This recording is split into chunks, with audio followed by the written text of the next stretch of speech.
Night settles over the palace in layers.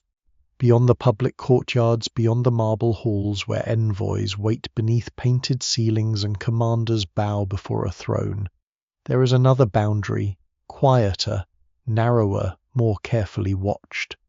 A doorway stands beneath an arch of carved stone. Lamps burn on either side, throwing weak gold light across tiles polished by generations of slippered feet. No ordinary visitor passes here. No foreign ambassador is invited farther. No curious courtier simply wanders through.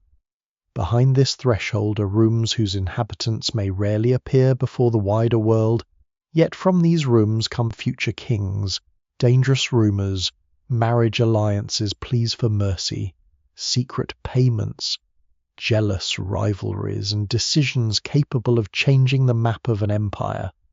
This is the place later ages will reduce to a single seductive image, the royal harem. But to step inside its history is to find something far more unsettling than a room built for pleasure. It is a household shaped by protection and possession, by ceremony and confinement, by motherhood and political fear. It is a palace within the palace, guarded not because nothing important happens there, but because almost everything important eventually does. The word itself has been softened, distorted, and made almost theatrical by centuries of fantasy. In paintings and popular stories, the harem becomes a dream of cushions, perfume, half-drawn curtains, and idle women arranged for the gaze of one ruler. That image tells more about later outsiders than it does about the societies they imagined. In many royal courts, a harem is first of all a forbidden or protected interior space, a domain reserved for the ruler's family and those who serve them. Within it might live the ruler's mother, his legal wives, favored consorts, enslaved, concubines, daughters, young sons, widowed relatives, nurses, maids, teachers, seamstresses, musicians, guards, eunuchs, and administrators. The household could be small, or it could be large enough to require its own kitchens, storerooms, laundries, treasuries, records, discipline, and hierarchy. It is not a single bedroom behind a locked door. It is an institution, and like most institutions created around royal power, it is beautiful from a distance and far harsher when seen closely. Before we go deeper, take a moment to like the video and subscribe if this is the kind of history and mystery you enjoy. Because behind these walls, the most revealing details are rarely the most obvious ones. A jeweled doorway may conceal fear. A silken robe may conceal a woman who was carried across borders and placed in a world where survival depends on rules she did not write. A child sleeping in a quiet chamber may one day inherit the throne or be imprisoned, because his very existence threatens another claimant. The harem is where royal life becomes private, but it is also where private life becomes dangerously political. Imagine the silence expected inside such a place. In the public palace, authority announces itself loudly. Trumpets, horses, armed processions. The clatter of tribute being unloaded, the recital of titles, the scrape of sandals across stone as officials prostrate themselves. In the inner household, power travels differently. It moves in the decision to allow one woman closer to the ruler than another. It moves in the delivery of an embroidered garment in a jewel granted as a sign of favor in the employment of a servant loyal to a particular mother, in the careful education of a young boy whose blood places him perilously near the throne. A palace harem is filled with ordinary routines, meals, bathing, sewing lessons, childbirth, illness, prayer, mourning. But every routine exists under the shadow of rank. Who is served first? Who is granted larger rooms? Who receives messages? Who may leave? Who bears a son? Who earns the confidence of the ruler's mother? In a royal household, nothing remains entirely domestic for long. The ruler's desire certainly matters. Royal harems often included women selected, purchased, captured, presented, or married into the court because they might become intimate companions of the king, emperor, shah, or sultan. That reality should not be disguised beneath polite language. Many women entered such households without meaningful choice. Some were enslaved. Some were political brides sent away from their families to seal alliances or demonstrate submission. Some were daughters of nobles whose futures became tools in struggles larger than themselves.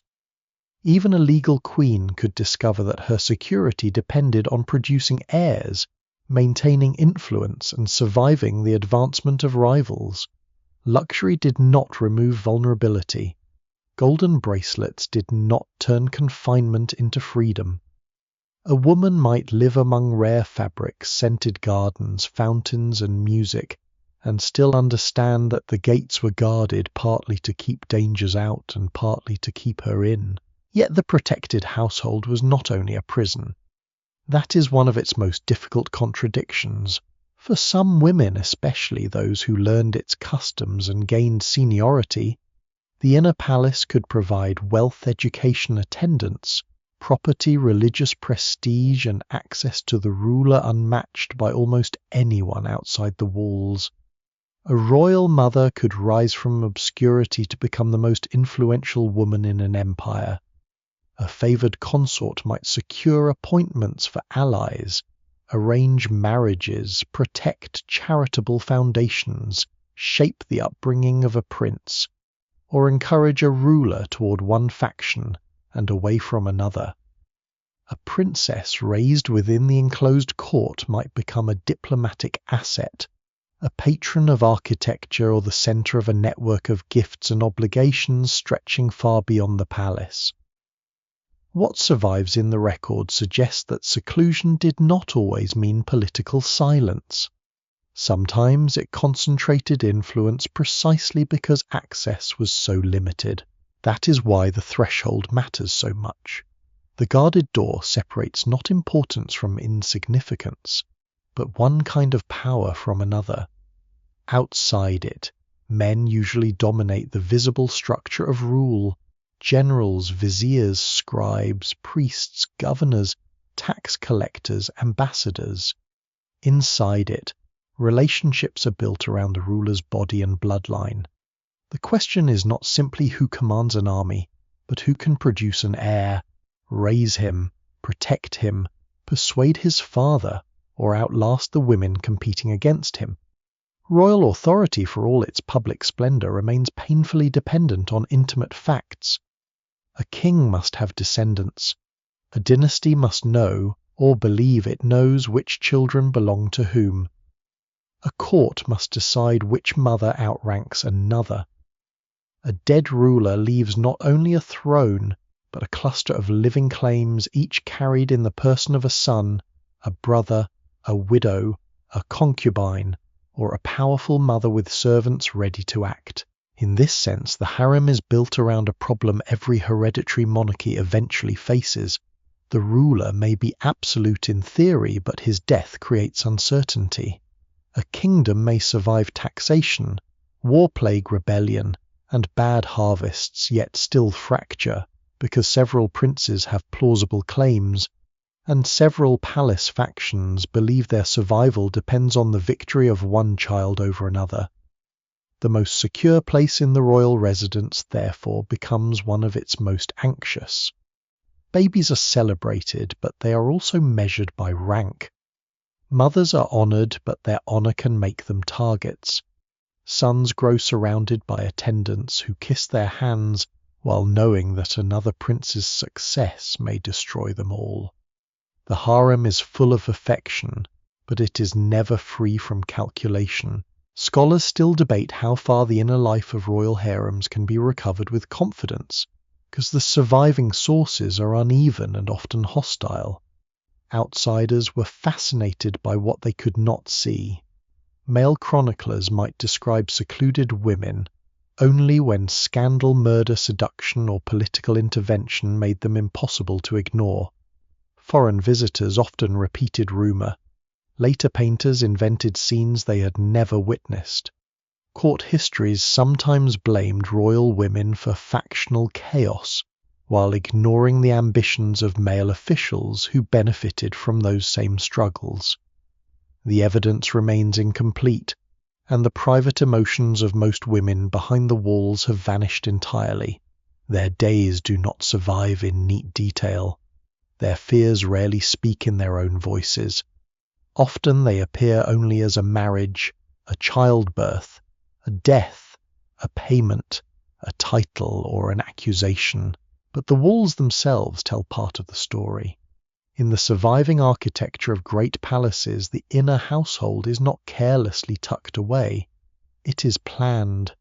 There are passageways that regulate movement courts, that create layers of access doors, that only certain servants may open windows screened from view baths and kitchens, arranged to sustain many lives out of public sight. Space becomes policy written in stone. A person allowed into one courtyard may still be barred from the next. A prince may grow up physically close to the seat of government, while remaining separated from the world he might someday rule. A royal woman may inhabit chambers lavish enough to astonish visitors centuries later, yet discover that the number of doors between her and freedom is part of the architecture's purpose. Even the presence of guards reveals the deep unease at the center of royal seclusion.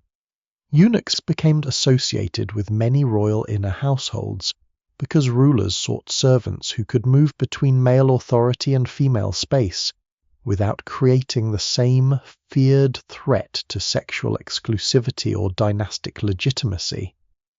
Their position could be deeply brutal in origin, especially where boys or men had been mutilated through systems of enslavement and trade. Yet within the palace, some eunuchs rose to extraordinary influence, carrying messages, managing finances, supervising ceremonies, controlling access, and becoming trusted intermediaries between the enclosed household and the public government. A locked door does not eliminate politics. It simply creates gatekeepers, and gatekeepers can become powerful, for the women inside time must often have felt strange. Their world is both crowded and confined. New arrivals bring unfamiliar languages, accents, hairstyles, memories of coasts, mountains, grasslands, cities, or families they may never see again. Older women teach them the rhythms of survival, where to stand, whom to obey, when to lower the eyes, which gestures are dangerous, which friendships offer protection, which kind of attention may bring promotion, and which may bring ruin. Children are born into silk and vigilance. Servants notice every shift in favor. A woman who was invisible one season may become central the next if she conceives a child or catches the ruler's lasting interest. Another may fade from view, her rooms reassigned, her future limited to quiet service marriage elsewhere. Religious retreat or a lifetime of watching power pass close enough to touch, but never close enough to hold. And above all hangs the ruler himself, often strangely absent from the very institution imagined to exist solely for him. He may visit, choose reward, dismiss father, children, issue commands. But the household continues when he is elsewhere in council, at war, on campaign, hunting, sick, aging, or dead. The women eat, plan, fear, compete, educate children, make offerings, exchange gifts, and wait. The harem is not frozen whenever the monarch leaves it. In many moments of history, its most consequential struggles begin when the ruler becomes weak, indecisive, ill, or suddenly gone. This is the hidden center of the royal harem, not endless pleasure, but controlled proximity to inheritance. It holds people whom the dynasty cannot do without and cannot fully trust. It shelters royal blood while turning that blood into a source of peril. It offers privilege alongside captivity, intimacy alongside surveillance and safety, alongside the constant knowledge that a change in favor, a failed pregnancy, An ambitious rival or the death of one man can remake every life behind the doors. The lamps at the guarded threshold continue to burn. From the public halls comes the distant murmur of government officials arguing over grain war taxes, borders, treaties. Inside, a child cries somewhere behind carved screens. A servant hurries softly along a corridor carrying warmed cloth and water. An older woman waits to hear whether the newborn is healthy and whether it is a daughter or a son. To an empire, that small unseen answer may matter more than the shouting of generals. The door remains closed, but history is already moving behind it. Long before the Ottoman palaces that would make the word famous, long before European painters filled imaginary chambers with reclining women, and scented smoke rulers had already learned that the royal household required its own guarded geography. The threshold seen in the lamplight does not begin with one empire or one religion. It begins much earlier in the first great courts where kingship becomes hereditary, wealth gathers behind walls, and the ruler's family becomes part of the machinery of government. In the river valleys of Mesopotamia, beside the Nile, across the highlands and plains of Iran, and within the fortified capitals of Bronze and Iron Age kingdoms, royal women already inhabit a world that is both domestic and political. They are daughters given in marriage, wives who confirm alliances, mothers who preserve succession, priestesses tied to divine favor, estate holders managing land and labor, and occasionally figures whose influence becomes so visible that scribes cannot ignore them. The later word harem is convenient, but it can also mislead. These ancient households are not identical to the imperial institutions of later centuries. Their rules, architecture, titles, and freedoms differ greatly. Yet the central anxiety is already present. The ruler's private family is too important to leave unguarded, too valuable to remain ordinary, and too closely connected to the throne to be separated from power. In the cities of ancient Mesopotamia, the palace is not simply the king's home. It is a warehouse, an administrative engine, a ritual center, and a living organism crowded with officials, craftsmen, scribes, guards, servants, messengers, children, and royal relatives. Clay tablets preserve fragments of this world with an almost accidental intimacy. They record textiles distributed to women, grain rations, oil jewelry estates, gifts, marriage arrangements, and the names of people whose faces are entirely lost. Behind the numbers lies a court populated by women of several ranks: queens, secondary wives, royal daughters, female dependents, musicians, weavers, attendants, and captives absorbed into palace service. Some live close to the king, others may never meet him at all. What links them is that their labor, fertility, and loyalty are controlled within a household, belonging not merely to a man but to a dynasty. A royal marriage in this world is rarely only a marriage. It may be a treaty dressed in linen and gold. Kings send daughters across enormous distances to men they may never have seen, hoping that a woman in another palace will keep diplomatic obligations alive through her presence. Bronze Age correspondence reveals rulers bargaining over brides with the seriousness of men exchanging territory or military support. A foreign princess arrives with chariots, servants' garments, precious metal, and the invisible burden of representing the power of her father's house. She enters an unfamiliar court where her position depends on rank, custom, childbirth, and the continued usefulness of the alliance that brought her there. If relations between kingdoms deteriorate, her own life does not simply return to what it was before. She remains inside the political structure created around her body.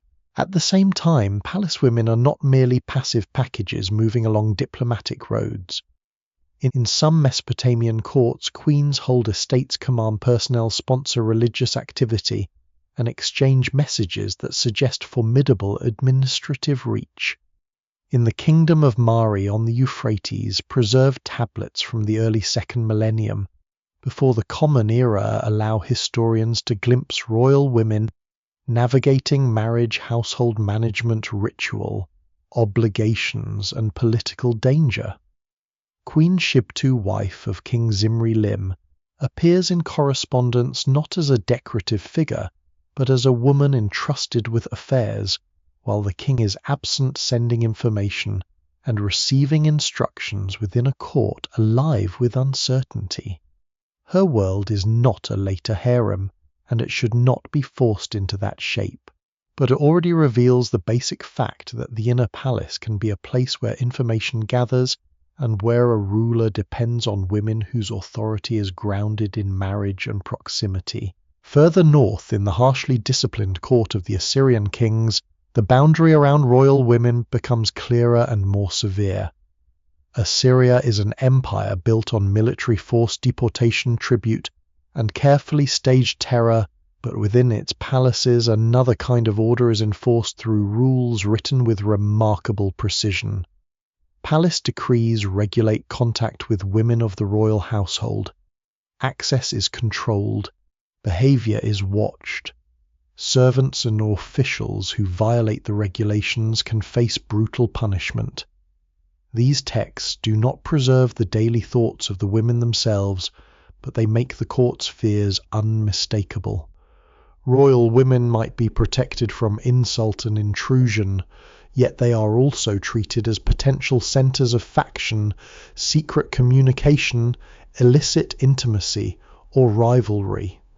Gifts can become bribes, a meeting can become conspiracy, a pregnancy can become a future political crisis.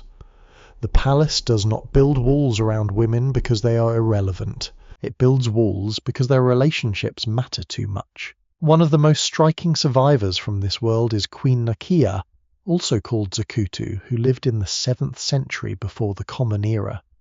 She was connected to two Assyrian kings, Sennacherib and Esarhaddon, and became grandmother of Ashurbanipal. Whatever her origins, her later prominence is beyond doubt. She possessed wealth, commissioned building work, and issued an oath requiring members of the royal family and court to support her grandson's succession. It is a startling document, an elderly royal woman standing at the center of imperial continuity, using the language of loyalty and curse to hold a dynasty together. The stereotype of the secluded woman hidden from history collapses in her presence. Seclusion may restrict visibility, but it does not always prevent authority from gathering behind the screen. Across the mountains and plains of Iran, the Achaemenid Persian Empire inherits and reshapes many traditions of earlier Near Eastern kingship. From the 6th to the 4th centuries before the Common Era, Persian rulers govern a territory of astonishing scale, stretching across many peoples, languages, and landscapes. Greek writers later portray the Persian royal household as a place of excess luxury, intrigue, and dominating royal women. Their stories are vivid, memorable, and often suspiciously suited to Greek ideas about Eastern decadence and dangerous female influence. For a long time, these accounts colored nearly everything later readers imagined about Persian women behind palace walls. Yet the administrative records from Persepolis complicate that picture. They reveal royal women traveling, controlling estates, commanding workforces, and receiving substantial provisions for themselves and their entourages. A woman named Erdabama, probably a member of the royal elite, appears in the tablets with resources and personnel attached to her on a scale that indicates exceptional standing. She does not appear in the famous Greek tale, which is itself revealing. The loudest stories were not necessarily the most complete ones.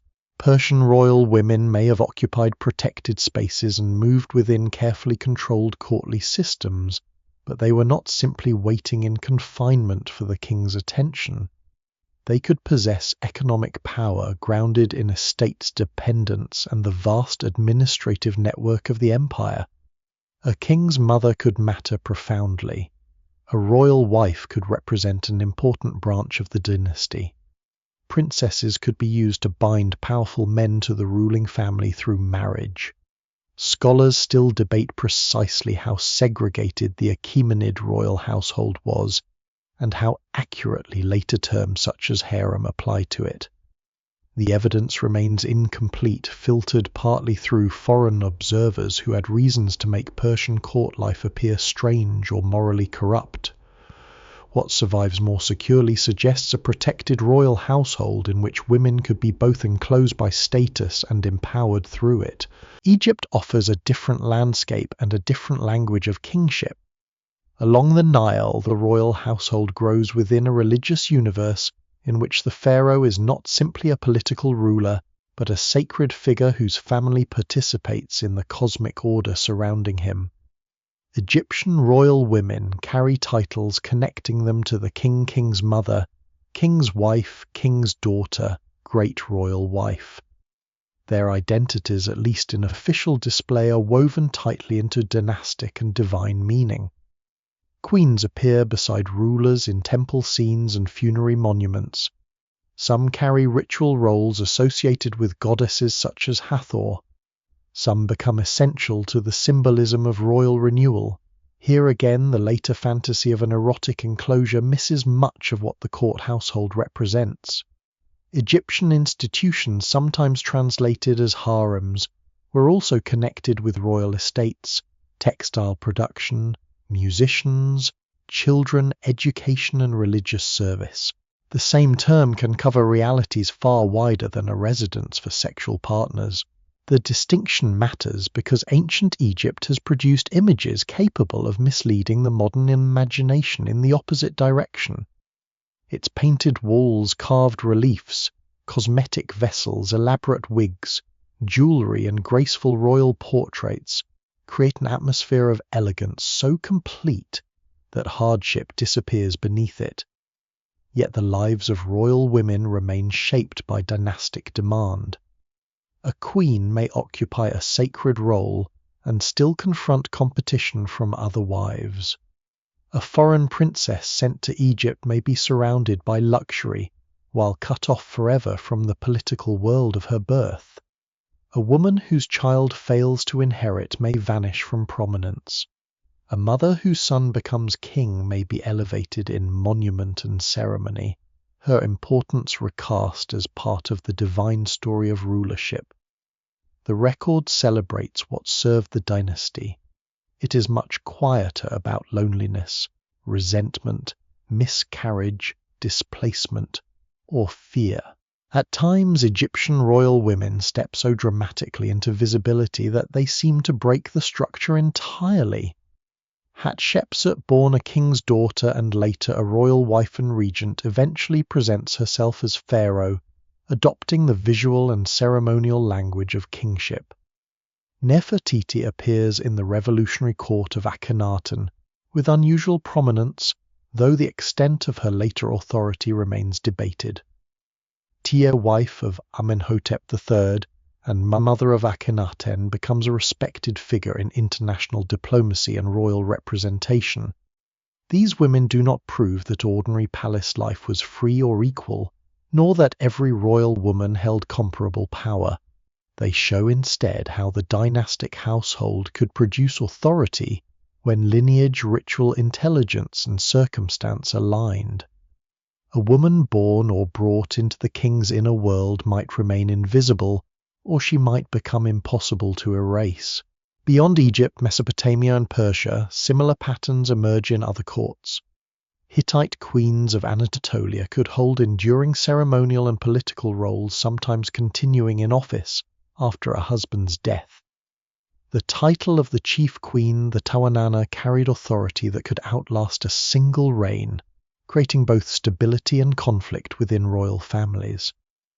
In the Levant and in smaller kingdoms shaped by larger imperial neighbours, marriage into a palace could secure alliances, expose women to accusations, or allow a royal mother to wield influence through her sons. Everywhere, monarchy turns bloodline into government. The intimate household begins to acquire public consequence. The king's women are never merely his companions.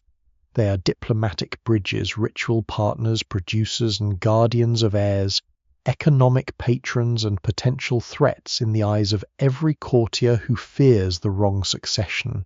The oldest royal inner households therefore cannot be described with a single blueprint. Some women travel widely, others are more closely contained. Some control property, others exist in the record as dependents or captives. Some are married for diplomacy, others enter through war or servitude. Some leave behind monumental images, most vanish almost completely. Yet across these early civilizations there is a recurring movement towards separation, ranking, and control. As palaces grow richer, the ruler's family becomes more guarded. As empires expand, women from more distant lands are drawn inward. As succession becomes more contested, mothers and sons become more politically dangerous. Seclusion is not an ornamental custom placed around royal pleasure. It is a response to the fragility of hereditary power. Long before the later harem takes its famous shape, the outline is already visible in clay tablet palace doorway ration list, marriage letter, oath tomb wall, and relief carving. The ancient king may command thousands of soldiers and claim favor from the gods, but the future of his house still rests within private rooms, among women whose lives are managed because their children may one day rule. Behind the earliest walls, the same quiet tension begins to gather. A protected household becomes a political world, and a political world inevitably draws people into competition for the one thing no palace can multiply without danger, the right to inherit the throne. The royal household grows as the kingdom grows. A small court may contain a wife, several secondary partners, children, servants, and a few relatives bound together by proximity to one ruler. An empire is different. Its boundaries spread across languages, religions, climates, and defeated peoples, and sooner or later those distances begin to appear inside the palace itself. A young woman from a mountain court finds herself carried down into a river capital. A princess raised among one set of gods is sent to sleep beneath painted ceilings honoring another. A captive taken in war is given a new name, instructed in unfamiliar customs, and absorbed into a household whose splendor cannot disguise the fact that she did not choose to enter it. The inner palace becomes a map of imperial power in human form. Its women arrive by roads opened through diplomacy, tribute, ambition, purchase, and violence, and each arrival carries with her a story the official record usually prefers not to tell. From the outside, a royal marriage could look magnificent. Processions crossed borders under armed escort. Chests of linen, gold vessels, ivory boxes, carved furniture, perfumes. Horses, servants, and musicians might accompany a bride toward the palace of a foreign ruler. The event could be celebrated as a union of noble houses, a gesture of peace, a confirmation that two kingdoms now regarded one another as allies rather than enemies. Yet the grandeur rested on an unequal reality.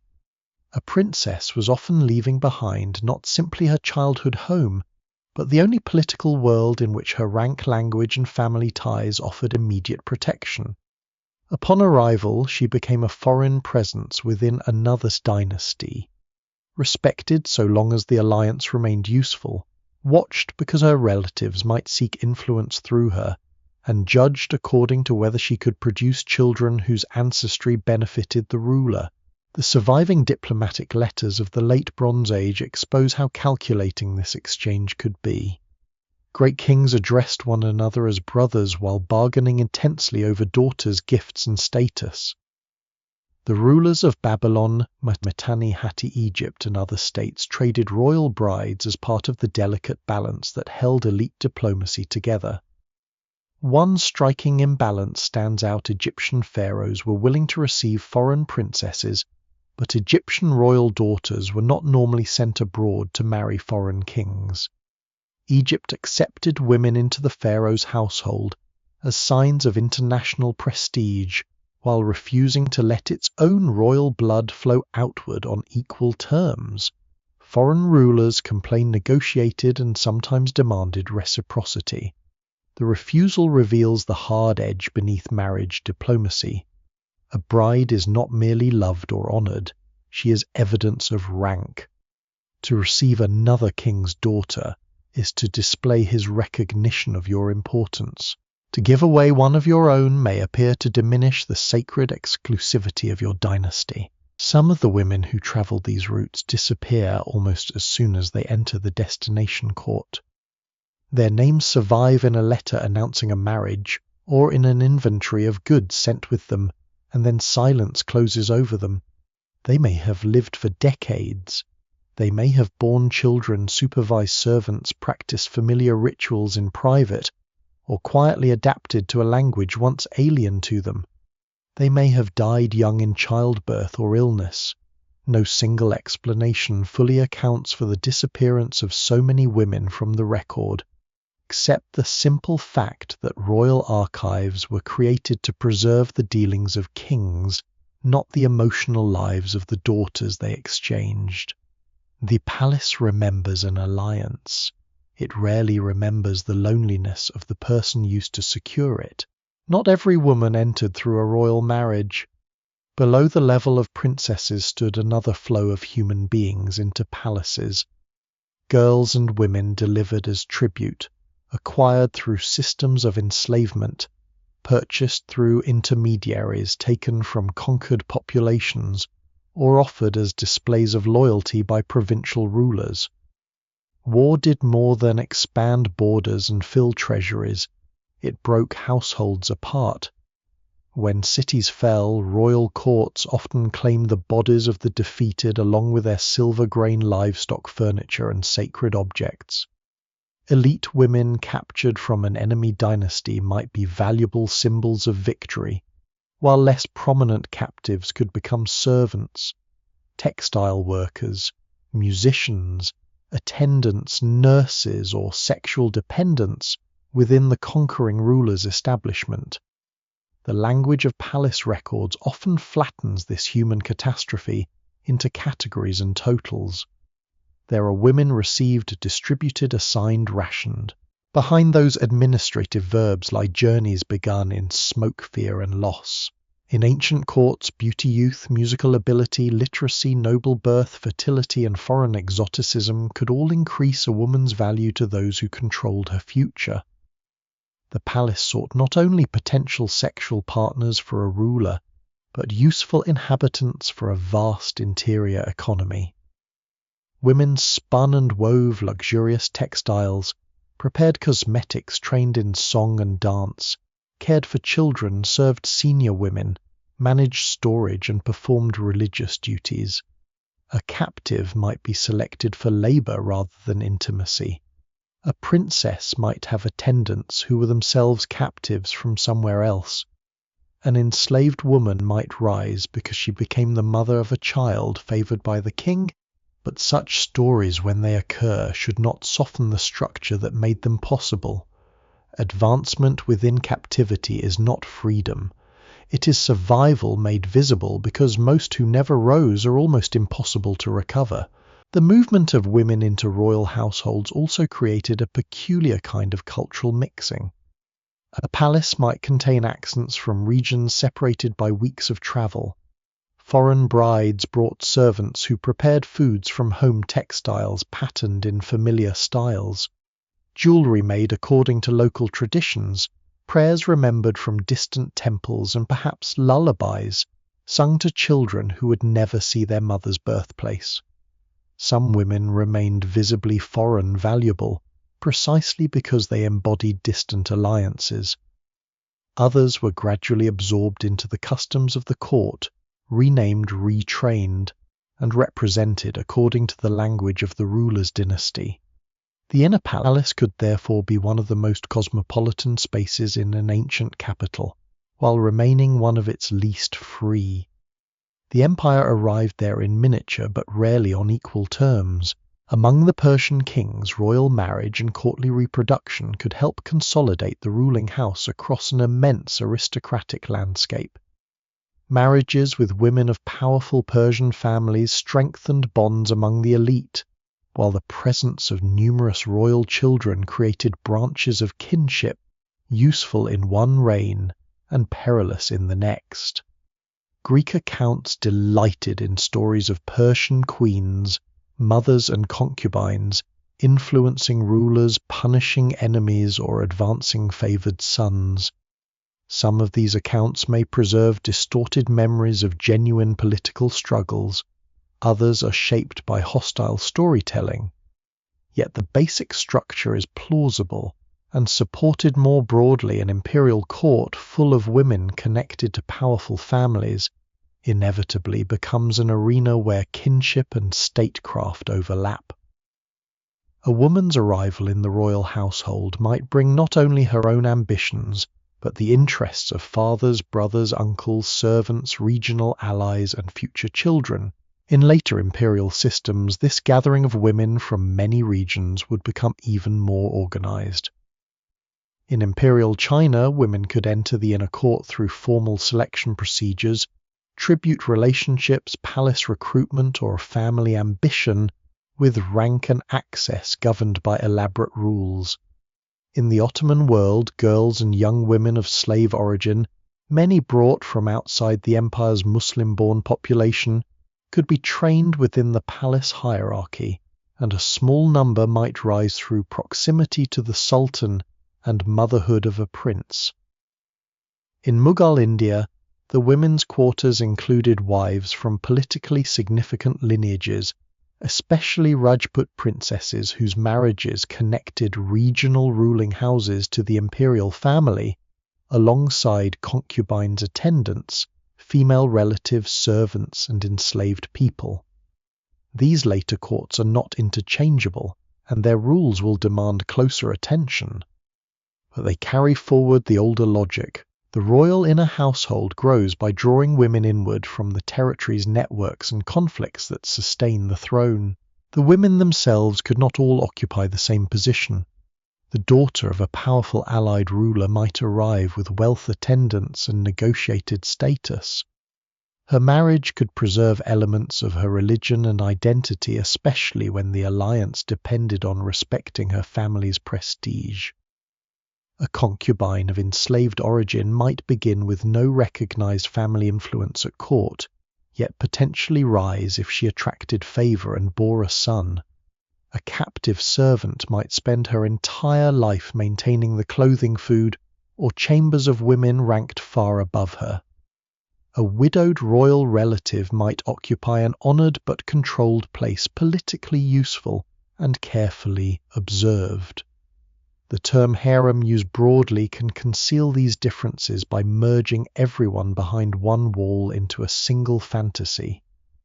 In reality, the inner household was a ladder of privilege and exposure, and the distance between its highest and lowest inhabitants could be as brutal as any social division outside it. There was also a cruel paradox in the value of foreignness.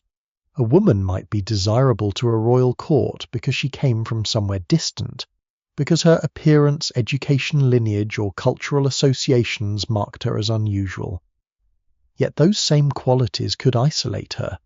Her accent could identify her as an outsider. Her servants might be her only trusted companions. Her political fortunes might depend on messages traveling slowly across unstable borders. Should her father be overthrown, her brother rebel, or her homeland fall under conquest, the importance that once protected her might evaporate. An alliance bride could become a remnant of a diplomacy no longer useful. A captive favored for her unfamiliarity could remain entirely dependent on the whims of people who regarded her past as irrelevant. Children altered everything. When a foreign bride or a low-ranking consort gave birth, the question of origin no longer concerned her alone. Her son might embody a treaty, a faction, an inconvenient claim, or a bridge between worlds. Some courts strongly preferred sons born of particular ranked women. Others left more room for competition among children whose mothers began at very different levels of status. A woman imported into the palace, as a symbol of someone else's submission, might, through her child, become the ancestor of rulers. That possibility made every reproductive relationship intensely political. It also made the gathering of women into one protected household less an indulgence than an elaborate attempt to manage the unpredictable consequences of royal fertility. Popular imagination often treats the ruler as the only chooser in this system, selecting women according to desire while the court waits passively around him. Desire mattered sometimes decisively, but palace recruitment answered broader needs. Ministers wanted alliances. Powerful families wanted daughters near the throne. Victorious rulers wanted visible signs of conquest. Dynasties wanted heirs. Palace managers needed trained labor and attendants. Senior royal women sometimes supervised entry education, rank and discipline, deciding which newcomers gained access and which remained marginal. Even the ruler's personal preferences could be shaped by a surrounding institution that trained women to attract attention, rewarded approved behavior, and guarded every possible consequence of intimacy. The royal body was private only in the most superficial sense. Around it stood an entire political economy. One surprising trace of this system survives not in love stories or scandals, but in goods, fabrics, oils, grain, wine jewelry, travel rations, servant allocations, and estates. Administrative documents often tell historians more than dramatic tales do. A woman accompanied by a large entourage and supplied generously while travelling was not an idle ornament. She was a mobile centre of wealth and rank, a group of female textile workers assigned to palace production, reveals the labour hidden behind courtly elegance. A foreign bride's dowry inventory speaks in objects where her own voice is absent. History often finds these women through the things handed to them, demanded for them, or extracted through their work.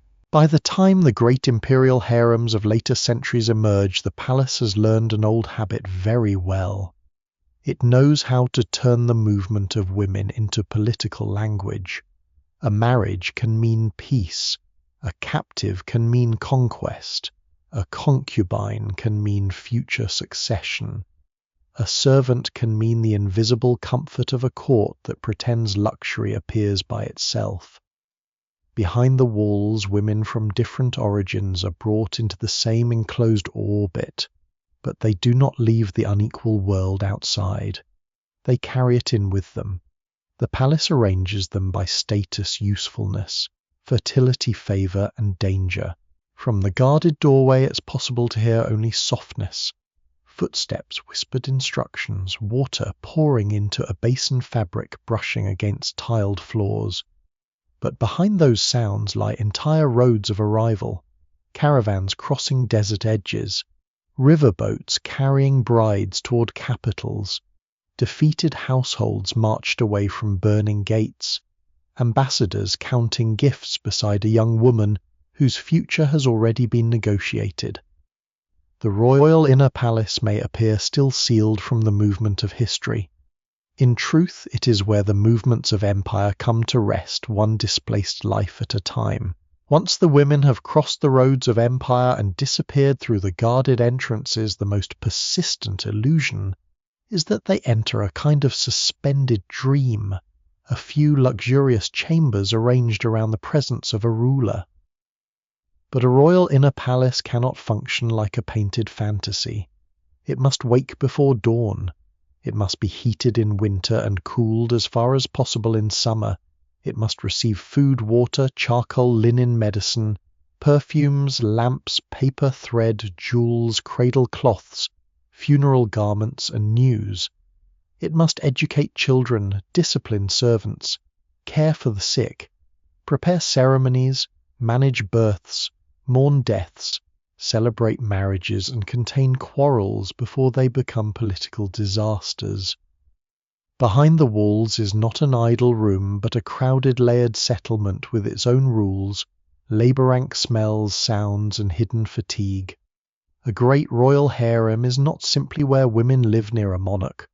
It is a city reduced to courtyards and corridors, compressed within the body of a palace.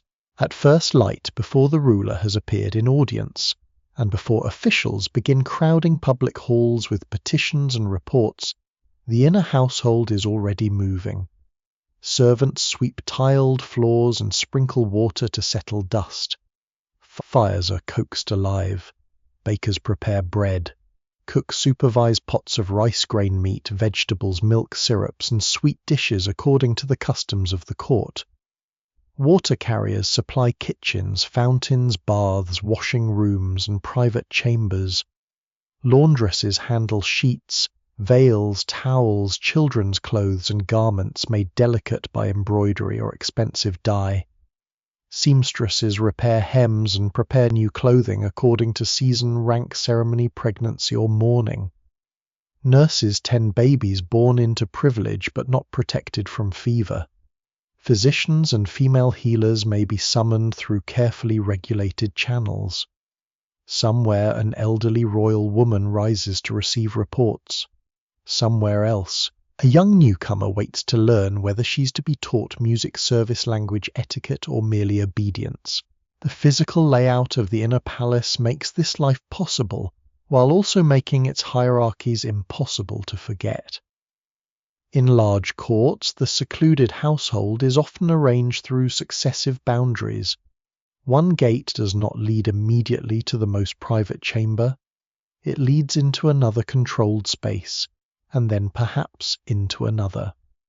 There are outer service areas where supplies arrive and approved personnel work. Intermediate courtyards where women of lesser status, servants or officials connected to household administration may be found. More privileged apartments belonging to senior consorts, princesses, or the ruler's mother, and deepest of all the spaces where access to the ruler or the highest-ranking women is carefully controlled. Architecture ranks people before anyone speaks. A narrow room near a service corridor announces one kind of existence.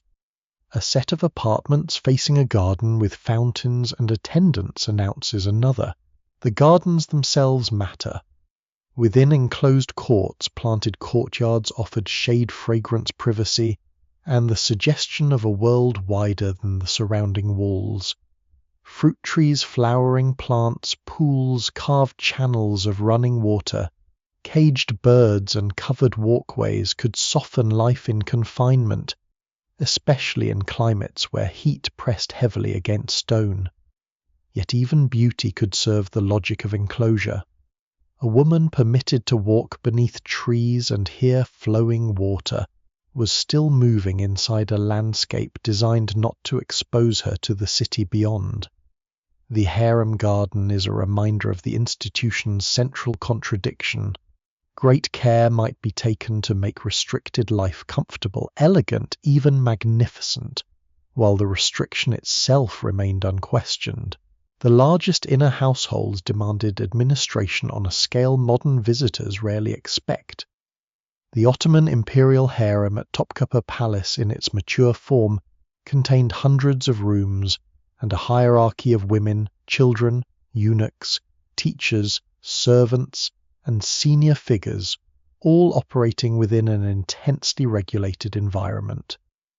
The Mughal zenana could accompany the moving imperial camp as well as occupy palatial residences, turning seclusion into an enormous logistical achievement.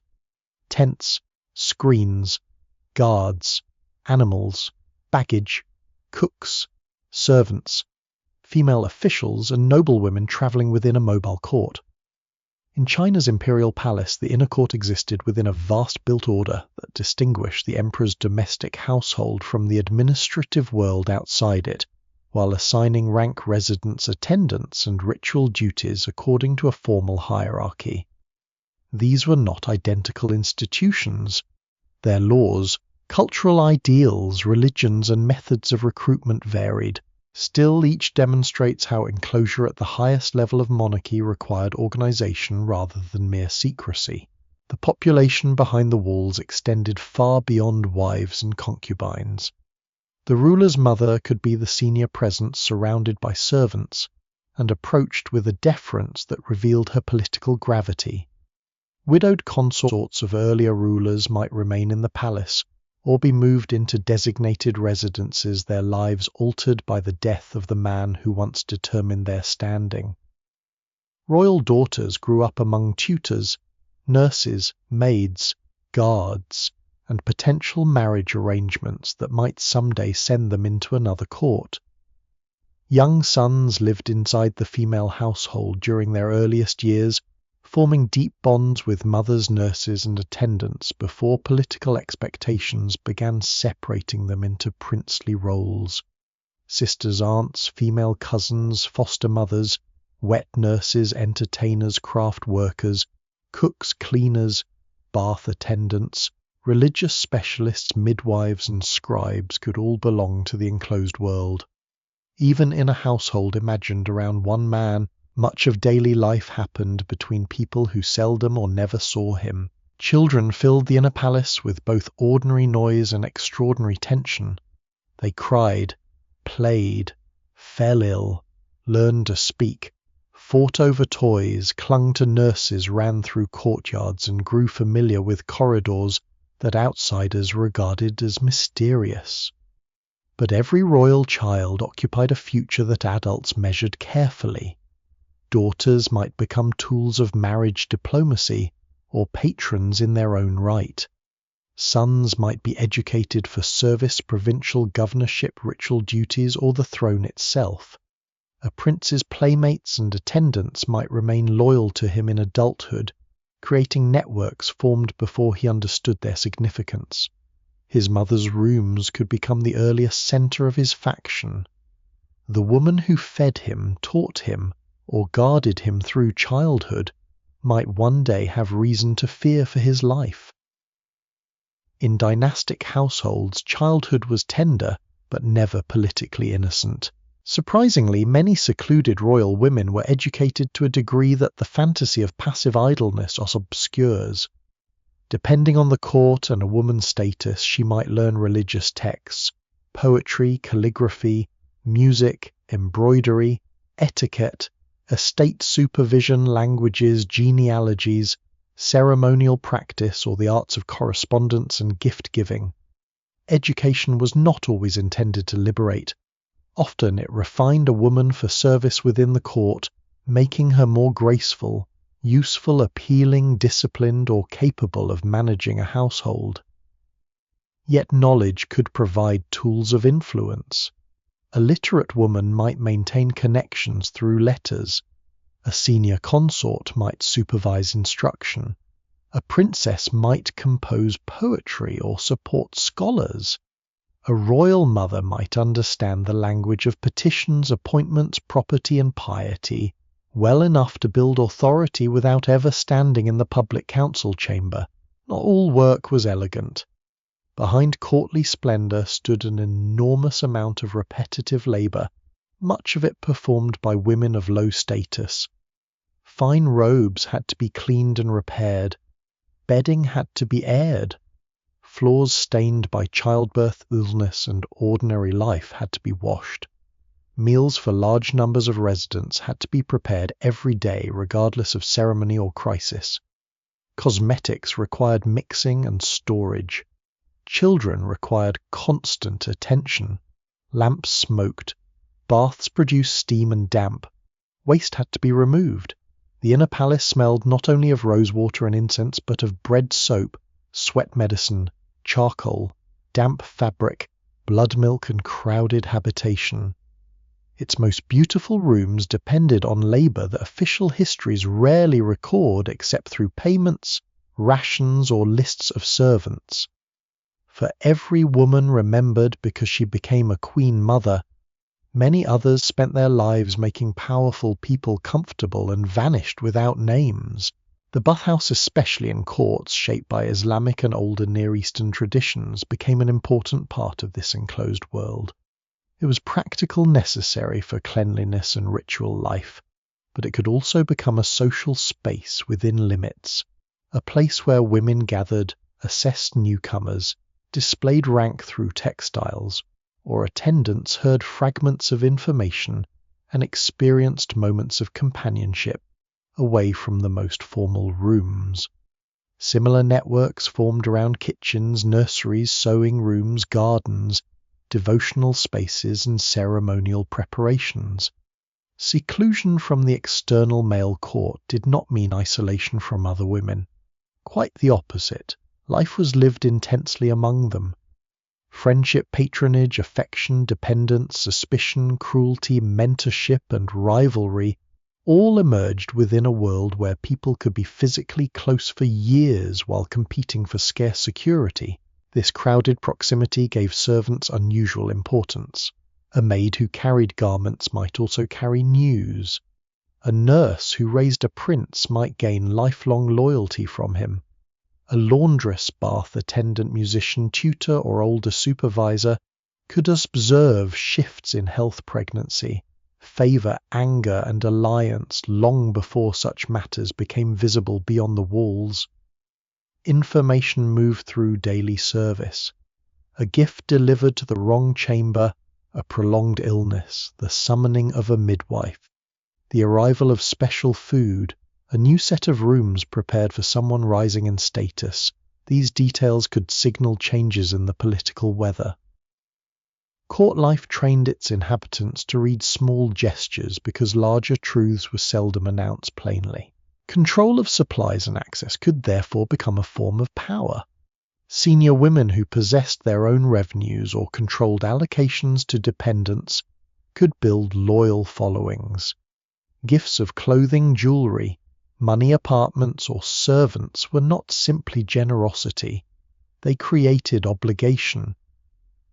A newcomer protected by a powerful older woman entered a safer path than one left without patronage. A servant attached to a rising consort might see her own fortunes improve. A prince's household could slowly gather around him through the favors distributed by his mother and her allies.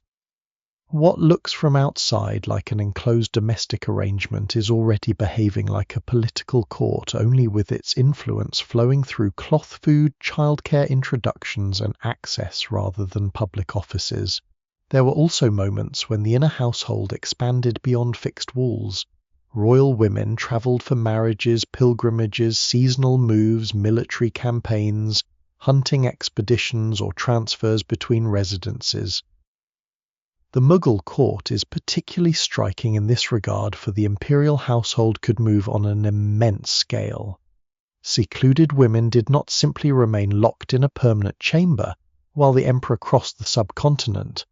Their privacy had to travel with them through guarded encampments, covered conveyances, carefully arranged tents, and controlled routes. Seclusion was not always immobility. It was a system of regulated visibility, expensive to maintain, and astonishingly adaptable when power demanded movement. Still, no amount of organization erased the emotional weight of living inside a ranked enclosure. For a servant, the palace might mean exhausting labor under constant discipline. For a low-ranking woman admitted into the ruler's household, it might mean waiting through years in which attention never came and return was impossible. For a mother, it could mean watching a child grow amid privilege and threat. For a senior woman, it might mean commanding dozens or hundreds of dependents, while never being free from anxiety about succession, illness, rumor, and shifting favor. The inner palace offered community education, security, and sometimes startling influence, but it was a community built around unequal access to one family's power. Every person within it knew openly or silently where she stood. The evidence remains incomplete because the people who scrubbed floors, warmed cradles, prepared baths, and carried messages were seldom considered worthy of detailed remembrance. Yet without them, the institution could not exist. The harem was sustained less by romance than by schedules, rations, vigilance, and labor. Its chambers contained embroidered pillows and political calculation, laughter among children, and dread among adults, perfume drifting from a garden, and the heavy silence following news of a death. It was a place where an empire's wealth could make confinement exquisite, and where confinement could make the smallest privilege enormous. As evening returns, lamps are lit one by one through the private courtyards. Meals are carried inward. Children are gathered from their games. Servants withdraw from higher-ranking rooms only to continue working elsewhere. A fountain keeps murmuring after conversation fades. Beyond the walls, people imagine the ruler hidden among endless pleasures. Inside, a small city prepares to sleep under watch, every door reflecting rank, every room containing lives shaped by the dynasty's demands. And in the most protected apartments, where the future of the household may already be forming in a cradle or in the thoughts of an ambitious mother, luxury and danger settle beneath the same roof. The city behind walls does not remain hidden by accident. Its privacy is constructed every day through habits so practiced that they become almost invisible to the people living within them. A gate is guarded, a message is inspected, a visitor is turned away, a window is screened, a servant learns which corridor may be crossed only at certain hours, and which threshold cannot be approached at all without permission. Clothing conceals, ceremony separates, rank determines movement, and rumour supplies punishment even when written law does not. The inner palace survives because an entire court agrees, or is forced to agree, that some bodies must not be seen freely, some conversations must not be overheard, and some children must grow within boundaries designed to preserve the dynasty. After generations, these controls begin to look like tradition, modesty, dignity, even refinement. Beneath those words lies a colder purpose. A royal household is enclosed because access to it means access to legitimacy, and legitimacy is the one treasure a monarchy cannot afford to leave unguarded. Seclusion did not always mean that royal women never appeared in public or never travelled. That simple image belongs more to fantasy than to history. In many societies, queens, princesses, royal mothers, and senior consorts attended rituals, visited shrines, travelled between residences, took part in processions, commissioned buildings, or received petitioners through approved forms. Some were represented openly in art or inscriptions. Some owned estates or supervised foundations beyond palace walls. Yet visibility was controlled, staged, and dependent on rank. A ruler's mother might appear in ceremonial splendor because her public dignity strengthened the dynasty, while a young concubine remained almost entirely invisible. A princess might leave the palace under guard for a marriage procession, while a servant could pass through its outer service areas only as labor. Seclusion was less a single locked condition than a system deciding who could be seen by whom at what distance, under what protection, and for what purpose. The rule begins with space. The outer palace receives male officials, soldiers, diplomats, petitioners, clerks, merchants, craftsmen, and messengers. The inner residence is protected from casual entry, often through several zones of decreasing accessibility. A delivery of fruit or folded cloth might pass from male suppliers to approved intermediaries, then onward through servants who bring it to women deeper inside. News travels by the same broken route, gaining risk and value at each stage. A high official who needs to convey a message to a royal mother cannot simply step into her chamber. He may speak through a trusted eunuch, submit a written petition, rely on a female intermediary, or wait for an occasion when protocol allows communication. The barrier creates formality, but it also creates distortion. Whoever controls the doorway can delay, soften, sharpen, conceal, or reinterpret what passes through it. In some courts, the rules regulating royal privacy were written with a harshness that reveals the anxiety beneath them. The palace decrees of the Assyrian kings include restrictions on approaching or interacting improperly with women of the household, and the punishments attached to violations show how seriously the matter was treated. Many centuries later, the Ottoman court developed its own intricate discipline of gates ranks, guards ceremony, and controlled audience within the imperial harem. In imperial China, access to the women of the palace was regulated through a vast bureaucracy whose records, appointments, schedules, and ranks sought to impose order upon the emperor's domestic world. In the Mughal court practices of female seclusion, known through the broader world of Purda, and the imperial zanana required layers of guards, enclosed transport screens, female servants, and trusted officials.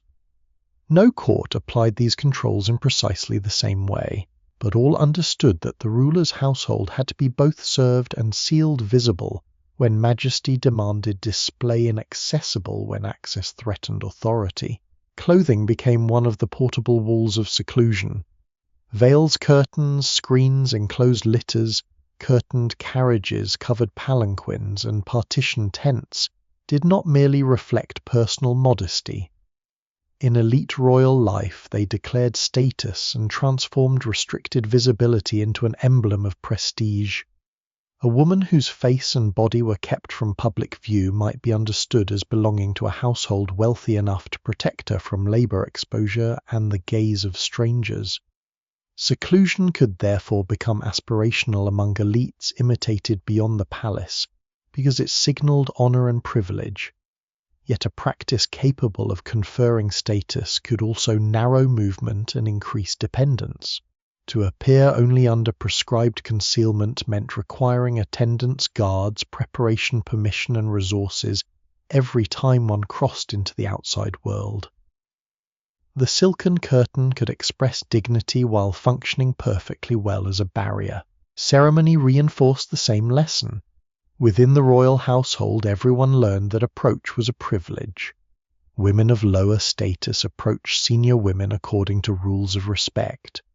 Servants performed gestures of obedience. Audiences occurred through approved introductions.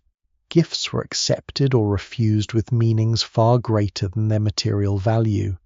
Seating, dress, the number of attendants, the order of arrival, the right to share a meal, even the manner in which a woman's name was spoken could indicate rank. To modernize, these details may seem ornamental, but courts understood them as an essential language. In a palace where many women might claim proximity to the same ruler, order had to be displayed constantly, or rivalry would consume the household openly. Ceremony told everyone whose chambers were larger, whose servants were more numerous, whose child mattered, whose favor was rising, and whose world was quietly shrinking. At the center of this machinery stood the question of sexual access. A hereditary monarchy requires a believable line of descent. The ruler might take several wives or consorts, but the court must be able to identify the children born to that household as his, classify their mothers, and measure their claims.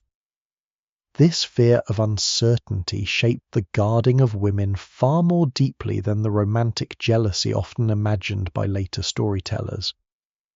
If a royal woman formed an illicit relationship, the issue was not merely personal betrayal. It threatened the legitimacy of children, the ranking of heirs, the property of the dynasty, and potentially the stability of the state. That is why violations of inner palace rules could be treated not as private scandal, but as treasonous disorder. The woman's body was made to carry the burden of dynastic certainty, while the ruler's own freedom was rarely judged by the same standard. There is a grim asymmetry here. A king, emperor, shah, or sultan could expand his intimate household because abundance of women appeared to magnify his power and improve the chance of sons. The same structure required those women to be closely regulated because even suspicion surrounding them could weaken the dynasty. Men at court might boast of the ruler's fertility, while fearing the political consequences of every birth. A consort desired one night could become the mother of a claimant 9 months later. A son born in a private apartment could attract servant supporters and expectations before he had learned to walk. The walls guarding the harem were therefore not simply protecting women from outsiders. They were protecting the court from the dangerous afterlife of the ruler's own appetites. No figure became more closely associated with this guarded passage between worlds than the eunuch. Their history is inseparable from violence. Boys and men were castrated in systems of enslavement, punishment, tribute, or court supply, often under conditions so dangerous that many did not survive.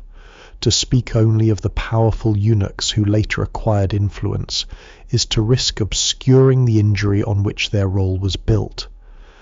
Yet within many royal courts, particularly in the Byzantine, Islamic, Ottoman, Chinese, and other imperial traditions, eunuchs became essential because rulers regarded them as suitable guardians and intermediaries for enclosed women.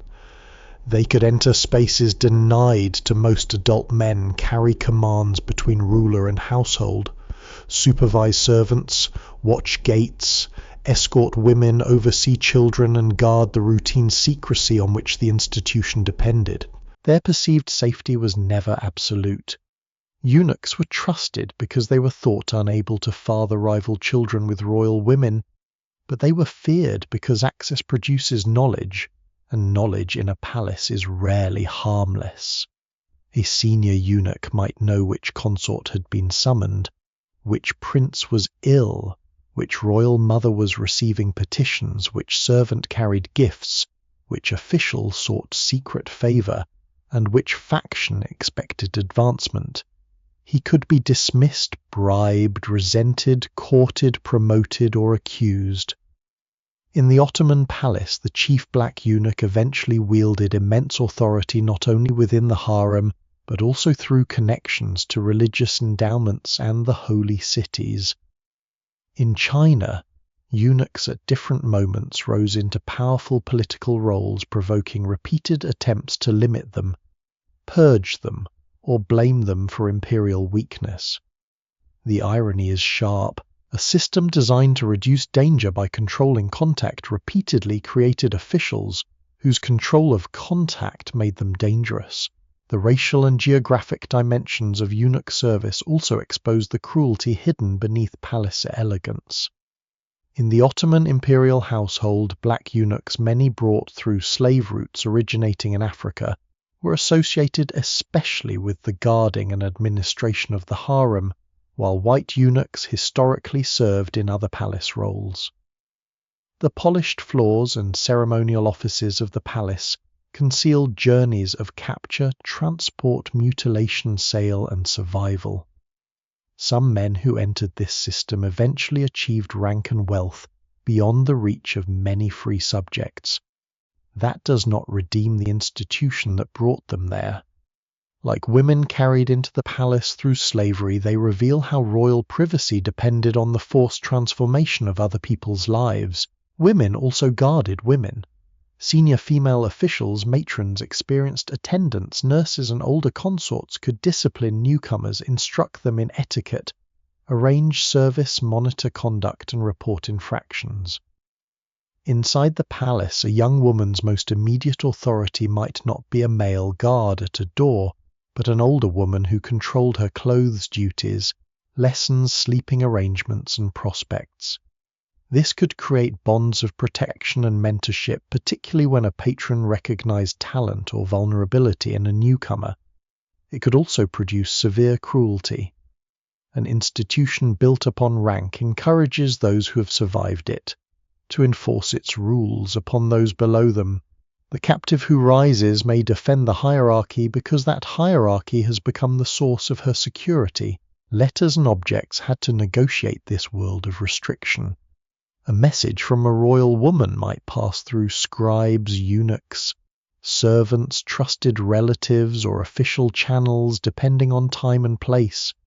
A gift could carry meaning without stating it. Embroidered cloth sent to a prince, money directed to a religious foundation, jewels given to an attendant, delicacies delivered to a favored chamber, medicine secured for a sick child. Because direct political action could be restricted or criticized, influence often traveled disguised as household concern, charity ceremony, motherhood, or piety. This made it easy for male chroniclers to misunderstand royal women when they wished to. If a woman acted discreetly, she could be dismissed as unimportant. If she became visible, she could be condemned as manipulative or unnatural. The structure demanded hidden influence, then treated evidence of that influence as scandal. Surveillance made the interior world even more tense. In a household crowded with servants and rivals, privacy was limited even behind the walls meant to protect it. Pregnancy could not remain secret for long. A late-night summons might be noticed. An illness might draw speculation. A quarrel overheard by a maid could reach a senior consort by morning, and the outer administration soon after. Small errors became dangerous. An unauthorized note, a gift received without approval, a meeting held too long, a complaint spoken within hearing of the wrong attendant. The palace offered protection from strangers while surrounding its inhabitants, with people trained to observe them. A woman might be invisible to the public and still feel watched every hour of her life. Scholars still debate how rigidly all the controls operated in practice. Rules survived because courts wanted order, not necessarily because order was perfectly maintained. Human beings find ways around barriers. Servants become confidants. Women maintain family contacts. Eunuchs develop personal loyalties. Guards accept favors. Senior mothers insist on privileges no written code comfortably explains. Royal daughters travel consorts, commission, works, widows, retain networks, and information leaks through walls supposedly built to contain it. No single explanation fully accounts for the balance between restriction and agency, because it shifted across dynasties, personalities, crises, and individual lives. Seclusion was real, often profound, but it did not erase will, intelligence, affection, resentment, or ambition. Even so, the cost of the system fell most heavily on those with the least power. A senior queen mother might use protected status to command respect across an empire. A low-ranking captive could experience the same enclosure as a lifetime without meaningful choice. A prince might later remember his childhood chambers with tenderness. A servant who cared for him might never leave those chambers except in service. A eunuch might rise to oversee gates that once closed upon him after unimaginable harm. The machinery of seclusion could lift a few people to extraordinary influence, but it required countless others to live according to rules designed for the dynasty, rather than themselves. Late at night, when the kitchen's quiet and the courtyard's empty, the machinery becomes harder to see. Curtains hang still. Guards remain at their posts. A covered lamp glows at the corner of a corridor. Somewhere beyond a screened doorway, a high-ranking woman receives a message brought by someone permitted to cross the boundary. Somewhere else, a younger woman understands that she has been noticed or overlooked or reported. The walls do not speak, but they have trained everyone within them to listen. For it is not the locked gate alone that keeps the inner palace enclosed.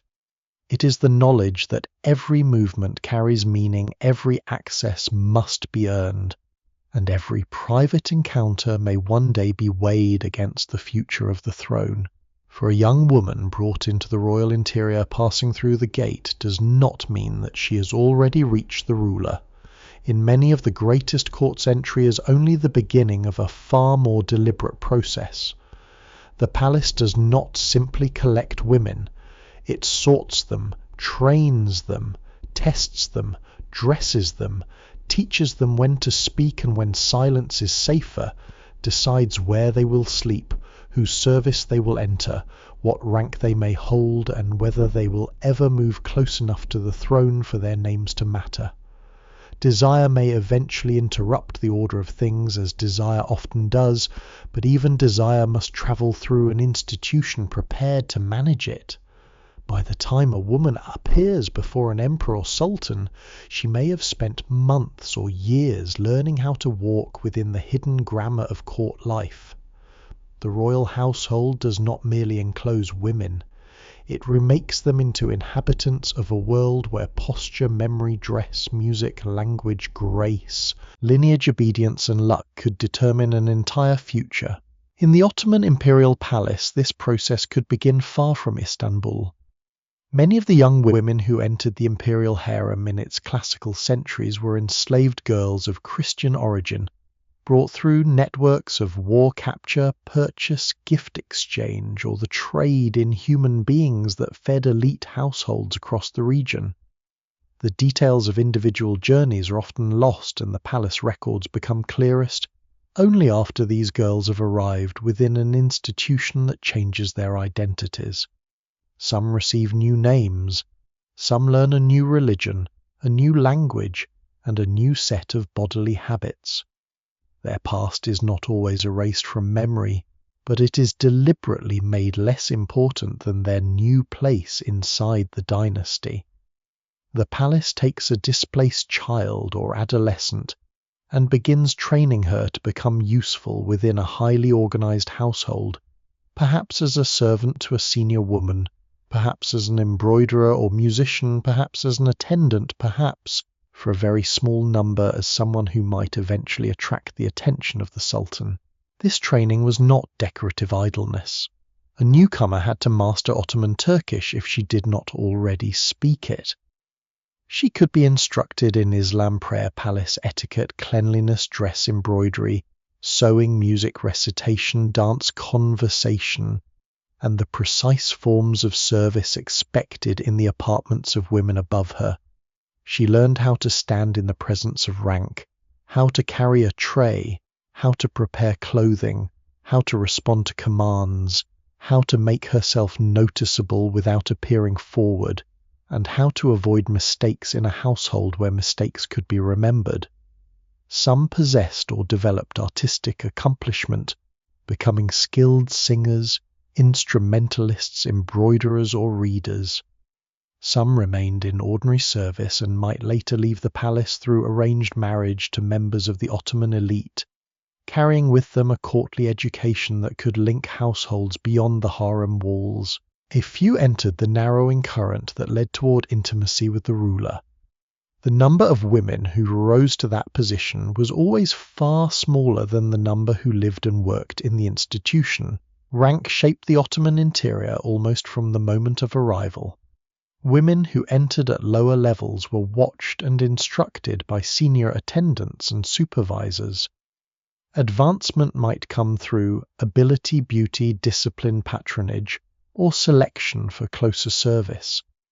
Those who entered the Sultan's notice could receive higher standing, better chambers, additional attendants, richer clothing, and gifts marking a change in status. These steps were not merely personal compliments. Everyone in the household could read them. New fabrics, different accommodations, an altered title, a new proximity to important rooms all signaled that a woman's position had shifted. Her daily life changed accordingly. She might no longer serve others in the same way. She might now be served. Yet elevation also brought scrutiny. The nearer one moved to the sovereign, the fewer ordinary gestures remained ordinary. The presence of the Valid Sultan, the reigning sultan's mother, added another commanding force to this system. In the Ottoman harem, especially during periods when royal mothers held significant authority, young women did not enter an unstructured competition governed only by the sultan's impulse. They entered a household already dominated by seniority procedure and the mother of the ruler. The valide possessed her own apartments, attendants, resources, and ceremonial precedents. Her approval could shape the atmosphere through which others advanced.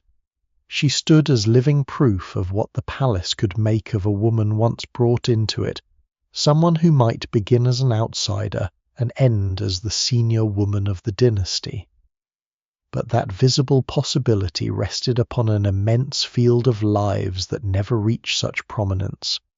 For every woman whose name appears in chronicles or on charitable foundations, many more were trained, ranked, reassigned, married out forgotten, or remembered only in lists of household expenditure.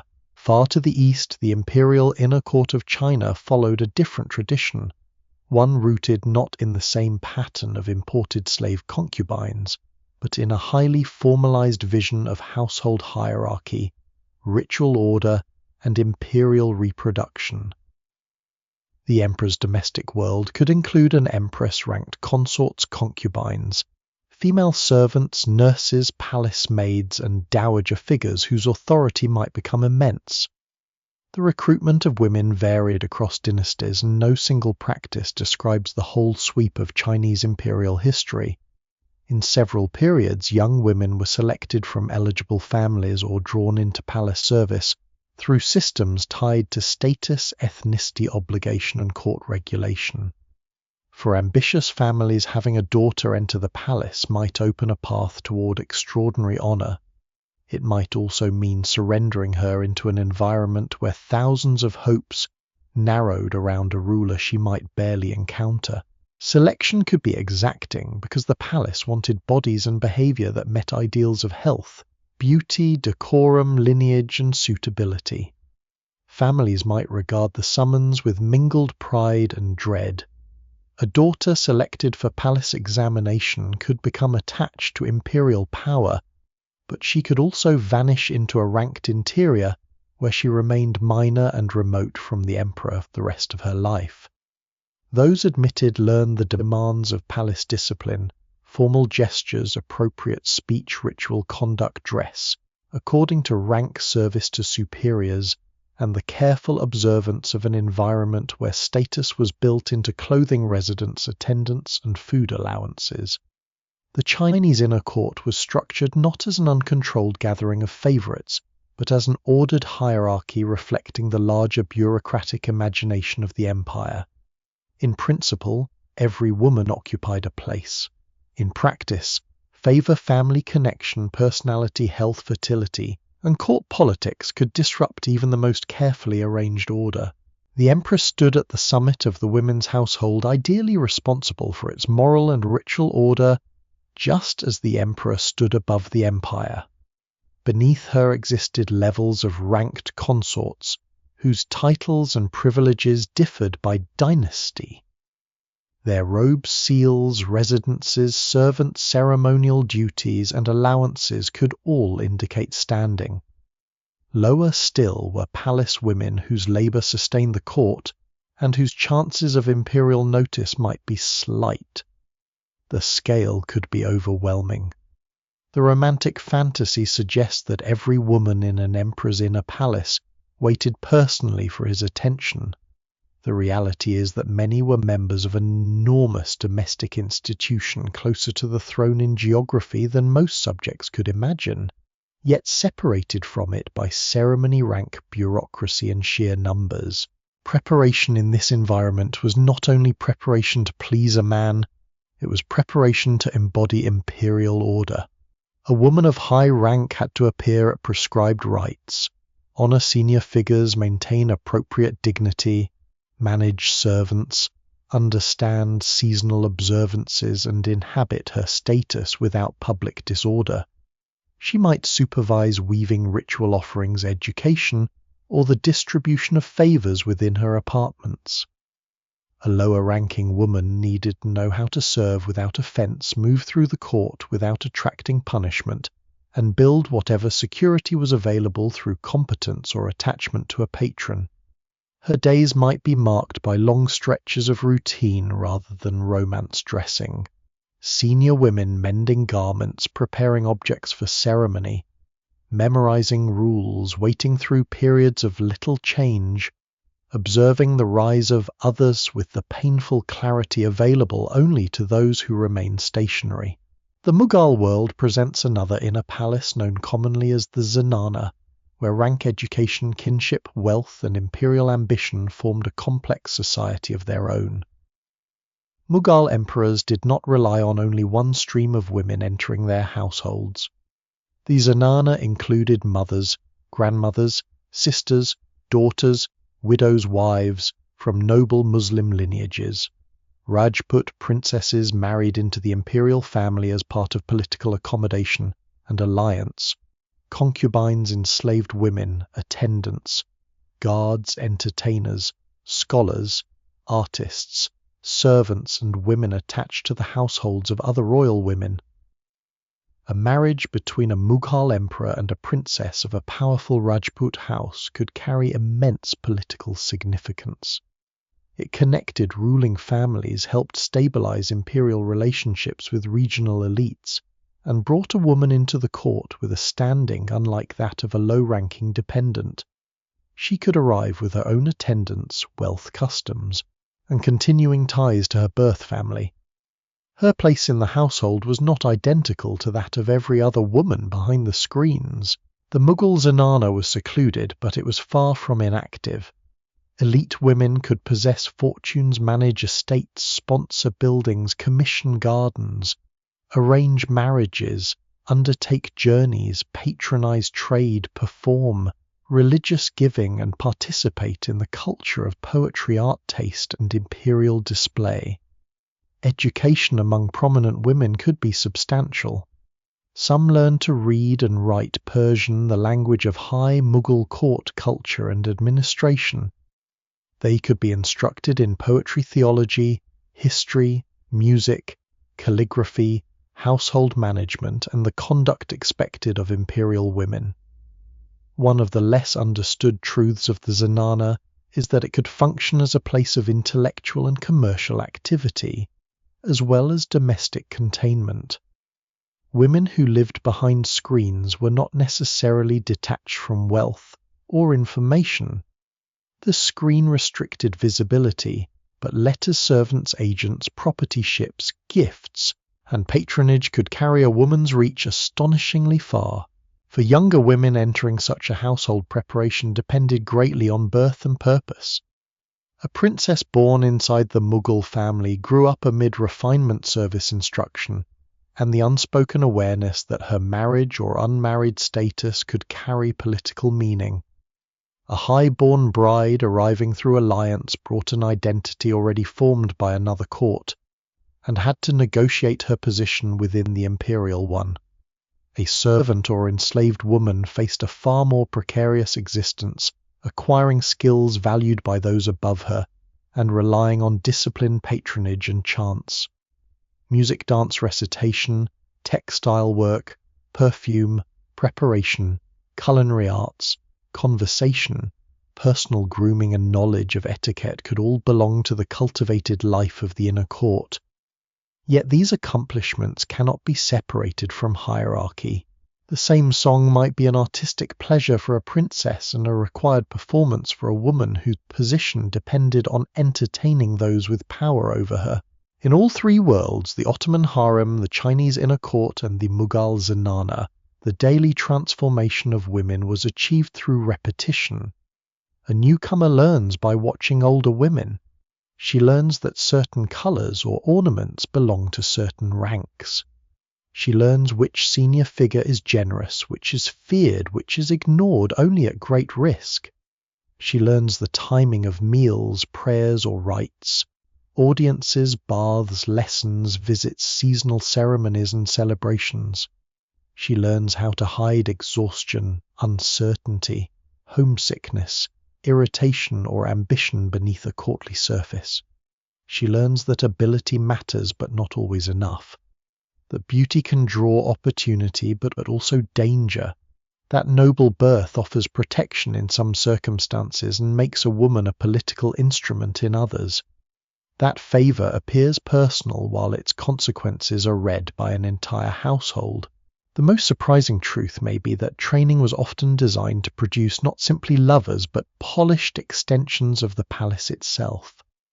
A royal woman or potential consort was expected to reflect discipline, refinement, fertility, loyalty, and elegance. Her speech could not seem coarse, her dress could not seem careless, Her gestures could not embarrass the court.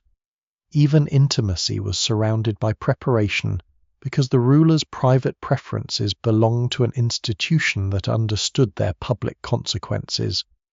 A woman summoned into closer presence did not walk there as an ordinary individual meeting another ordinary individual.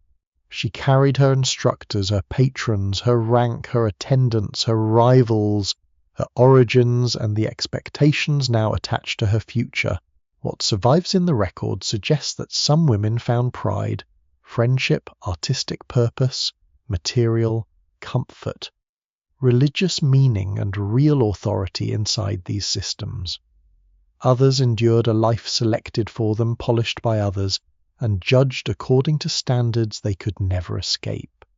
Scholars still debate the precise experiences of the majority because ordinary palace women left few direct testimonies, and later accounts often preferred exceptional favourites or notorious scandals. Yet the structure is clear enough. Behind the screens, a royal court did not wait passively for chance. It trained bodies, voices, manners, loyalties, and hopes, attempting to turn human uncertainty into order. By candlelight, a young woman sits while an older attendant adjusts the fall of her robe and corrects the position of her hands. Elsewhere, another practices a line of poetry, another rehearses a melody, another repeats a prayer or ceremonial greeting. Another bends over fine embroidery meant for someone she may never meet.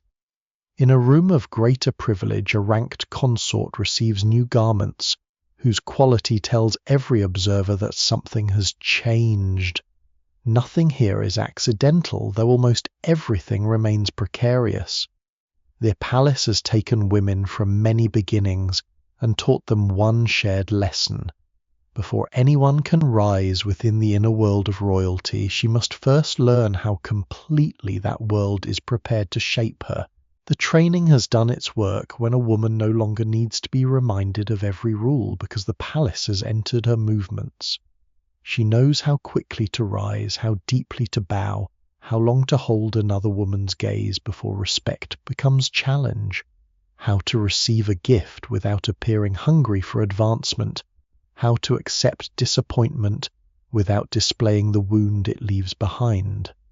Her rooms may now contain embroidered cushions, polished metal mirrors, silver vessels, fine lamps, perfumes, carved chests, patterned screens, perhaps even a view into a courtyard where water runs beneath flowering branches. To someone standing outside the gate, this life can resemble privilege without qualification. Yet comfort and captivity do not cancel each other. In many royal inner households they become inseparable. The same silk that announces elevated rank can fall across the shoulders of someone who has not seen her birthplace in years.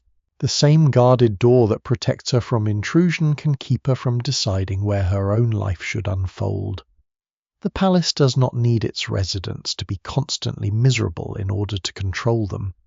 It is often more effective when it offers beauty, order, safety, and the possibility of reward, while never allowing them to forget that all of it exists at the permission of power. A young woman who has risen from service into notice may discover that elevation changes the quality of waiting rather than ending it. Before she waited for instruction, now she waits for attention.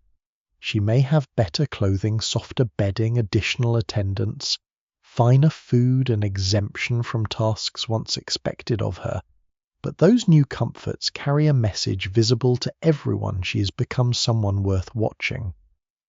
Every sign of favour awakens calculation in others. Some seek friendship because they hope her influence will grow. Some attach themselves cautiously, offering help that can later be remembered as loyalty. Some regard her success as a personal diminishment, especially in a world where advancement is measured through proximity to one ruler, one senior mother, or one cluster of children whose fortunes may eclipse every rival. The newly favoured woman lives at the centre of attention she cannot openly acknowledge. A necklace is not merely beautiful. A visit is not merely private. An improved apartment is not merely more comfortable. Her privileges have become public announcements in a community trained to understand the politics of gifts. Luxury in a royal harem could be genuinely extraordinary. High-ranking women might possess magnificent garments, costly jewels, rare perfumes, private servants, musicians, fine food, baths, gardens, animals, libraries, religious objects, income from estates, stipends, and the ability to distribute gifts of their own. In the Mughal world, imperial women could command substantial fortunes and surround themselves with textiles, architecture, fragrances, devotional objects, and works of refinement drawn from across a wealthy empire. In the Ottoman palace, senior women inhabited richly appointed apartments and could sponsor mosques, fountains, schools, soup kitchens, and other public foundations that extended their presence far beyond palace walls. In imperial China, rank within the inner court could bring robes, seals, attendants, food allowances, elaborate ritual honor, and residence in spaces marked by imperial distinction. The physical world of a successful palace woman might therefore be far more secure and comfortable than the lives of most women beyond the walls who faced hard agricultural labor, poverty, disease, dangerous childbirth, and vulnerability to famine or war without cushions, guards, physicians, or wealth. It would be false to pretend that such comforts meant nothing. Warmth matters, good food matters, protection from ordinary violence matters, education, music books, gardens, trusted attendants, and the ability to support religious or charitable works could give a woman real satisfaction and purpose. Some women surely formed deep friendships in enclosed households. Some cared tenderly for children not their own. Some found affection, status, spiritual life, artistic expression, or pride in mastering a world that had first threatened to erase them. Some may have preferred palace security to the uncertain futures awaiting them outside it, especially when their families were distant, destroyed, impoverished, or politically powerless. The evidence remains incomplete, and it is as misleading to imagine every woman in permanent despair as it is to imagine every woman reclining contentedly in pleasure. Human beings make lives even within structures they did not choose. They laugh, compete, pray, remember, grieve, adapt, hope, and sometimes find happiness in places built upon profound inequality. But the palace demanded payment for its gifts. The first price was often separation. A princess sent across a border as a bride might retain her noble identity, yet understand that childhood places had become unreachable memories. An enslaved girl brought into an imperial household might lose language, religion, family, and original name beneath the disciplined education of the court. Even women who entered from nearby noble families could find themselves removed from ordinary relationships by the weight of royal privacy. Family might seek favors through them, but affection became tangled with political expectation. A visit was no longer simply a visit. A brother asking for advancement might place a woman under suspicion. A father's changing loyalties could alter her safety. A mother's grief over separation rarely enters the chronicles, but every court that gathered women from distant origins contained the silence of homes left behind. Homesickness had little official value and therefore leaves few traces. The palace recorded allowances, titles, births, ceremonies, marriages, deaths, promotions, punishments, and charitable foundations. It rarely recorded the moment a woman heard a familiar song and remembered a landscape she could no longer return to, or the way a foreign bride instructed her cook to prepare a dish from her childhood, or the ache of hearing another woman speak a language once used among sisters and mothers. Such experiences must be inferred with care. Yet it is difficult to believe that a household filled with displaced women did not also contain memories carried privately across years. The inner palace was not only a map of imperial reach, it was an archive of personal distances, a place where the conquering power of a dynasty could be measured in the number of people required to build new lives far from the old ones. For many women, childbirth intensified both hope and dread. Pregnancy might bring attention, better care gifts, prayers, and a sudden elevation in standing. It could mean that a woman once regarded as replaceable had become tied permanently to the royal line. But pregnancy in any pre-modern court remained dangerous. Wealth could provide attendants, experienced midwives, medicines, nourishment, and ritual support, yet it could not remove hemorrhage, infection, obstructed labor, miscarriage, stillbirth, or the slow aftermath of injury. The gilded rooms of royalty witnessed the same bodily danger that haunted humble houses, though surrounded by richer fabrics and more anxious witnesses. A woman could spend months sensing that her survival, her standing, and the expectations of an entire faction were gathering around the birth. If the child died, grief could arrive alongside political loss. If she died and the child lived, the baby's future might pass into other hands. If both survived, the next question followed almost immediately: was the child a daughter or a son? Even before succession reached its most dangerous form, the emotional pressure of producing children could shape a woman's life. A wife who did not conceive might see her position diminish. A consort who bore daughters but no son might remain respected, or she might watch other women gain the security she lacked. A woman who bore a prince could rise rapidly, but the child who gave her importance also made her vulnerable. His sickness terrified not only a mother, but every attendant and ally whose future had attached itself to his survival. His rivalry with another prince could set mothers against one another, even when they might otherwise have shared the hardships of the same enclosed world.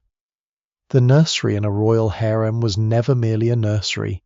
It was a place of milk lullabies, fever toys, whispered blessings, and the first formation of political allegiance. Rivalry did not require cruelty to begin. It could begin in scarcity. The palace may possess vast wealth, yet its most important rewards cannot be divided equally.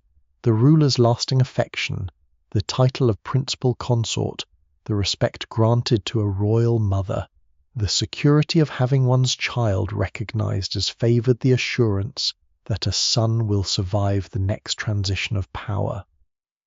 Women placed inside this structure did not need to be naturally vindictive for competition to arise. They were asked to build security within a system that often made another woman's success feel like their own danger. A favored consort's promotion might reduce another's access. The birth of a prince might shift servants and gifts toward his mother's rooms. The ruler's declining health might turn old jealousies into desperate political calculations. Chroniclers later found it easy to describe women as scheming, jealous, and destructive, while overlooking how carefully the royal system had designed the contest in which they lived. Some rivalries could be contained by rank and ceremony.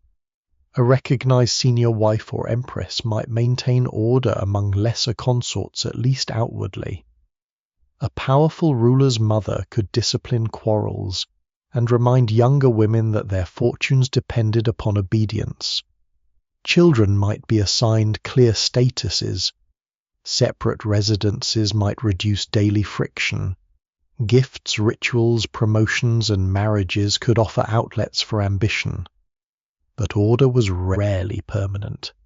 Illness, infertility, the unexpected death of an heir, the ruler's sudden infatuation, the arrival of a politically important bride, or a rumor whispered by the right servant could disturb the balance. In a household where everyone had learned to interpret tiny changes, uncertainty itself became exhausting. A woman might wake with privilege and end the day knowing that a rival's pregnancy had changed her future. The emotional life of the palace was shaped not only by rivalry, but by the strange condition of being surrounded yet alone. The harem could be crowded with voices, servants, children, ceremonial visits, meals, lessons, music, and shared rituals, while still leaving individuals profoundly isolated. Trust was never simple when private words could become useful to someone else. A friend might also be a dependent seeking protection. A servant who offered comfort might also carry reports. A senior woman's affection could remain conditional upon obedience. A woman whose rank had risen might find old companions suddenly formal with her, while new companions approached her position more than her person. The closer she moved to power, the harder it could become to distinguish tenderness from calculation. Still, solidarity existed. Older women could guide frightened newcomers through their first bewildering months. Nurses could become loved members of royal households remembered long after infancy ended. Widows and dowagers could create communities of support, religion, patronage, and memory.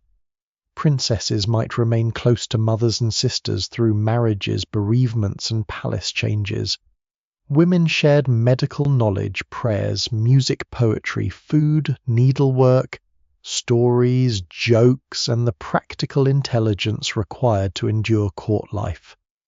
Within institutions built upon control, people often create forms of care that the institution did not intend. This is one reason the history cannot be reduced to imprisonment alone. The walls constrained life, but the lives within them were not empty. They were dense with attachment, obligation, affection, endurance, and loss. The case of women who left the palace is especially revealing. In some systems, women who had served in the inner court might eventually be married to officials or members of the elite, their training and palace ties increasing their desirability and extending court culture outward. Departure could appear to offer release, yet it did not necessarily erase the palace's influence. A woman shaped by years within the royal household carried its manners, networks, loyalties, memories, and expectations into her new home. Others never left. Widowed consorts, mothers of princes, women without arranged futures, or those whose status bound them permanently to the dynasty, might grow old in apartments where younger arrivals repeated the same first lessons they had once learned. Time in the inner palace was measured in reigns, births, deaths, and transfers of favour. A woman could watch the man for whom the household existed age and die, only to find herself still held within the structure his life had created. The most privileged women sometimes turned their wealth into something more enduring than private comfort. They commissioned religious buildings, fountains, schools, tombs, gardens, charitable kitchens, caravan facilities, copied manuscripts or gifts to sacred institutions. Such patronage was pious, political, personal, and deeply practical. A woman whose visibility was constrained could write herself into the city through stone and water. A fountain flowing for the strangers, a mosque bearing an inscription, a tomb carefully built, or a charitable endowment supporting food for the poor could project her identity beyond the guarded apartments. These acts should not be read simply as consolation for confinement. Powerful women pursued them for many reasons, including belief, prestige, duty, and dynastic influence. Yet they also reveal a desire to leave evidence of a self larger than the private role assigned within the palace. For lower-ranking women, no such monument awaited. Their endurance remains hidden in the margins of household records, in the unnamed figures implied by kitchens, bathhouses, laundries, nurseries, and chambers that never maintained themselves. Their captivity might not be softened by influence or wealth. They might witness the luxuries of senior women without sharing in them, handle silks they could never own, prepare cradles for children whose futures mattered more than their entire lives, and grow older inside a hierarchy that offered little movement. The beautiful harem of legend is most cruelly misleading here, because it erases not only constraint but class. Behind every jeweled consort stood women laboring in a protected world that protected them least of all. As night gathers over the inner palace, the contrasts sharpen. In one room, music is played softly while a favored woman receives costly cloth. In another, a mother bends over a feverish child, unable to think of anything beyond the next breath. Along a service corridor, a tired attendant carries away linen and knows that tomorrow will bring the same work. Somewhere in a chamber scented with flowers, a woman newly elevated feels the thrill of recognition and the first chill of understanding what recognition demands. The palace shines because so much of life has been arranged within it. Beauty, safety, training, nourishment, devotion, companionship, and opportunity. It darkens for the same reason. Nothing is simple where comfort depends upon obedience, where love is entangled with rank, and where a woman's greatest happiness may become the very event that places her closest to danger. For soon the child in the cradle does more than survive. He begins to represent a future. Servants speak of him with growing care. His mother's rooms attract attention. His father looks upon him not only with affection, but with the awareness of continuation. Another woman elsewhere in the palace holds another son, and she understands the same thing. The silk curtains remain still, the gardens remain peaceful, the lamps reflect in quiet water, but the emotional world of the harem has already begun to harden around an unavoidable truth in a royal household. Motherhood can transform captivity into power, and power can make even a mother's love perilous. The child in the cradle changes the room around him before he can recognize a face. Servants step more quietly. Gifts arrive with a little more care. Midwives, nurses, physicians, astrologers, tutors, religious advisors, and elderly women experienced in the hazards of palace childhood begin to matter in new ways. The mother who until recently may have been judged by beauty, grace, obedience, ancestry, or favor, now carries a different kind of importance.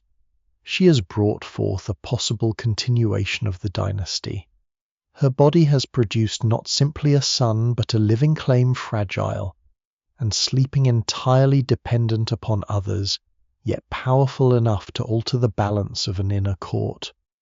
In that moment, motherhood within a royal harem is no longer only intimate, it becomes constitutional in the oldest and most dangerous sense of the word.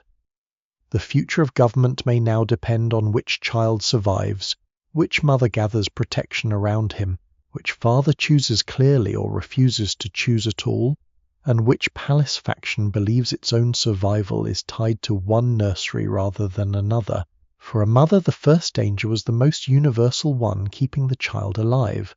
Royal birth did not spare infants from fever infection, digestive illness, accidents, weakness, or the many unnamed diseases that carried away children before modern medicine. The palace could command wet nurses, warm rooms, clean cloth, physicians, prayers, medicines, guarded food, and constant attendance, but even the richest court faced the terrible unpredictability of infancy.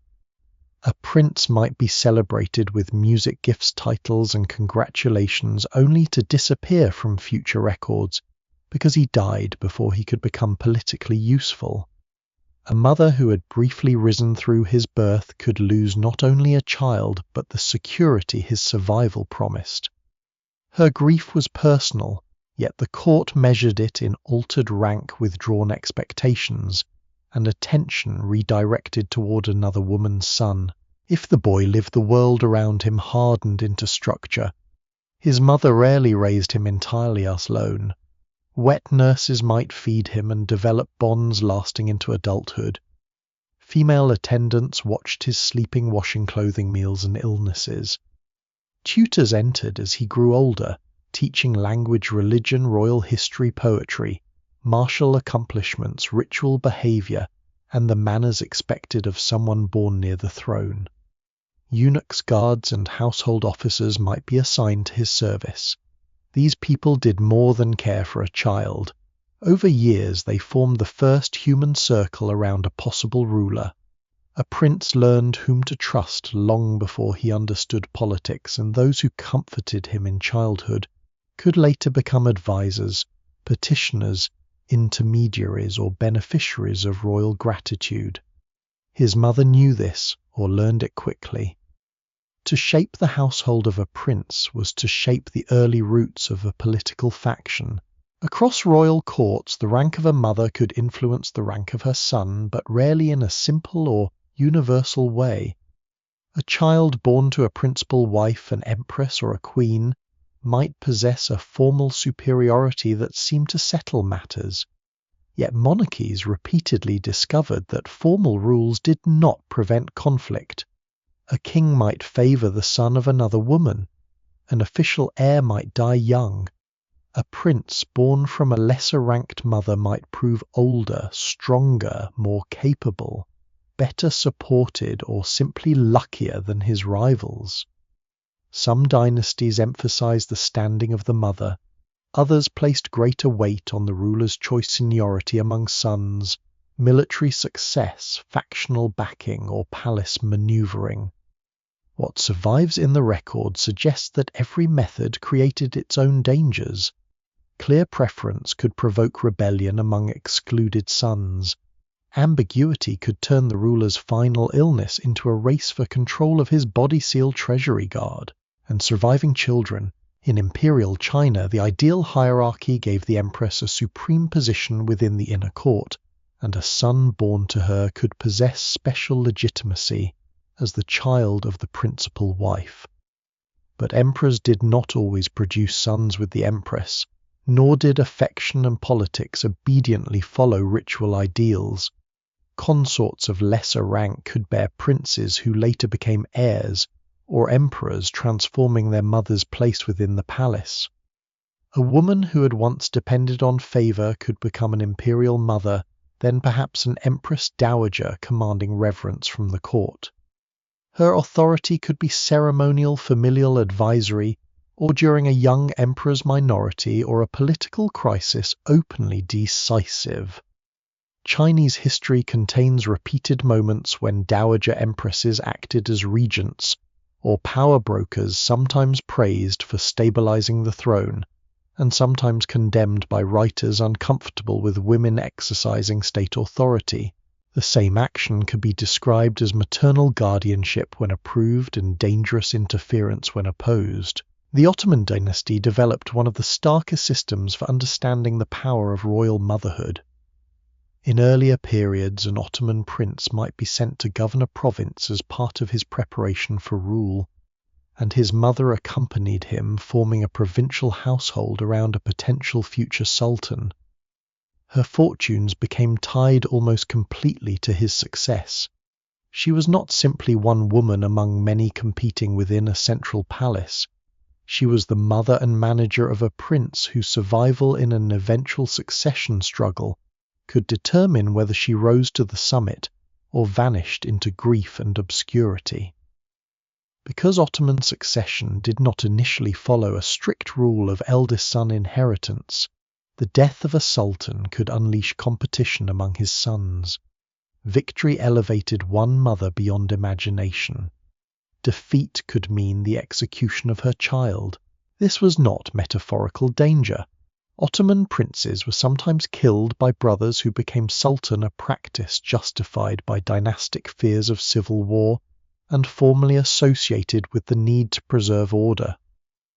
From the perspective of the state, the logic was ruthless.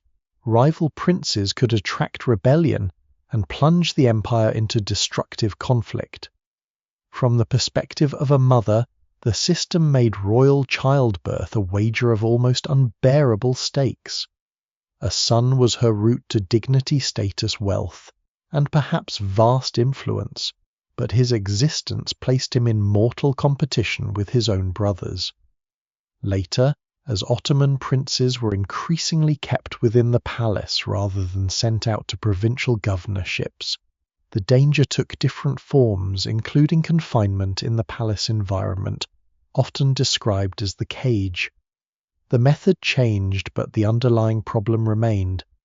Too many legitimate sons could become a threat to the stability they were born to preserve. If a prince succeeded, his mother could become the valide sultan, the mother of the reigning sultan, and often the highest-ranking woman in the Ottoman household. Her position did not arise simply because the ruler loved her. It was anchored in the most powerful relationship available within a dynasty she had borne and raised the man now seated on the throne. She knew him before officials surrounded him with ceremony. She might have guarded his interest when his future was uncertain. She represented continuity between his childhood, his household, and his reign. In certain periods, especially during the era later called the Sultanate of Women, royal mothers and consorts exercised influence visible enough to disturb chroniclers and fascinate later historians. They arranged patronage, communicated with statesmen, managed enormous household, commissioned public works, and intervened in moments of succession or crisis. Their power was real, though neither unlimited nor identical in every reign. The Mughal imperial household also made motherhood central to authority, though its political landscape differed. Mughal rulers were surrounded by an extensive family world of mothers, foster mothers, wives, sisters, daughters, aunts, and widows whose prestige could be significant. A prince's maternal connections mattered especially when his mother came from a politically important lineage, or when senior women of the household extended protection toward him. Yet royal children were not always closest only to biological mothers. Fosterage could create extraordinarily powerful bonds. Nurses and foster mothers who cared for imperial sons might see their own families raised through the affection and trust created in the nursery.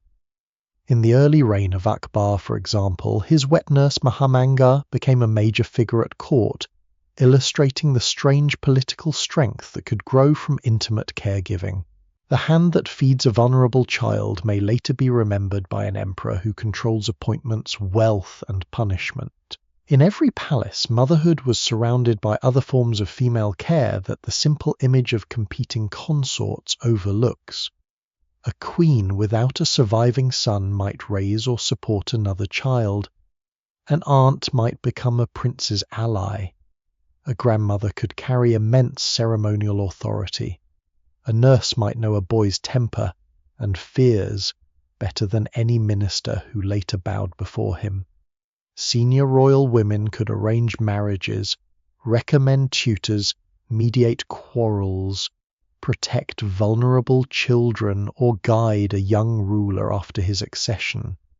The palace was full of motherhood, both biological and social. Yet biological maternity remained uniquely potent, because a mother could claim that the sovereign's body had once depended upon her own. It was a relationship no appointed minister could fully imitate. That bond did not guarantee affection. Royal children could be separated from mothers by protocol, education, political necessity, early death, displacement, or the competing demands of court life. Some sons honored their mothers magnificently. Others resisted their control once they achieved power. A mother who had spent years preserving a prince's interests might discover that the grown ruler regarded her advice as interference. A son might love his mother and still refuse her preferred officials or policies.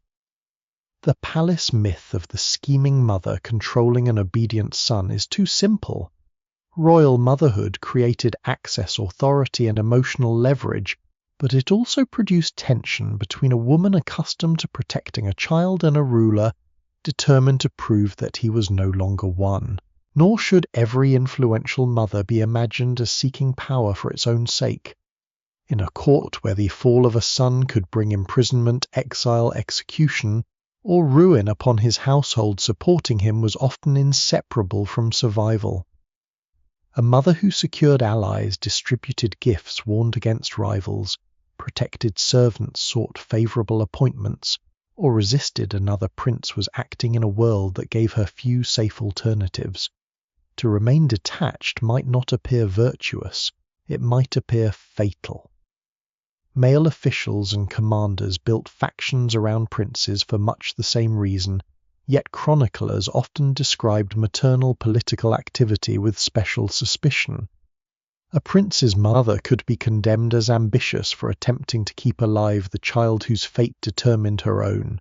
This does not mean maternal power was always gentle or defensive. Mothers of princes could participate in harsh struggles. They could promote favorites, exclude rivals, manipulate access, arrange dismissals, encourage punishment, conceal illness, spread suspicion, or approve acts that eliminated threats to their children. A woman shaped by a dangerous system could use the weapons that system allowed. Love for one son offered no protection to the sons of others. The tenderness of the nursery and the violence of succession were not opposing worlds. They were connected by a straight corridor. The child once held against a mother's chest could grow into the claimant for whom another mother's child had to be imprisoned, disinherited, blinded, strangled, or sent away. The palace understood this danger well enough to develop methods of managing princes and their mothers. Children might be ranked formally. Mothers might be limited to one prince, as in aspects of Ottoman practice, intended to prevent one woman from accumulating too many competing sons within the dynasty. Princes might be sent away from the central court, educated separately assigned households, married strategically, watched closely, or confined. The ruler might announce an heir, withhold the choice, or allow competition to continue because rival sons prevented any one faction from becoming too strong during his lifetime. Every solution carried a cost. Separating princes could weaken family bonds and create competing centers of power. Keeping them together could intensify surveillance and fear. Naming an heir could make him a target. Refusing to name one could make the ruler's death catastrophic. One of the quieter details in this history is the importance of household spending. A mother's political position could be measured in servants assigned to her child gifts, distributed during his ceremonies, tutors selected for him, apartments prepared for him, clothing made for his appearances, and correspondence sent in his interest. A prince required resources long before he required soldiers. Wealth created visibility. Visibility encouraged allegiance. Even religious acts could help construct maternal authority. A woman praying publicly for a son, commissioning charity in his name, or supporting sacred foundations after his accession, linked motherhood with piety and legitimacy. The private bond between mother and child slowly became part of the public story of the rule. Yet for every mother who watched her son ascend a throne, others saw futures close. Their princes died as infants or young men. They were defeated in succession struggles, removed from court, imprisoned, executed, or reduced to quiet lives far from authority. The mothers of failed claimants seldom received the architectural monuments, ceremonial titles, or admiring biographies granted to the successful. Their grief sits at the edge of the record, a room emptied after a child's death, servants dismissed or reassigned. A woman once treated with careful respect now addressed more coldly. A mother hearing that her grown son born within guarded luxury and raised amid hopes would never return. No jeweled image of the harem can contain those losses, though they were among its most enduring realities. Scholars still debate how directly particular royal mothers shaped specific successions, because hostile rumor often attached itself to powerful women. And palace politics rarely left clean evidence. Accusations of poisoning, seduction, conspiracy, and manipulation cluster around those whose sons rose unexpectedly or whose influence lasted unusually long. Some accusations may reflect genuine struggles. Others reveal the unease provoked when a woman within an enclosed household became too visible in public affairs. What remains certain is not every lurid story, but the structure that made such stories believable. A royal mother stood near the fault line of hereditary rule. Her child could become the answer to a dynasty's need for continuity or the cause of its next internal war. In the deep interior of the palace, the nursery lamps burn past midnight. A mother listens to a child breathing beneath layered blankets while a nurse dozes nearby. Beyond the chamber, servants know that the boy's health matters. Beyond them, senior women know that his birth has shifted the order of favor. Beyond the walls, officials may already be calculating the possibilities attached to his name. He is still small enough to reach blindly for his mother's hand, unaware that his life has begun to gather loyalty and fear around it. She sees perhaps only a sleeping child, or perhaps she's already learned that in a royal household, no mother is permitted that innocence for long. She may love him with the ordinary helpless force felt by mothers everywhere. But the palace has turned that love into a political fact, and from that point forward, the closer he comes to the throne, the more dangerous the walls around them will become. The sleeping prince does not need to understand danger for danger to begin arranging itself around him. As long as the ruler is strong, alert, and unquestionably in command, rivalries within the inner palace can remain softened by ceremony. Mothers receive their allowances, sons are educated, gifts are exchanged with smiles disciplined enough to conceal resentment. Servants continue their routines, eunuchs guard their thresholds, officials bow before the sovereign, who alone can keep ambition suspended beneath obedience. But illness changes the temperature of a court. So does age. So does the death of a favored heir, the unexpected birth of another son, the rise of a new consort, or the simple suspicion that the ruler's hand is becoming weaker than the hands reaching around him. Then every corridor seems to carry news too quickly. Every tray of medicine becomes a possible weapon. Every visit to a sick bed acquires meaning. Every mother looks at her son and sees not only the child she once protected, but the figure others may already have decided must be removed. In such moments, the royal harem becomes the place where rumor and policy affection, and fear, private grief, and public violence are almost impossible to separate. Poison is the perfect palace rumor because it requires so little visible evidence. A ruler falls ill after a meal. A prince dies suddenly after visiting a relative. A favored consort weakens after childbirth. A queen mother survives while several of her enemies do not. In a world without modern diagnosis, where infections contaminated food, chronic disease, pregnancy complications, and hereditary illness could destroy a body swiftly and mysteriously, unexpected death invited explanation. And where the household was already understood as a place of concealed rivalry, poison seemed believable, even when nothing could be proved. It could be imagined in wine medicine, sweets, ointment, fruit, or the hand of a trusted servant. It offered chroniclers a narrative as irresistible as it was difficult to confirm.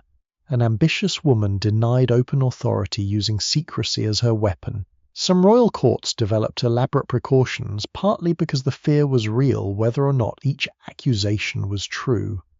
Food might pass through layers of supervision. Servants responsible for kitchens, medicine, drink, and personal service could be closely watched. Access to the ruler's body during illness became politically charged.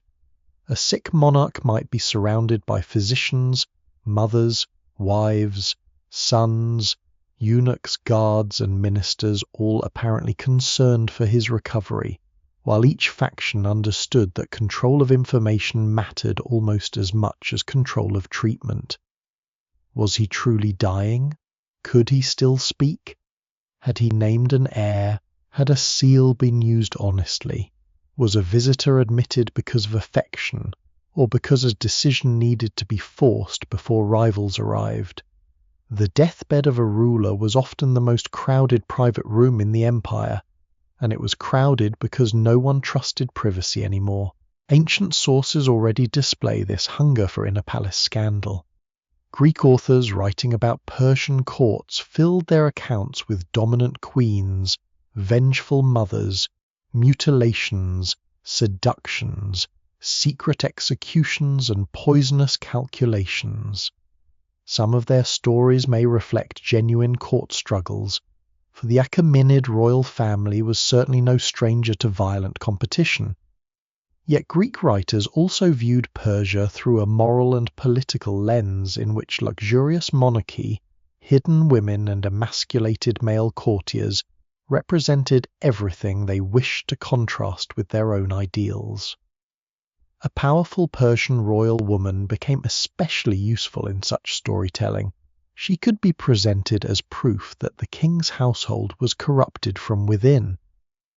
The problem for later historians is not that every tale must be dismissed, but that the record is shaped by outsiders who found female influence shocking, and Eastern courts convenient places in which to locate it. The story of Parysatis, mother of the Persian king Artaxerxes II, shows how enduring such images can be. In Greek accounts, she appears as a formidable and terrifying royal mother, deeply involved in the rivalry between her sons and later accused of arranging savage revenge against those connected with the death of her favoured child Cyrus the Younger. The stories are filled with memorable cruelty, including elaborate punishments and lethal plotting within the royal household. There was certainly a succession struggle. Cyrus did rebel against his brother and died in battle in 401 before the Common Era. His mother's grief and influence may have been real, but the most dramatic details come through all authors whose access to the inner Persian court was limited and whose narrative traditions relished the image of palace women acting through vengeance. The historical core is a dynasty divided by competing sons and a mother caught within that struggle. Around that core, the record grows darker, sharper, and harder to verify. Chinese imperial history contains the same collision between genuine political violence and stories sharpened by moral judgment. When an emperor died or weakened, the women closest to him could become central to the contest over succession, especially when one woman held the position of empress or empress dowager, and another had borne a favoured son. Early imperial histories describe Empress Lu, widow of the founder of the Han dynasty, as a figure of extraordinary ruthlessness after her husband's death. The most infamous account concerns her treatment of consort Qi, a favoured rival whose son had threatened the succession of Lu's own child. The story, preserved in shocking detail, presents an act of deliberate cruelty meant not only to destroy a rival, but to demonstrate complete triumph over her. There is no reason to doubt that struggles around succession could be brutal, and Empress Lu genuinely exercised power in the early Han court. Yet the way later writers framed her rule also served a moral warning about female dominance and disrupted order. When a woman rules visibly after a husband's death, the chronicler's pen often becomes as punitive as any court decree. Centuries later, Wu Zetian, the only woman in Chinese history to formally rule as emperor in her own name, attracted an even denser cloud of accusations. One story claims that she killed her own infant daughter and blamed the death on Empress Wang in order to remove a rival and rise in status. It is a terrible allegation, precisely the kind that transforms ambition into something monstrous and unnatural. Modern scholars treat it cautiously because the accounts were shaped by hostile traditions composed in a political culture deeply uneasy with a woman claiming sovereign authority. Wu Zetian did maneuver successfully through a dangerous court. Her rivals were removed. Her ascent was real and her rule could be severe. But the private murder around which so much later judgment revolves cannot be established with certainty. The accusation survives because it fits the story. Her opponents wished history to remember a woman so hungry for power that even motherhood became a weapon. This pattern repeats because the harem and inner court were places from which direct evidence rarely emerged. A military rebellion leaves armies, orders, corpses, confiscations, inscriptions, and visible ruins. A palace struggle may leave only a changed title, an unexpected burial, an official condemned for conspiracy, a consort who disappears from records, a prince removed from succession, and later accounts explaining why. The private nature of the setting allows rumour to fill the absences. Women were especially vulnerable to this process because their influence often operated through access, kinship, household appointments, correspondence, patronage, and the futures of their sons rather than through offices openly recorded in state documents. When events turned violent, it was easy to imagine that the unseen chamber had produced the unseen crime. Sometimes, however, palace violence needed no poison and no invention. Princes could be killed openly enough for the state to acknowledge the act. In the Ottoman dynasty succession, anxiety produced a practice in which a victorious sultan might order the execution of his brothers to prevent rival claims from igniting civil war. The most devastating example came when Mehmed III ascended the throne in 1595 and had 19 brothers executed. Their deaths were not whispered suspicions created by foreign fantasies of the harem. They were a documented consequence of a dynastic system that regarded living princes as potential sources of rebellion. Each of those princes had been born within the protected interior of the dynasty, tended by women, watched by servants, and carried through childhood under the same palace roofs. Their deaths exposed the terrifying conclusion of royal fertility. A household that celebrates sons when they're born may later destroy them because too many sons make peace impossible. For the mothers of such princes, the danger that had always shadowed childbirth became final. A woman could bear a royal son, guard him through infancy, watch him grow within embroidered rooms, and still have no power to protect him when another son took the throne. Her grief does not occupy the center of official state reasoning, which speaks instead of order, rebellion, precedent, and necessity. But the inner palace must have absorbed those deaths in ways no legal formula could contain. Chambers emptied. Nurses lost the children they had raised. Servants attached to defeated princes feared reassignment, punishment, or disgrace. Mothers remained alive in a household now reorganized around the victor and his mother. Royal violence was not an event occurring outside the harem. It tore directly through the relationships that had given the institution its meaning. As the Ottoman system changed, execution was increasingly replaced or accompanied by another solution: confinement. Princes could be held within the palace, secluded from political life, prevented from forming independent power bases, and kept as available should the ruling line require them. This reduced the immediate spectacle of brother killing, but it created its own form of suffering. A prince raised in enclosed uncertainty might spend years wondering whether a door opening unexpectedly brought accession or death. Isolation could leave future rulers inexperienced, fearful, and psychologically strained. The mothers and attendants around them lived inside that uncertainty as well. A dynasty had solved one problem by making captivity part of inheritance.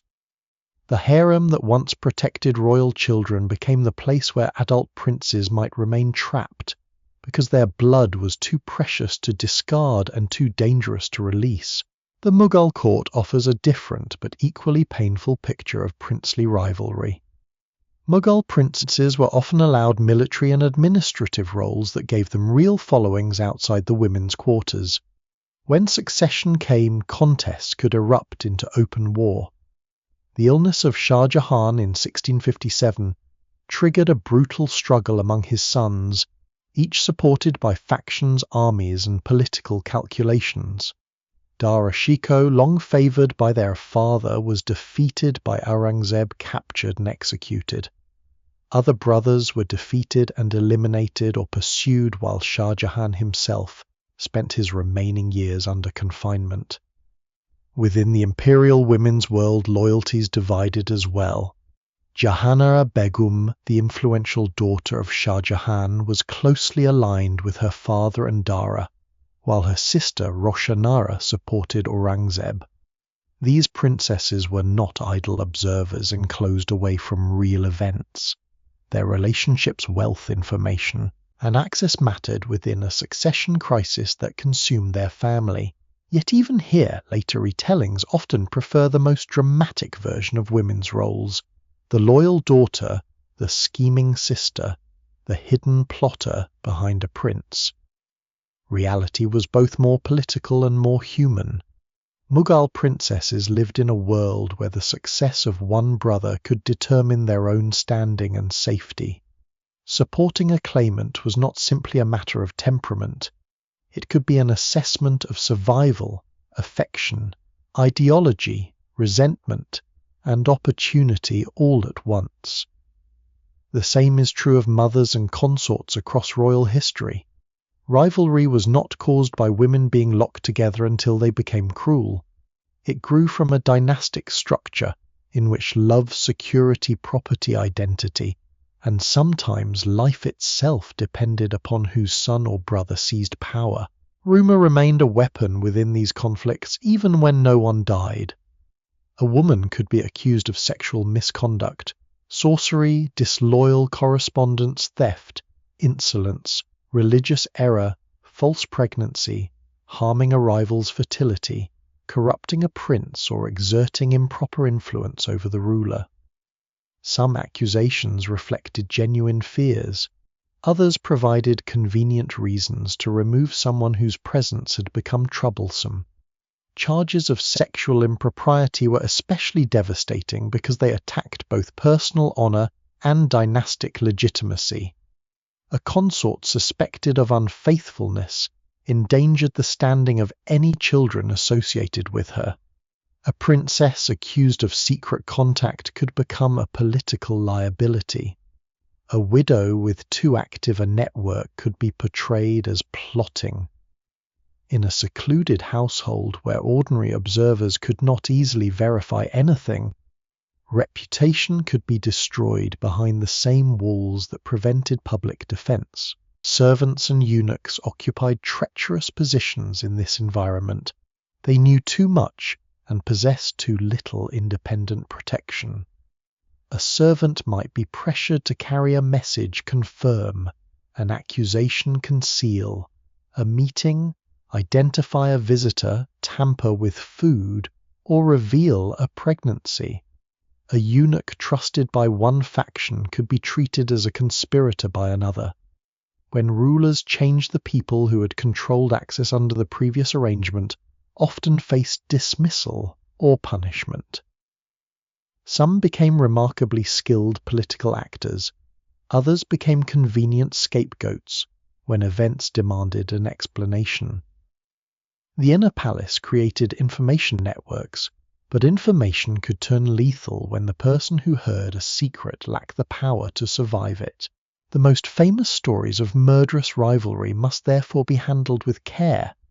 Some are supported by records strong enough to show execution, imprisonment, deposition, or open conflict. Others are embroidered by chroniclers, foreign visitors, or later popular imagination. Many hover between the two, plausible in a violent court but not provable in their most intimate details. The evidence remains incomplete, particularly where allegations involve women whose political enemies controlled how posterity encountered them. To dismiss all palace intrigue as misogynistic invention would ignore the real brutality of dynastic struggle. To repeat every accusation as fact would reproduce the very distortions that turned enclosed women into caricatures of poison and seduction. Behind every sensational rumor is a simpler and more disturbing truth. Hereditary monarchy placed families in conditions where ordinary affection could become politically dangerous. Brothers were potential rivals because they shared a father. Mothers feared one another because their sons could not all inherit. Wives and consorts sought protection because a ruler's death might expose them to humiliation or ruin. Princesses chose sides because neutrality could leave them powerless after victory had been decided. Guards, servants, nurses, and eunuchs watched events unfold, knowing that they too belonged to someone's household and might fall with it. The palace did not require imaginary wickedness to become deadly. Its structure provided enough pressure on its own. In a darkened corridor, a servant carries a covered bowl toward the chamber of someone ill. Perhaps it contains nothing more dangerous than medicine prepared by exhausted hands. Perhaps the patient is already beyond help. Yet by morning, if death comes, the bowl may acquire a story. A rival was seen nearby. A gatekeeper allowed the wrong visitor through. A mother smiled too calmly. A prince moved too quickly to secure guards and seals. The truth may be buried with the dead while the accusation grows stronger every time it is repeated. Behind the walls of the royal household, history is often made not only by what happened, but by what frightened survivors needed others to believe had happened. And once suspicion has entered the palace, even the quietest chamber can begin to feel like the scene of a crime. For all the stories of poisoned bowls and locked chambers, the most common form of power behind palace walls was probably far less theatrical.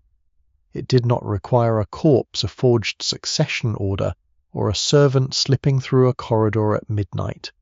It moved in requests, answered marriages, arranged audiences, granted officials recommended letters, carried children, protected estates, administered charities endowed, and gifts delivered at exactly the right moment.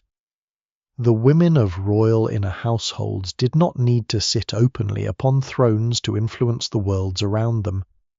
Many could not do so even if they wished. Their authority had to pass through the accepted languages of motherhood, wifehood, piety, household duty, kinship, and generosity. To later observers, especially those trained to notice armies' decrees and men holding titles, such influence could appear secondary or invisible. Yet in a monarchy, the person who gains access to the ruler shapes the heir, supports a minister, protects a petitioner, pays for a public foundation, or maintains loyalty across branches of the dynasty, is not standing outside government. She is working through one of its deepest foundations. The inner palace created limitations, but it also created concentration. A woman living far from the ruler in an ordinary town might never be able to influence an appointment, alter the future of a governor, or secure mercy for a condemned relative. A royal mother or favoured consort, though enclosed by protocol, might speak to the sovereign when men of far greater public rank were kept waiting. She might see him when he was tired, ill-grieving, uncertain, or separated from the official theatre of rule. She knew not merely the image presented in audience, but the habits, anxieties, loyalties, and weaknesses of the human being beneath the crown. This kind of access was unpredictable and often dependent upon affection, but it could also be formidable. A minister could offer advice in formal council.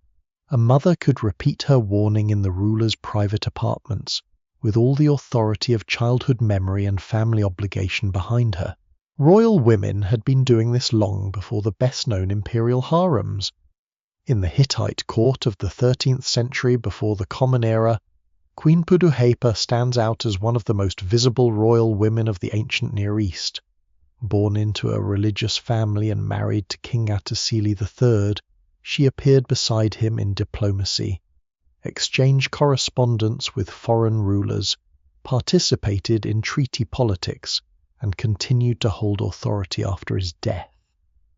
Her letters reveal not a shadowy figure plotting through whispers, but a queen capable of using her formal status as a recognized political instrument.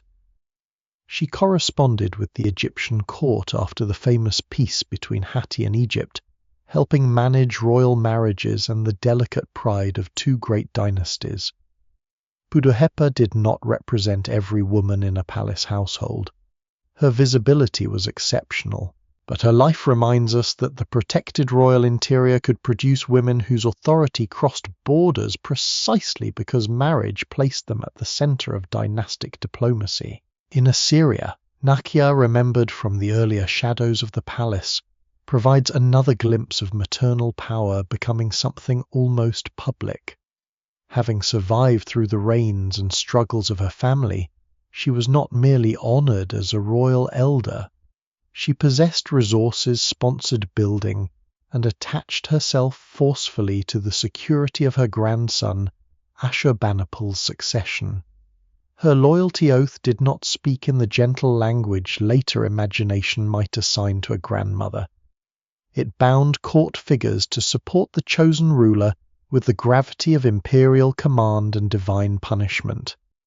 By the time she appears in this act, she has converted motherhood and grandmotherhood into authority over the future of the state. What once began in the private fact of bearing a child has expanded into an attempt to control how the empire responds when the throne changes hands.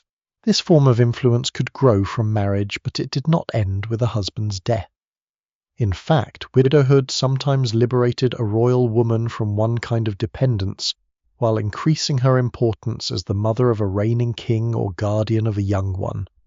A ruler's wife might be one among several consorts. His mother could be singular. She carried memory of the previous reign, familiarity with palace personnel connections to relatives and dependents, and the moral authority of having produced the dynasty's present center. If the new ruler was a child or inexperienced young man, that authority could move rapidly from ceremonial honor into practical government. She might receive reports, select advisors, control access, supervise the household, endorse punishments, negotiate with factions, or act in the name of stability. Later chroniclers frequently judge such women by an impossible standard. If they failed to intervene, they could be blamed for disorder. If they intervened effectively, they could be accused of overstepping the natural limits of their sex. The language of motherhood was powerful because it made authority appear protective rather than ambitious. A mother did not need to say that she sought power. She could say, and perhaps genuinely believe, that she sought only to preserve her son, guide his youth, defend the dynasty, and keep treacherous men away from the throne.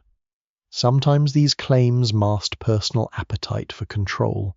Sometimes they describe the situation perfectly. Most often the two cannot be cleanly separated. In a palace where a son's fall could mean a mother's ruin, maternal protection was inevitably political.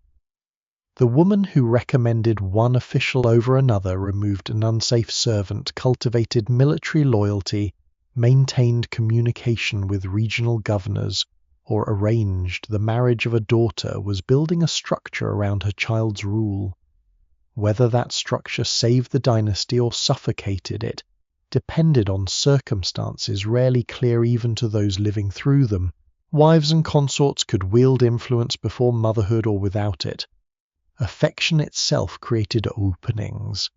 A ruler might trust a woman's judgment because she'd remain near him through illness, campaign exile, uncertainty, or private sorrow. She might receive petitions from those who understood that a formal audience was less useful than a sympathetic voice in the ruler's evening chambers. She could seek pardons, recommend promotions, support merchants, protect scholars, advocate for relatives, or help particular factions gain a hearing. Yet this was also precarious authority dependent on continuing favor. A woman whose influence rested chiefly on intimacy could be displaced by age, illness, a new favorite, or the ruler's death. For that reason, successful royal women often turned fragile access into more durable resources, wealth, property, allies, charitable foundations, connections with religious figures, loyal servants, and public prestige. Few figures illustrate this transformation as strikingly as Nur Jahan in the Mughal Empire. She entered the household of Emperor Jahangir as his wife in the early 17th century, and became far more than a beloved consort. Her family rose within the imperial elite, her political presence became unmistakable, and her name appeared on coins alongside the emperor's in a rare and powerful expression of authority. She issued orders, received petitions, participated in imperial decision-making, sponsored architecture and gardens, supported trade, and cultivated an image of command within the court's refined language of sovereignty. Her influence was possible partly because Jahangir trusted her deeply and because his health and habits increasingly allowed others near him to exercise substantial responsibility. Hostile accounts later portrayed her as ambitious and manipulative, and court rivalry certainly surrounded her, yet dismissing her as merely a calculating favourite fails to explain the administrative skill, resources and alliances required to hold such a position in one of the most sophisticated empires of its age. Other Mughal women used different forms of power. Jahanara Begum, daughter of Shah Jahan and Mumtaz Mahal, never needed to become an emperor's wife to achieve extraordinary prominence. After her mother's death, she became the leading woman of her father's court, enormously wealthy and deeply respected. She supported architecture, commerce, religious life, and Sufi scholarship. She was closely involved in the emotional and political world of her father, and during the struggle among her brothers, her loyalty to Dara Shikoh and Shah Jahan placed her within the painful centre of imperial family conflict. Her life reveals something important about the royal women's quarters. Authority did not belong only to women who shared the ruler's bed or gave birth to princes. A daughter, sister, aunt, widow, or foster mother could become powerful if wealth, trust, rank, and political circumstance brought people to her door. Property made such influence more than whispered persuasion. Royal women in several courts controlled estates, revenues, workshops, ships, trade investments, stipends, jewels, and large bodies of dependents. Money allowed them to employ servants, reward allies, assist relatives, endow religious institutions, sponsor artists and scholars, and preserve loyalty during political uncertainty. A woman whose income came entirely through the daily favour of a ruler remained vulnerable. A woman with estates, endowments, and a household of her own possessed a more lasting foundation. Her private apartments became not just living quarters, but an administrative centre, where agents arrived, accounts were examined, petitions were read, instructions were sent, and dependents understood that service to her might yield real advancement. Religious and charitable patronage extended this power into public life without requiring a woman to abandon the language of approved virtue. Across Islamic royal courts, senior women endowed mosques, schools, fountains, hospitals, inns, tomb complexes, bridges, waterworks, kitchens for the poor, and support for sacred communities.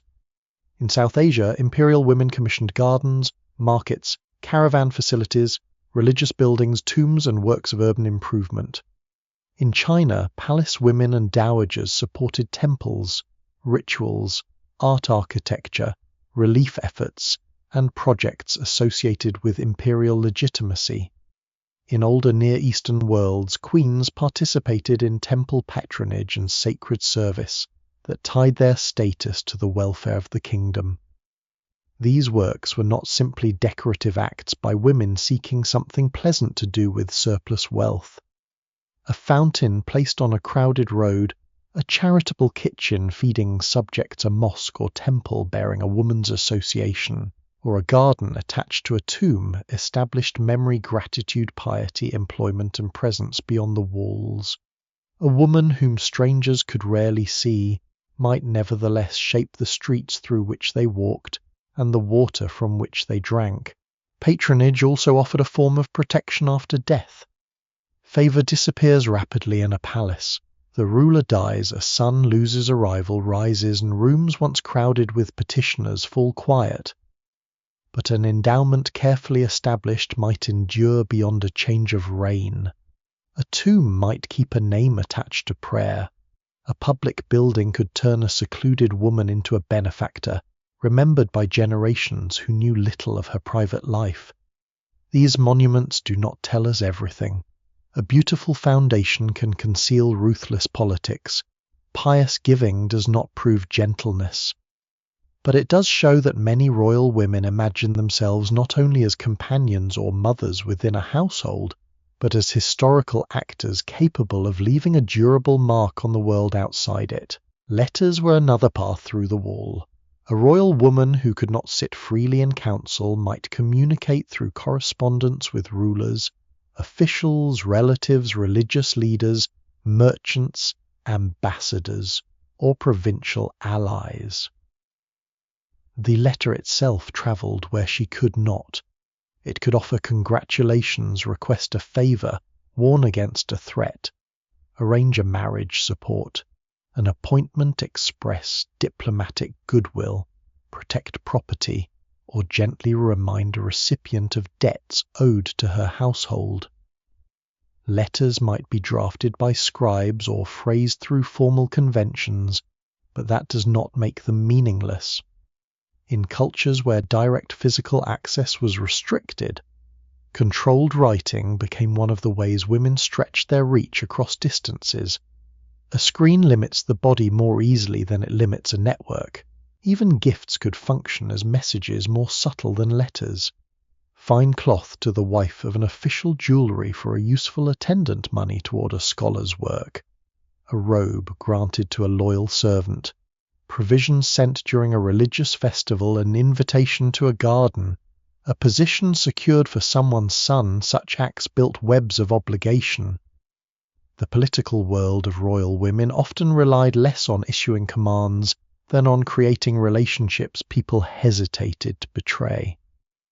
A minister might owe his advancement partly to a royal mother.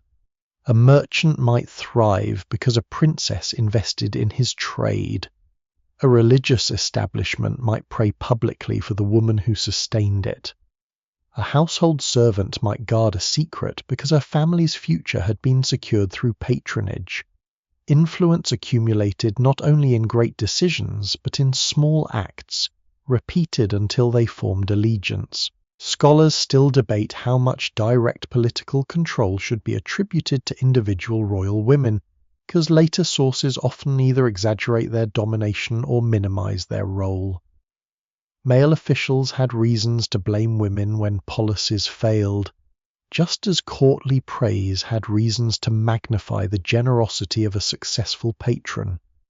The evidence remains incomplete, especially for private advice never recorded, and for decisions presented publicly as the rulers alone.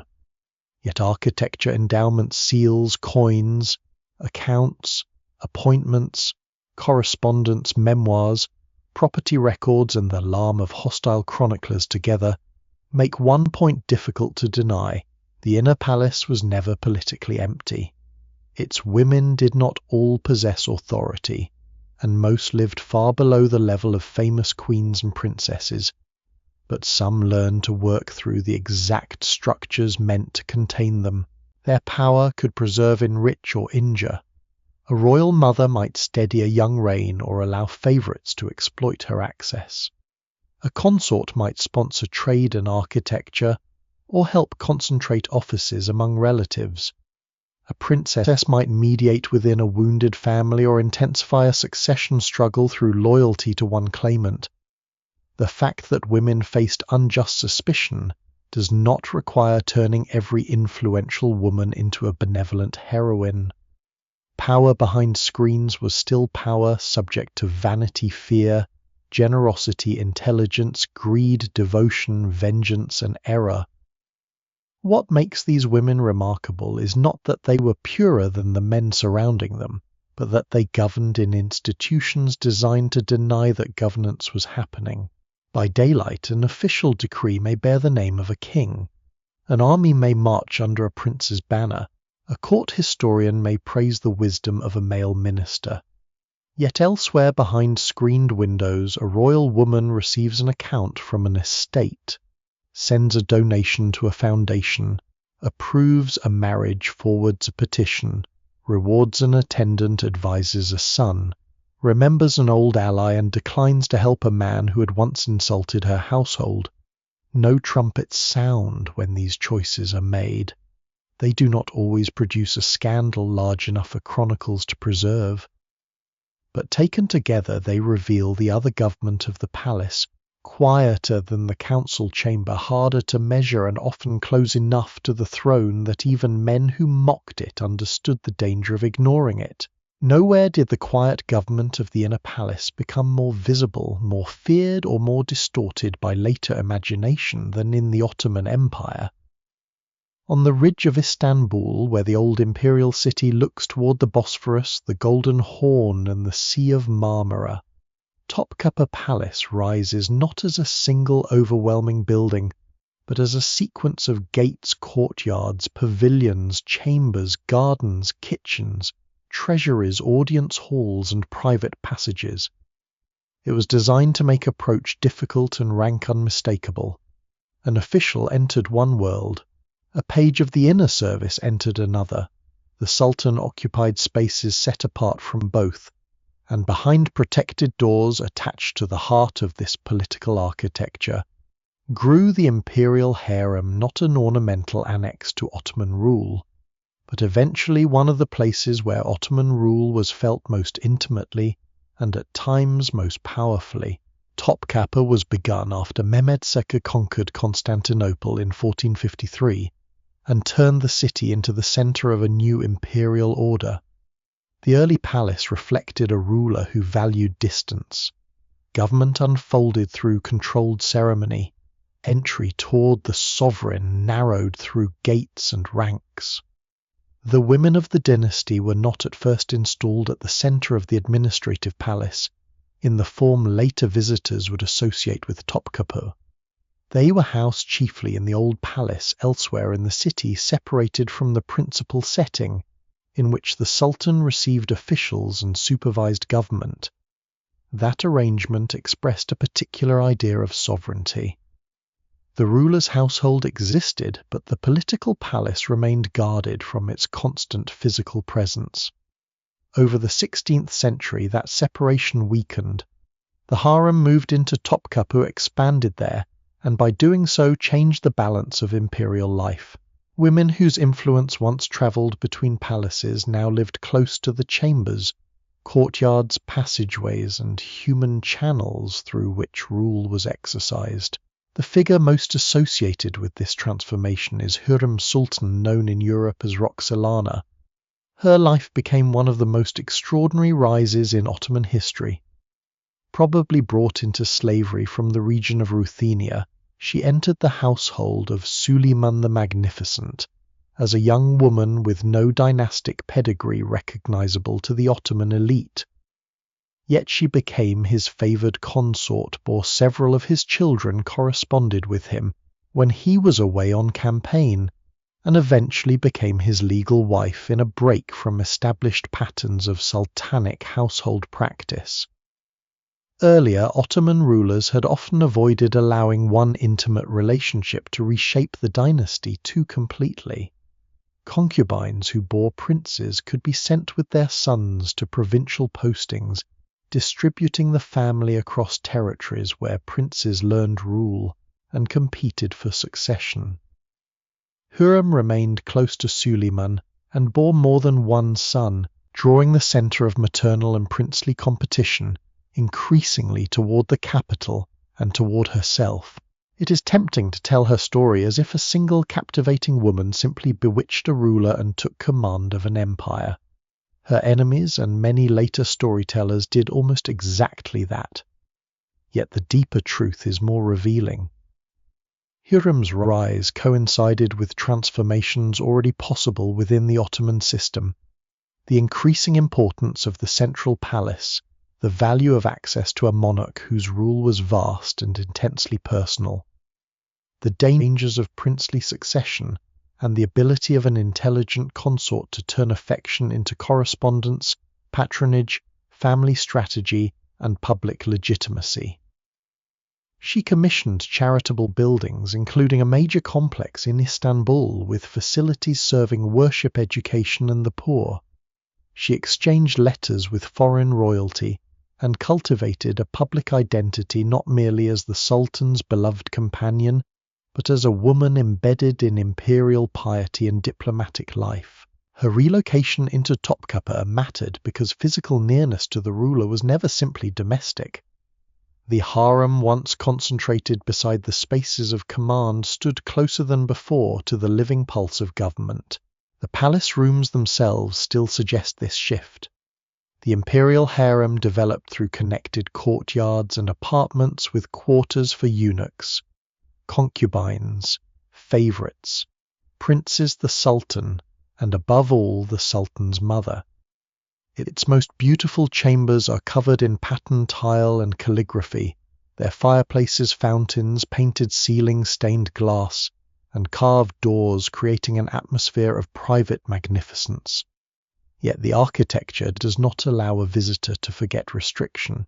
Passage follows passage, doors regulate access, courtyards belong to specific groups. A room may open not toward freedom, but toward another carefully managed interior. Water murmuring from a fountain could produce serenity, but it could also soften the sound of conversation in a palace where privacy mattered. Even the baths of the ruler and his mother were protected with metal screening against feared attack. The harem was beautiful because the dynasty lavished wealth upon its own interior. It was guarded because the people within it were dangerously close to succession and sovereignty. At the highest point of its female hierarchy stood the Valid Sultan, the mother of the reigning ruler. No position better reveals how an enslaved or foreign-born young woman could be transformed by Ottoman dynastic logic.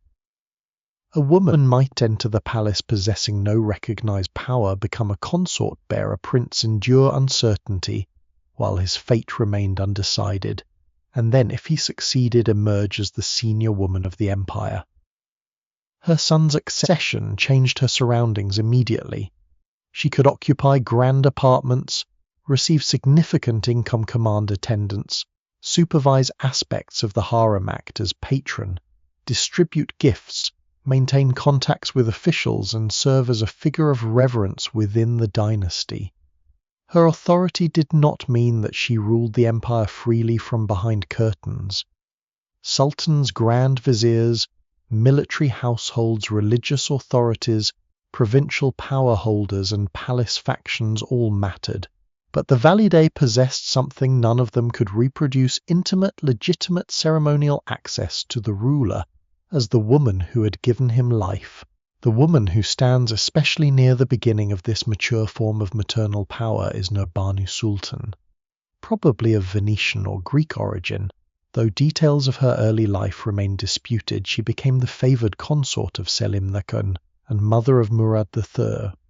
When her son became sultan in 1574, she rose as Valide Sultan and exercised substantial influence until her death in 1583. She maintained connections that foreign ambassadors watched carefully, particularly amid Ottoman-Venetian concerns, and she sponsored the Great Attic Valide complex at Üsküdar, a monumental statement of piety and status across the water from the central palace.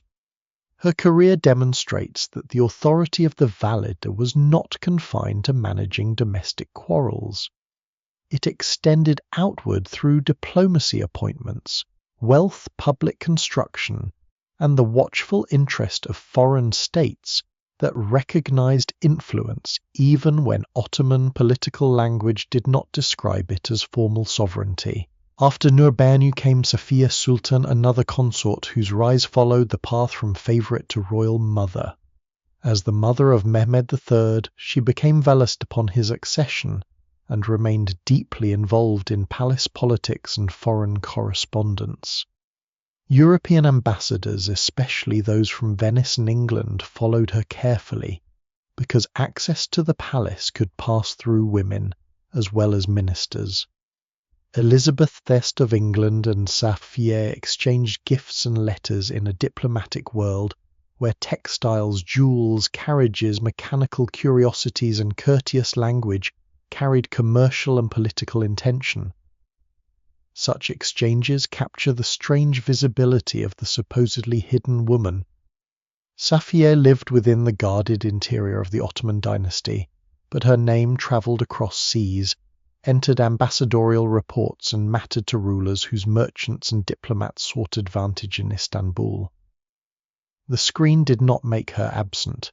It made approach to her selective and therefore valuable. This concentration of female authority became most dramatic in the 17th century, when the empire experienced a succession of young, inexperienced, deposed, or politically vulnerable sultans. Later, historians named the period the Sultanate of Women, a phrase that can mislead if it suggests a simple seizure of government by the harem. The Ottoman state remained immense, complex, and contested by many groups. Yet there is no denying that women of the dynasty, particularly mothers of rulers, gained striking prominence during these decades. When a sultan was a boy unstable, absent from practical rule, or removed violently, the mother standing behind him could become a necessary centre of continuity. The inner palace did not suddenly invade government. Government, weakened by uncertain rulers and fierce factions, increasingly needed the dynasty's senior women to hold its threads together. Kösem Sultan became the towering figure of this era.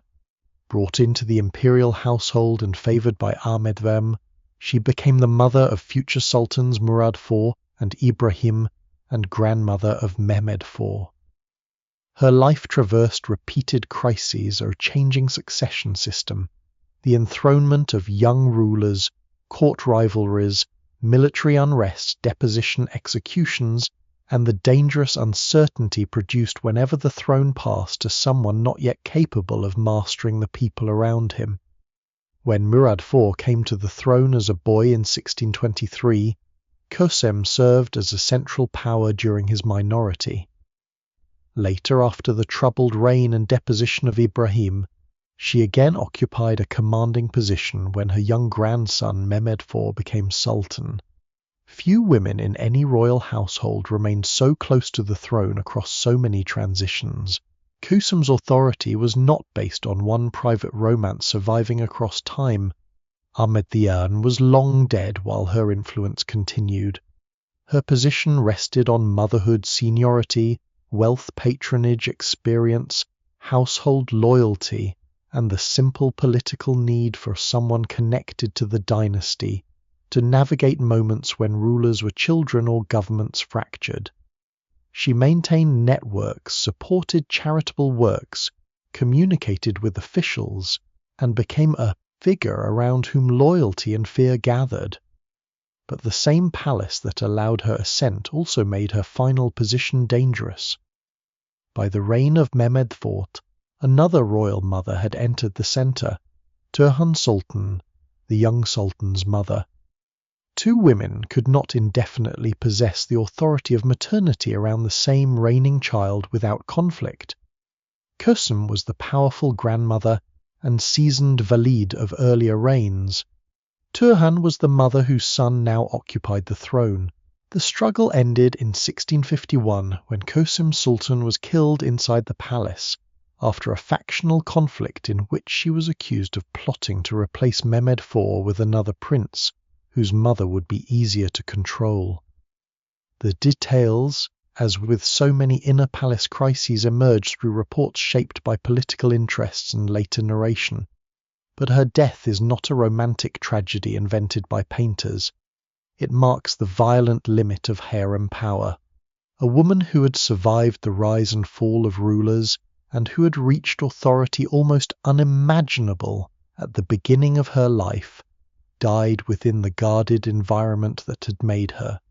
She was not murdered because the harem was irrelevant. She was murdered because control of the dynasty's inner centre mattered enormously. Turhan Sultan then occupied the position Kusem had dominated.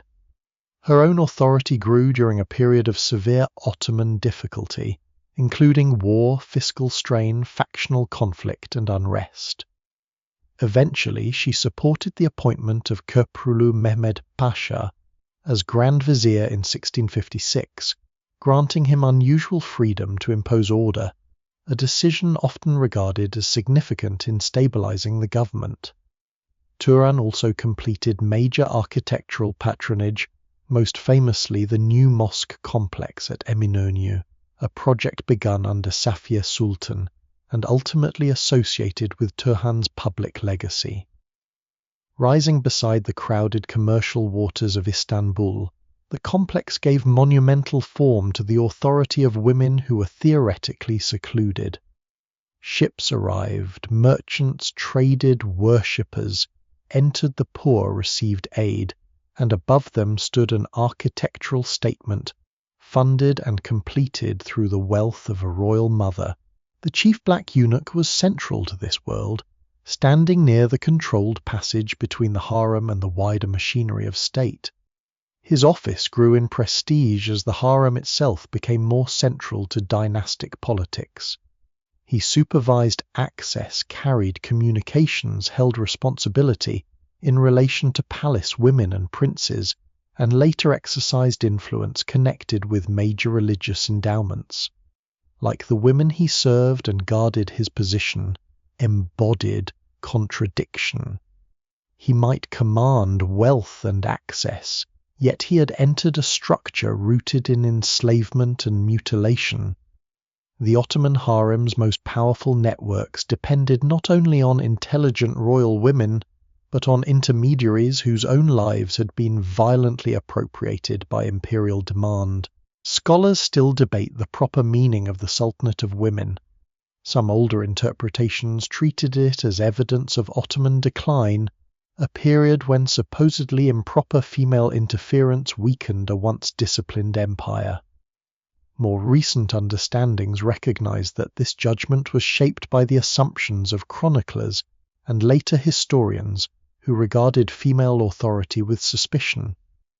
Women became prominent not simply because the empire decayed into intrigue, but because the dynasty's methods of succession, the youth or vulnerability of several sultans, and the centralization of the royal household created political roles that royal mothers were positioned to fill. This does not mean every intervention was wise or every faction harmless. It means that condemning women for exercising power without examining why power came to depend upon them misses the deeper history. At Topkapı the rooms remain. Their tiles gleam beneath controlled light. Courtyards narrow into doorways. The apartments of the Valids stand within the private geography of dynasty, close enough to the Sultan's world to explain why her voice could carry beyond the walls. Visitors pass through now in curiosity, stepping where eunuchs once guarded access, and where consorts, mothers, princes, servants, and frightened rivals lived beneath an order both splendid and unforgiving. It is easy to see the beauty and imagine romance.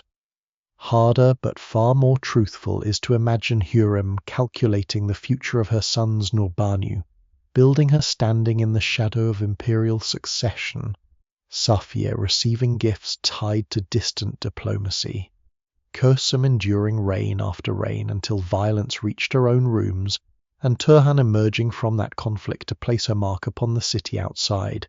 Behind the screens of Topkapı, the Ottoman harem became famous because it contained nearly everything later audiences expected from a royal mystery: secrecy, beauty, intimacy, ambition, captivity, murder, and women who rose from obscurity to astonishing influence. But its real lesson is quieter and more severe. The harem did not distort an otherwise simple empire by bringing private life into politics. It exposed what hereditary empire had always been: a system in which private life was political from the beginning, because the body of a woman, the survival of a child and the guarded affection of a ruler could determine who governed millions. Beyond Topkapi, the hidden household takes other forms built from other customs, other languages of rank and other solutions to the same royal dilemma. In the Mughal palaces of South Asia, the women's world is often described as the zenana, a word that suggests the female interior of the household, but cannot contain the full scale of imperial life behind its screens. In China, the inner court stretches through ordered halls and enclosed residences within a political culture that imagined harmony as a hierarchy, carefully maintained from the imperial family outward. Neither resembles the Ottoman harem exactly. Neither can be understood simply by replacing one set of titles with another. Yet when their doors close behind royal women, certain patterns return the regulation of movement, the transformation of childbirth into politics, the importance of senior mothers, the mixture of privilege and dependence, and the remarkable ability of women to act across barriers that were supposed to keep them apart from public power. The Mughal zenana could be enormous, especially under emperors whose households gathered wives, daughters, sisters, widows, mothers, foster mothers, attendants, concubines, enslaved servants, guards, musicians, craftspeople, tutors, cooks, merchants, and agents attached to powerful women. European travellers who tried to describe it were often fascinated by numbers, luxury, concealment, and imagined sensuality. But their access was limited, and their assumptions obvious. Most had little opportunity to observe the lives they claimed to explain. What can be recovered more securely is a complex institution in which female members of the dynasty could occupy different ranks, preserve different identities, and exercise influence through wealth, kinship, travel, patronage, and access to men who ruled. The Mughal Empire was formed by conquest, but it endured partly through accommodation. From the reign of Akbar onward, marriages with Rajput royal houses became especially important to imperial politics. These alliances did not merely place beautiful princesses in a distant emperor's apartments. They connected regional warrior elites to the Mughal dynasty, created channels of trust and negotiation, and gave some women in the zenana a political standing tied to powerful families beyond the imperial court. A Rajput princess married to an emperor might retain aspects of her religious practice and maintain ties to her birth lineage, not because the Mughal household was a realm of effortless tolerance, but because her marriage was part of a political arrangement whose value depended on honouring the prestige behind it. Her rooms, servants, wealth, and ritual life could reflect an identity more complicated than the generic image of an unnamed concubine hidden behind curtains. The most famous example is the Rajput wife of Akbar, who became the mother of his successor Jahangir, often referred to by her later title Mariam-uz-Zamani. Popular retellings have attached legends and uncertain names to her, but the firmer traces of her life are remarkable enough. As the emperor's wife and the mother of an heir, she held considerable status, yet her importance extended beyond maternity. She was associated with substantial wealth and maritime commercial activity, including a ship involved in trade and pilgrimage routes across the Arabian Sea. The image is startling only because the fantasy of the harem has trained later audiences to expect stillness. A woman living within an elite, secluded household could possess commercial interests connected to ports, merchants, ships, goods, and distant waters. Her public visibility was regulated, but her economic presence could travel farther than many men who imagined her life as confinement alone. Mughal women could also move through the world in guarded magnificence.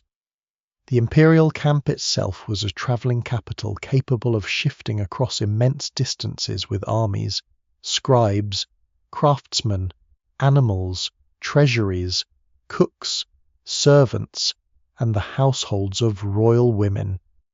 The zenana did not simply vanish whenever the emperor marched or relocated.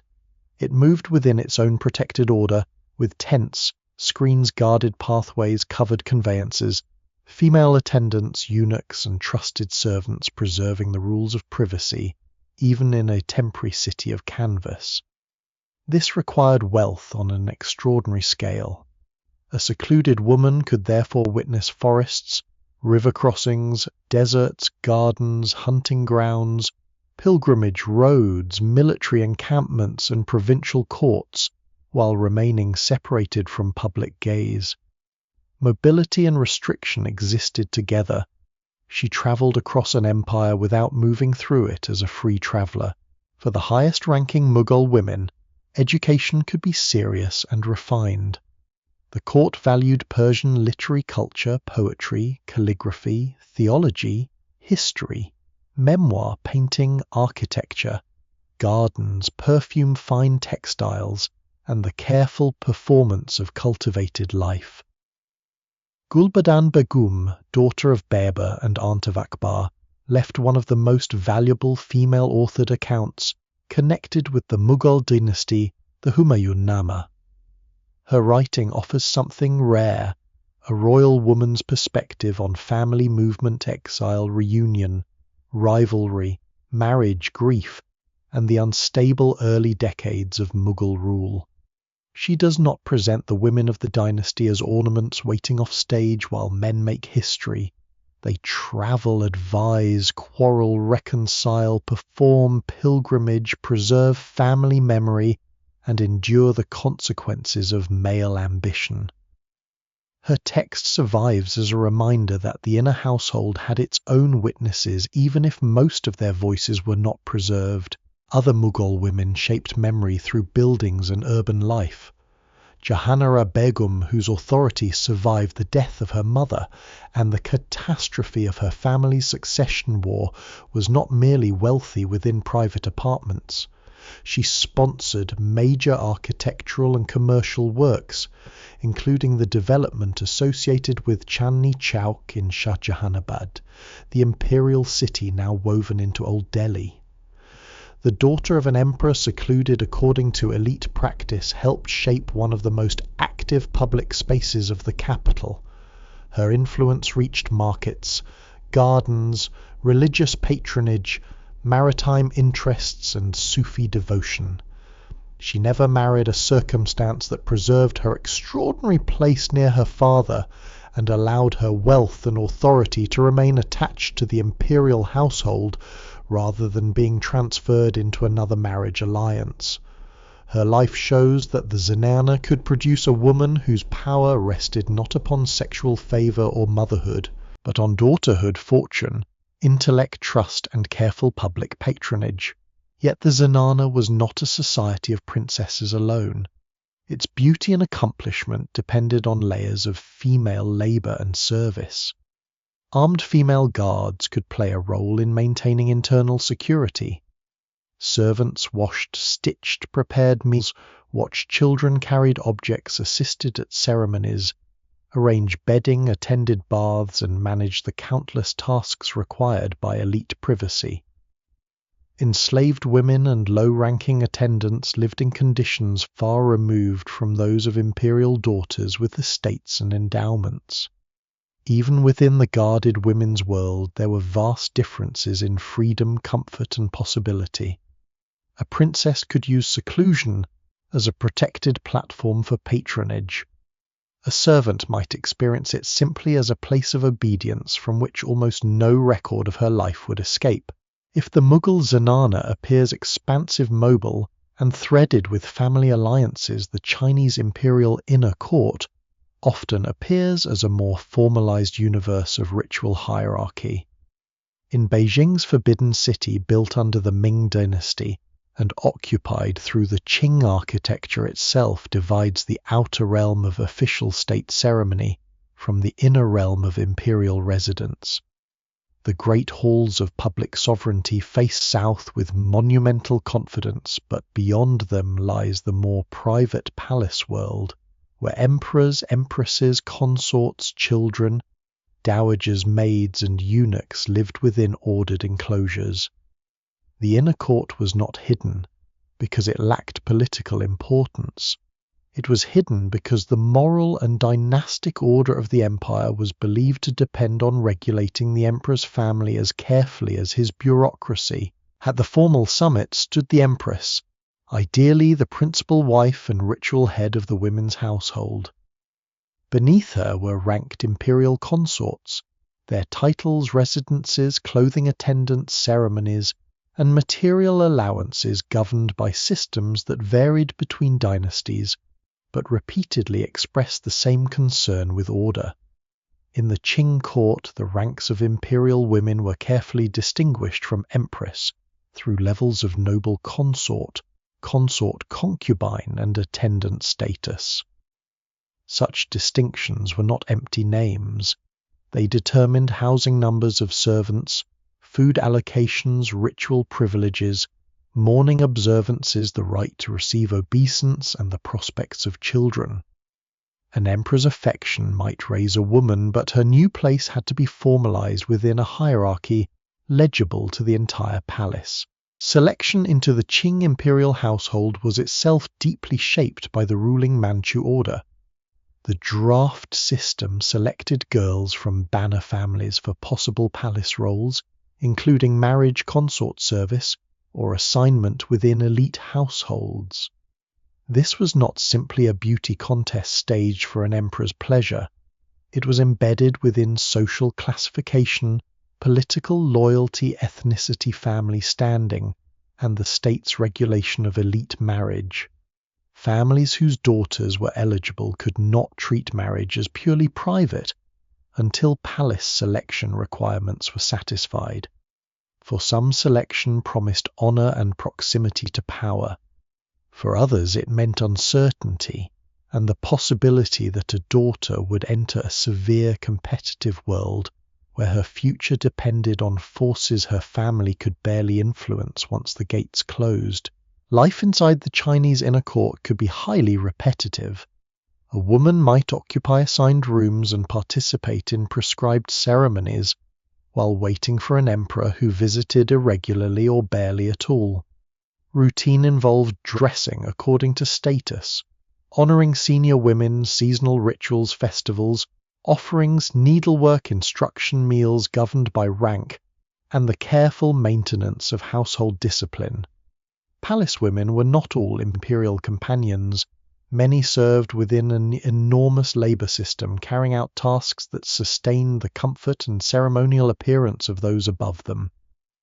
As in every royal enclosure, the imagined abundance of pleasure concealed a great deal of work, waiting loneliness, and unequal dependence. But the Chinese inner court could produce extraordinary political figures, especially through the position of Empress Dowager.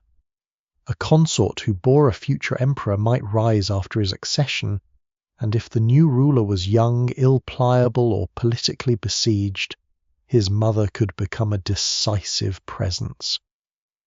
The title itself wrapped authority in family reverence. Confucian political ideals emphasized filial duty, making respect for the emperor's mother not merely personal, but morally charged. This gave dowagers a position both powerful and precarious. They could claim to guide, preserve, or protect the dynasty. Opponents could accuse them of improperly taking control of affairs meant for men. The most famous late example is Empress Dowager Cixi. Selected into the Xianfeng Emperor's household as a lower-ranking consort, she bore his only surviving son, and after the emperor's death in 1861 became one of the central political figures of the Qing dynasty. Acting initially as a regent alongside Empress Dowager Qian for the child Tongji, Emperor Cixi remained influential through the reign of her nephew the Guangxu Emperor. In a period of foreign assault, internal rebellion, contested reform and imperial decline, her legacy remains heavily debated. For decades, popular portrayals made her into a near-total explanation for China's failures, a corrupt and reactionary despot behind palace walls. More careful scholarship has complicated that caricature, recognizing both her political skill and her limitations, her role in obstructing some reforms, and her participation in other efforts to sustain a dynasty, facing crises far larger than one woman could create or solve. Her story echoes the older pattern. Once a secluded imperial woman becomes politically visible, she attracts not only power, but the blame of a failing world. The differences between the Mughal Zenana and the Chinese inner court are important. Mughal royal women often appear through kinship networks, mobile imperial life marriage alliances with regional elites, property, urban patronage, travel commerce, and literary or religious culture. Chinese palace women appear within a more explicitly codified hierarchy of consort ranks, ritual roles, residence assignments, banner selection, under the Qing, and the immense moral force attached to empresses and dowagers within imperial family order. Mughal princesses such as Jahanara could achieve prominence without marriage or motherhood. In China, although daughters and princesses had political functions through marriage and status, the route to the highest inner palace authority most visibly ran through becoming empress, imperial mother, or dowager. The two systems cannot be collapsed into a single model of hidden women seeking a monarch's favor, and yet the same human contradictions endure in both. A Rajput princess entering a Mughal alliance and a banner woman entering the Qing palace may begin from different worlds, but both learn that royal proximity can elevate and confine at once. A Mughal princess financing a market and a Chinese dowager receiving memorials behind a screen both demonstrate that limited visibility does not prevent serious authority. A low-ranking attendant in either court may spend her life amid imperial magnificence while remaining almost entirely absent from the historical record. A child born behind those walls may bring a mother security fear or a place in history larger than she ever expected. The court may surround all of this with ritual elegance, architecture, poetry, and claims of moral order. But beneath the surface lies the same basic truth. Dynasties require private households, and private households built around succession become arenas of power. There is a final irony in comparing these inner palaces. Their women were often represented as hidden, yet the traces of the most successful among them remain visible in the outside world. In Istanbul, mosques and fountains still recall Ottoman royal mothers. In Delhi, streets and buildings carry the memory of Mughal princesses and empresses. In Beijing, the courtyards of the Forbidden City still preserve the ordered spaces through which consort servants, emperors, and dowagers passed. The walls were designed to regulate sight, but time has turned those walls into evidence. Behind them lived women who waited, labored, studied, competed, mourned, invested, prayed, commanded, and sometimes governed. Their worlds differed in language, religion, ceremony, and structure. Their lives meet in the deeper silence of palaces that could keep a woman from public view, without ever keeping her safely outside history. The walls kept many women from being seen, but they did not prevent outsiders from imagining them. In fact, concealment became the very condition that made fantasy flourish. A traveller who could walk through markets, mosques, audience courts, bazaars, docks, military camps, workshops, and public gardens might still be barred from the guarded women's quarters of a royal or elite household. The absence of access did not produce silence, it produced invention.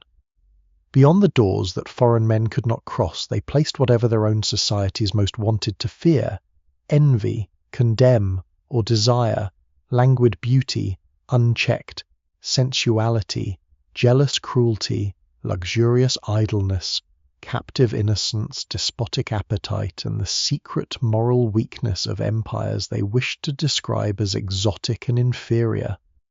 The harem became famous in Europe not because Europeans understood it well, but because they did not. Its hidden reality invited them to paint over the gaps, and over centuries the painted version became stronger in the popular imagination than the lives of the women themselves. This transformation began long before the 19th century canvases now most closely associated with the subject. Greek writers describing Persian courts had already linked monarchy, luxury, female influence, eunuchs, and intrigue into stories that distinguished the supposedly disciplined public life of Greece from the enclosed excesses of Eastern kings. Roman authors inherited and reshaped similar assumptions. Medieval and early modern encounters between Christian Europe and the Islamic world added further layers of rivalry, fear, admiration, trade, war, pilgrimage, captivity, and religious judgment. As Ottoman power expanded into southeastern Europe and across the Mediterranean world, the imperial palace of the Sultan became a focus of intense curiosity. European observers wanted to know what happened behind Topkapi's guarded passages, not only because the harem appeared sensual or strange, but because it seemed connected to the private nature of Ottoman rule itself. The inaccessible women's household became in their imagination the secret chamber of an empire that had repeatedly defeated Christian armies and stood at the center of European anxiety. Diplomats and travelers attempted to describe what they had heard seen indirectly or been told by others. Some accounts contained valuable observations about ceremony court, rank marriage, household organization, clothing, charitable foundations, political influence, and the visible actions of elite women. Yet male visitors were generally excluded from the inner lives they most eagerly described. Their stories depended on rumor conversations with intermediaries' hearsay, carried through servants' information from former captives or converts' assumptions drawn from their own moral expectations, and the irresistible appeal of a tale that readers at home would purchase. An account of women supervising property or managing household etiquette might be accurate, but it rarely fascinated an audience as much as a tale of a sultan choosing among beautiful captives in a secret chamber, or of rival women plotting beneath silken curtains. Mystery could be sold, and the royal harem was almost perfectly designed for profitable exaggeration. One of the crucial distortions occurred through a simple collapse of categories. European audiences often blurred together the imperial harem, the private household of a wealthy urban man, women's bathing spaces, slave markets, palace servants, dancing performers, legal wives, concubines, royal mothers, and imagined scenes of erotic leisure. Real institutions that differed in function and status were merged into a single image of the East as an immense private pleasure room. The senior mother of a reigning sultan engaged in patronage and palace authority was mentally placed in the same fantasy as a nude bather invented by a painter who'd never stepped inside an Ottoman women's apartment. A Mughal princess funding commercial works or composing poetry disappeared behind the image of veiled passivity. A Chinese empress dowager managing a court crisis could be reduced to the stereotype of an enclosed woman exercising unnatural control over a weak ruler. The details changed from one culture to another, but the fantasy remained remarkably convenient.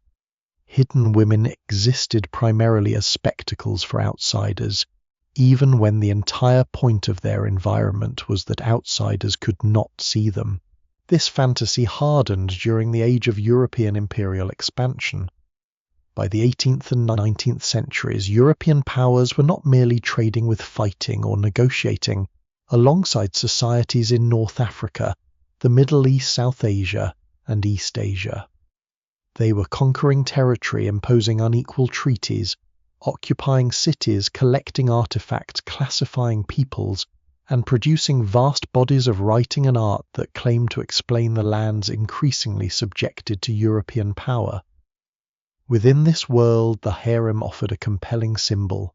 It could be used to portray Eastern societies as stagnant, despotic, indulgent, irrational, sexually excessive, and in need of outside correction. The supposedly imprisoned woman behind the veil became evidence for the moral superiority claimed by colonizing powers. Her life was spoken about constantly, while her voice was heard almost not at all. The painted harem became one of the most seductive products of this unequal gaze. European artists filled canvases with tiled interiors, fountains, carpets, brass trays, musical instruments, hookahs, silks, bare skin, sleeping bodies, servants, guards, and bathers arranged in poses meant for viewers who purchased the scene as a controlled encounter with forbidden intimacy. Some painters studied architecture, textiles, weapons, ceramics, and decorative objects with great care. The room might contain convincing surfaces, a patterned tile borrowed from one place, a carved screen from another, a fabric accurately rendered, a basin gleaming with realistic light. But realism of objects did not make the human scene truthful.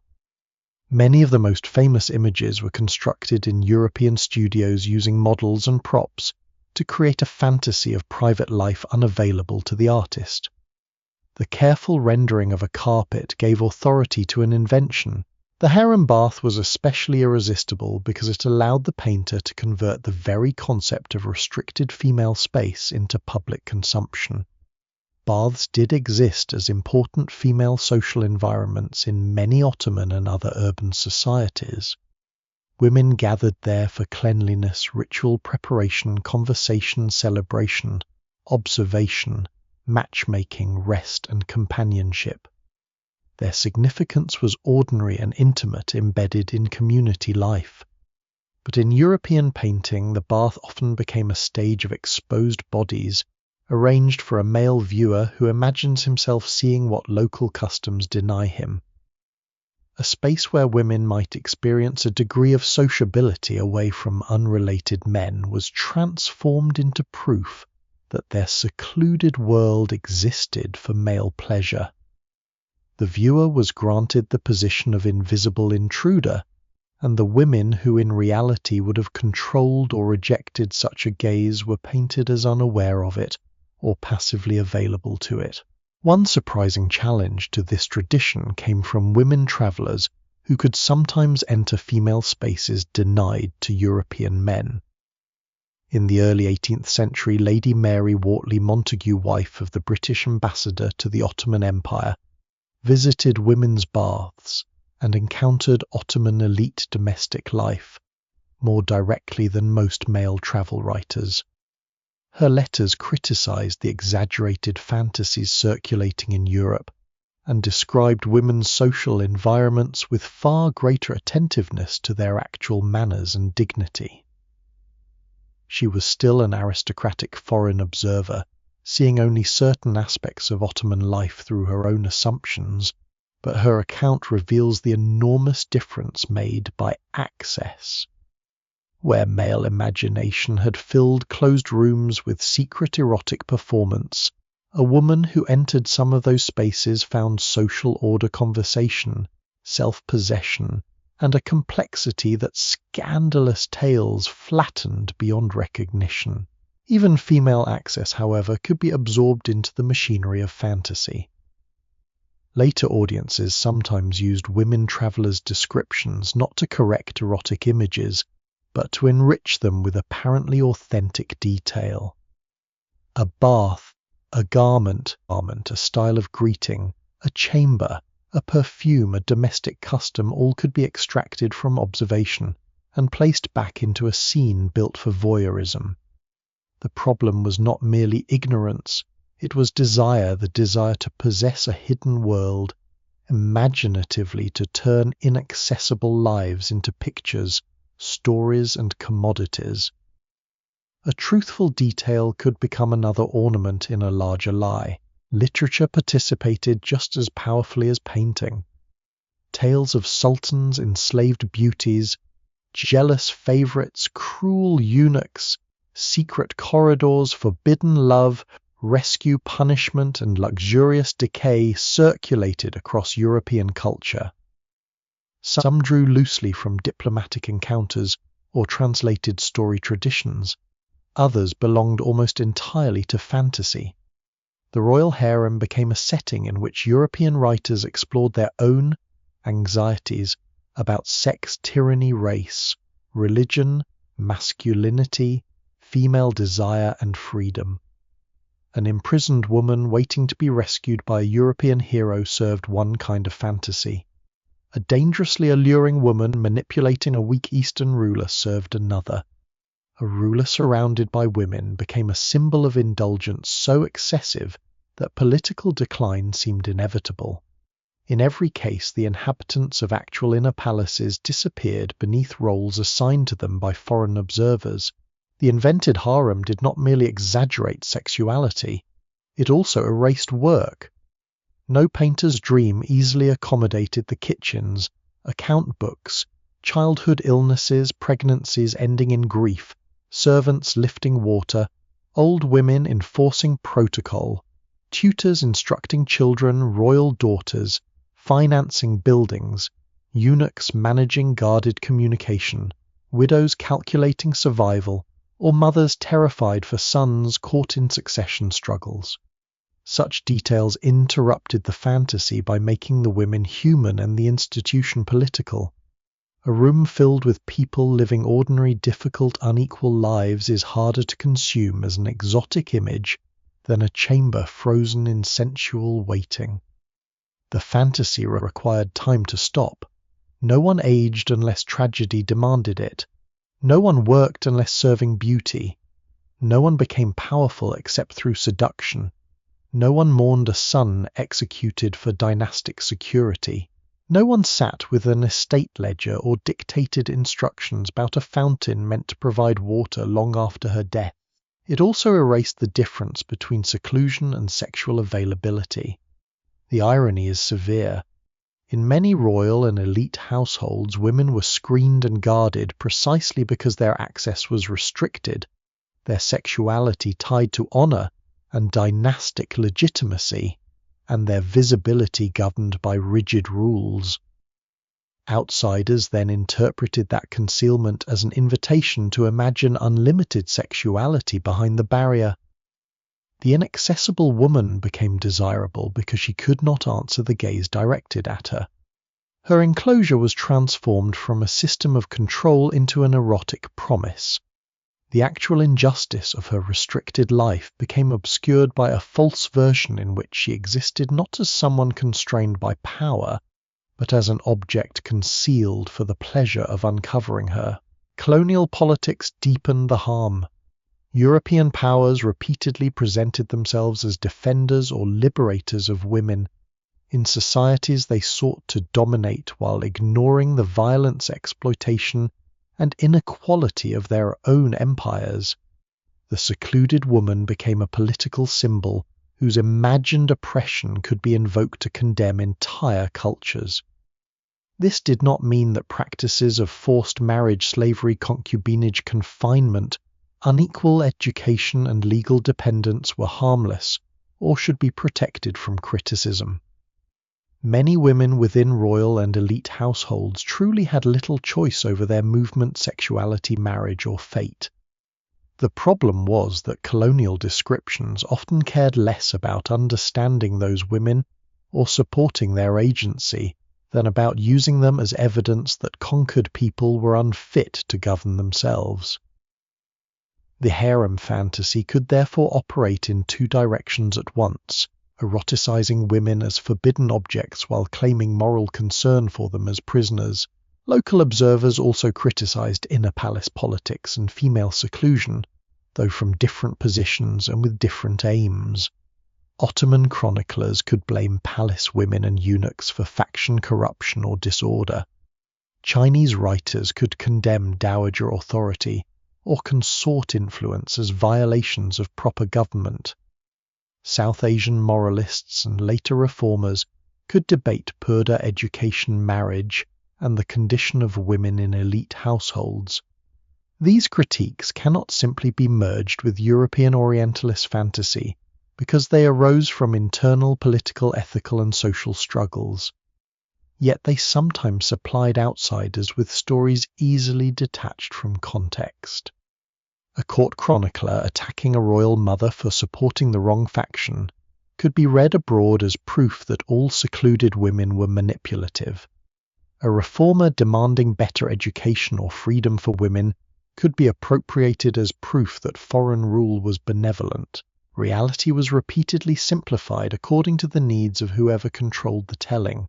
By the late 19th and 20th centuries, photography tourism museum display popular novels, theatre, cinema, advertising, and eventually television continued reshaping the image.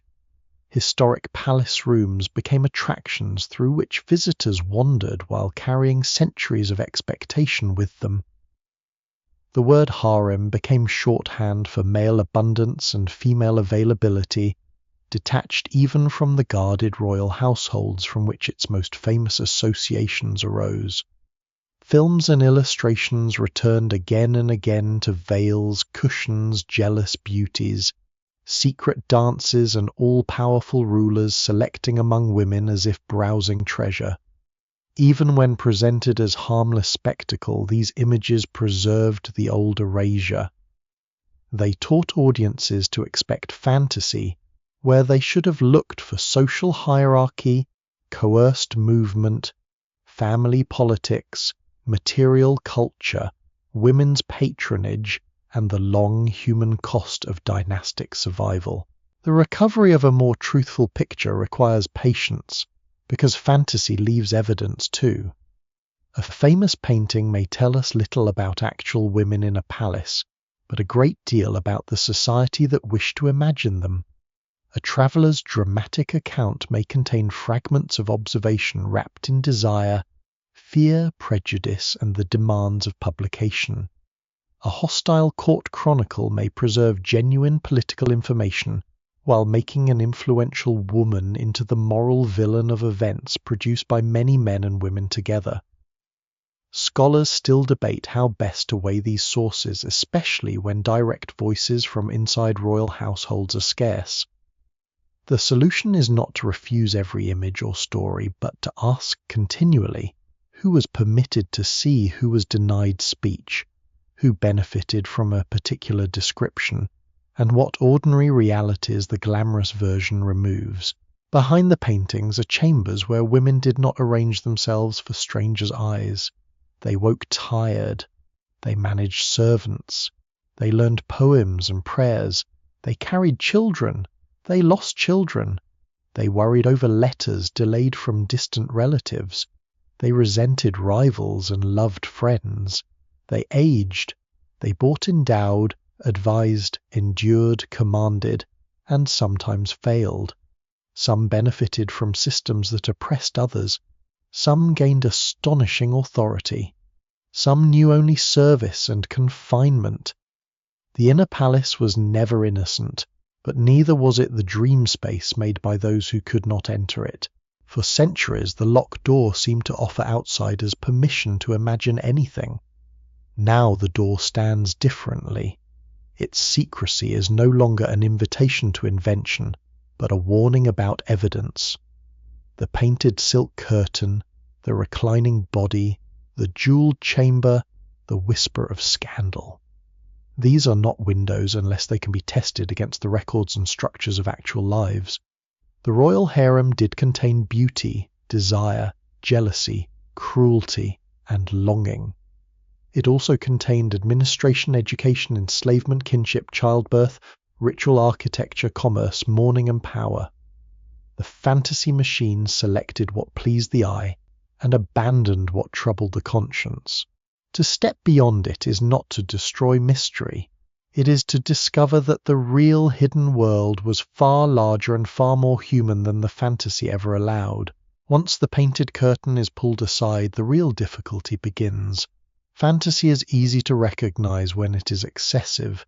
The impossible bath scene, the endless idle beauties, the ruler surrounded by bodies arranged for an outsider's pleasure. Much harder is the task of rebuilding the lives that fantasy concealed. The women of royal inner households were often deliberately kept from public view, and the society surrounding them rarely preserved their experiences in the form. Modern readers most long for diaries describing ordinary mornings, letters confessing private fears, memoirs recording the arrival of a foreign bride, or the grief of a mother whose son vanished into succession politics. Instead, their world survives in fragments scattered across stone paper, clay cloth law ceremony, money burial, and accusation. A doorway reveals who was permitted to pass. A ration tablet records that a royal woman travelled with attendants. An account book shows payments to servants whose daily labour otherwise disappears. A charitable inscription fixes a royal mother's name into the public city. A hostile chronicle records scandal, perhaps truthfully, perhaps not. To enter the ancient harem honestly is therefore to become cautious. The walls can be studied, but they do not tell every secret. The record can speak, but not always in the voice of those who lived inside it. Architecture is the first witness because it cannot easily hide the intentions built into it. At Topkapi Palace, the harem's connected courtyards, guarded entrances, apartments, baths, servants' quarters, eunuchs' spaces, princes' rooms and chambers associated with the valide sultan reveal a household organized around rank and controlled approach. The placement of rooms matters as much as their decoration. A mother of a reigning sultan does not occupy important apartments by accident. Princes do not remain in protected quarters because their lives are merely comfortable. Eunuchs are not housed near points of access because their role is decorative. Tile-carved wood, painted ceilings, fountains, and stained glass testify to wealth. Corridors, locked thresholds, small courts, and regulated zones testify to control. Even when the voices of the residents are lost, the palace retains the grammar of their lives, who stood near power, who guarded it, who waited outside, and how carefully the dynasty separated the visible world of rule from the intimate world that produced its heirs. In the Forbidden City, the evidence is different in style but similar in force. Its immense geometry separates the ceremonial outer court from the inner residences of emperor-empress consorts, children, servants, and dowagers. Buildings, gates, halls, and assigned residences express a political philosophy in which family hierarchy and imperial order reflect one another. The central apartments of emperor and empress, the surrounding residential compounds associated with consorts, the places linked to dowager authority, and the surviving objects of court ritual show that the inner household was not an incidental domestic retreat. It was a formalized universe. A wedding required enormous quantities of specially commissioned objects. Rank appeared in garments, furnishings, seals, vessels, attendants, food allowances, ritual access, and mourning practice. The palace's surviving material world turns the abstract phrase inner court into something tangible. Bowls placed on tables, robes worn according to status beds prepared for dynastic marriage, screens controlling movement corridors walked by women whose prospects were inseparable from an emperor's favor and a child's survival. Yet buildings can mislead if viewed alone. A magnificently decorated chamber tells us that the institution valued display, comfort, and rank. It does not tell us whether a particular woman felt secure, lonely, resentful, proud, trapped, or content within it. A locked door demonstrates regulation. It does not prove that no one ever evaded the rule. A private garden suggests leisure and beauty. It does not reveal whether it was loved as sanctuary or experienced as the prettiest boundary of confinement. Palaces preserve systems more readily than emotions. They reveal the structure into which people were placed, but the inward meaning of that structure must be approached through other traces, and even then with humility. For earlier courts, where entire palace complexes may be ruined or incompletely understood, the most revealing evidence can come from the driest-looking documents.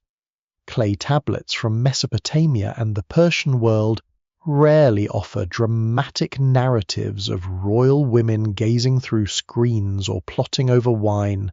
They record grain, beer, wine oil, livestock textiles, Servants, travel provisions, seals, storehouses, and distributions.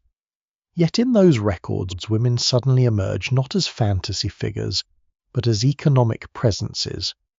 A royal woman receiving substantial supplies while moving through the empire was travelling with a household large enough to matter.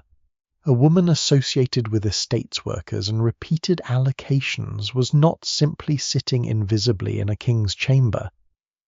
She possessed status translated into food, labour transport and administration. At Persepolis, the administrative archive has revealed elite women connected with large movements of resources and personnel, complicating older portraits derived heavily from Greek stories of secluded Persian luxury and intrigue. These tablets do not restore a complete personality to a woman such as Erdebema, but they prove that a royal or aristocratic woman could operate as a figure of wealth and management inside the imperial system. The surprise is that bureaucracy, so often assumed to erase human beings, can sometimes rescue them from stereotype. A romantic story may reduce a royal woman to beauty or jealousy. An allocation of provisions may show that she commanded workers and travelled under her institutional weight. An inscription praising a king may leave his women invisible. A textile account may reveal dozens or hundreds of women producing the fabrics that made palace splendor possible. A list of payments can reveal nurses, cooks, laundresses, musicians, guards, teachers, bath attendants, household supervisors, and enslaved servants, whose labor never attracted a chronicler's admiration. The record is unequal because it names the powerful more often than the lowly, but even unnamed laborers become visible as a necessary population. The harem ceases to be an image and becomes an economy. Account books and financial documents are especially important for the great imperial households of later centuries. In the Ottoman world, expenditures, stipends, endowments, palace appointments, gifts and records associated with royal foundations help trace women who might otherwise appear only through gossip about their relationships with sultans. A Valid sultan's authority is visible not merely because an ambassador claimed she influenced policy, but because wealth flowed through her household, servants answered to her buildings rose through her patronage, and charitable complexes sustained worshippers, travellers, students, and the poor. Records of former palace women who lived after leaving the imperial harem also complicate the idea that their identities ended at the palace gate. Some maintained connections, sought income, married into wider elite society, or relied upon payments connected to their former service. Their lives continued after the moment when erotic fantasy would have lost interest in them. The Mughal record similarly refuses to confine imperial women to secluded romance. Chronicles, memoirs, building inscriptions, commercial activity, property correspondence, pilgrimage accounts, and the surviving works associated with women such as Gulbadan Begum, Nur Jahan, Mariam-uz-Zamani, and Jahanara Begum reveal a female world connected to ships, markets, gardens, religious networks, architectural patronage, court mediation, trade, and family history. A princess's commissioned market or caravan facility is evidence of public reach.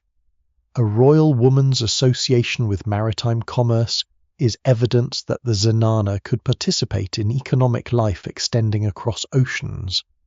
Gulbadan's memoir is especially valuable because it preserves a dynastic world not merely observed from outside but remembered by a woman born within it. Even so, it remains the voice of an elite woman, not a servant cleaning her chambers, or an enslaved attendant handling the burdens of travel. One recovered voice illuminates the darkness. It does not remove all of it. Letters offer the closest approach to living intention, though they too require caution. When a royal woman writes to a ruler, relative, ambassador, official, or religious figure, she's rarely writing without purpose. The letter may be formal, dictated, translated, copied by a scribe, shaped by etiquette, or preserved precisely because its recipient considered it politically valuable. Yet formal language is still evidence. Hürrem Sultan's correspondence with Suleiman shows emotional and political proximity surviving during military campaigns. Diplomatic exchanges involving Ottoman royal women and European monarchs reveal that the supposedly secluded household could participate in international relations through gifts and carefully phrased communication.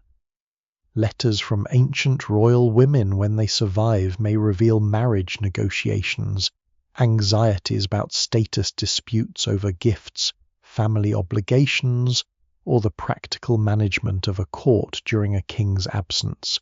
They rarely offer unguarded confession, but they show women acting, requesting, persuading, maintaining bonds and understanding the stakes of their positions. Legal rules and palace regulations reveal something more severe, not always what occurred, but what authorities feared might occur. Assyrian palace decrees regulating contact with royal women do not prove that every rule was followed or every danger common. They show that the court regarded improper access, unauthorized communication, sexual uncertainty, household disorder, and disobedient servants as serious threats.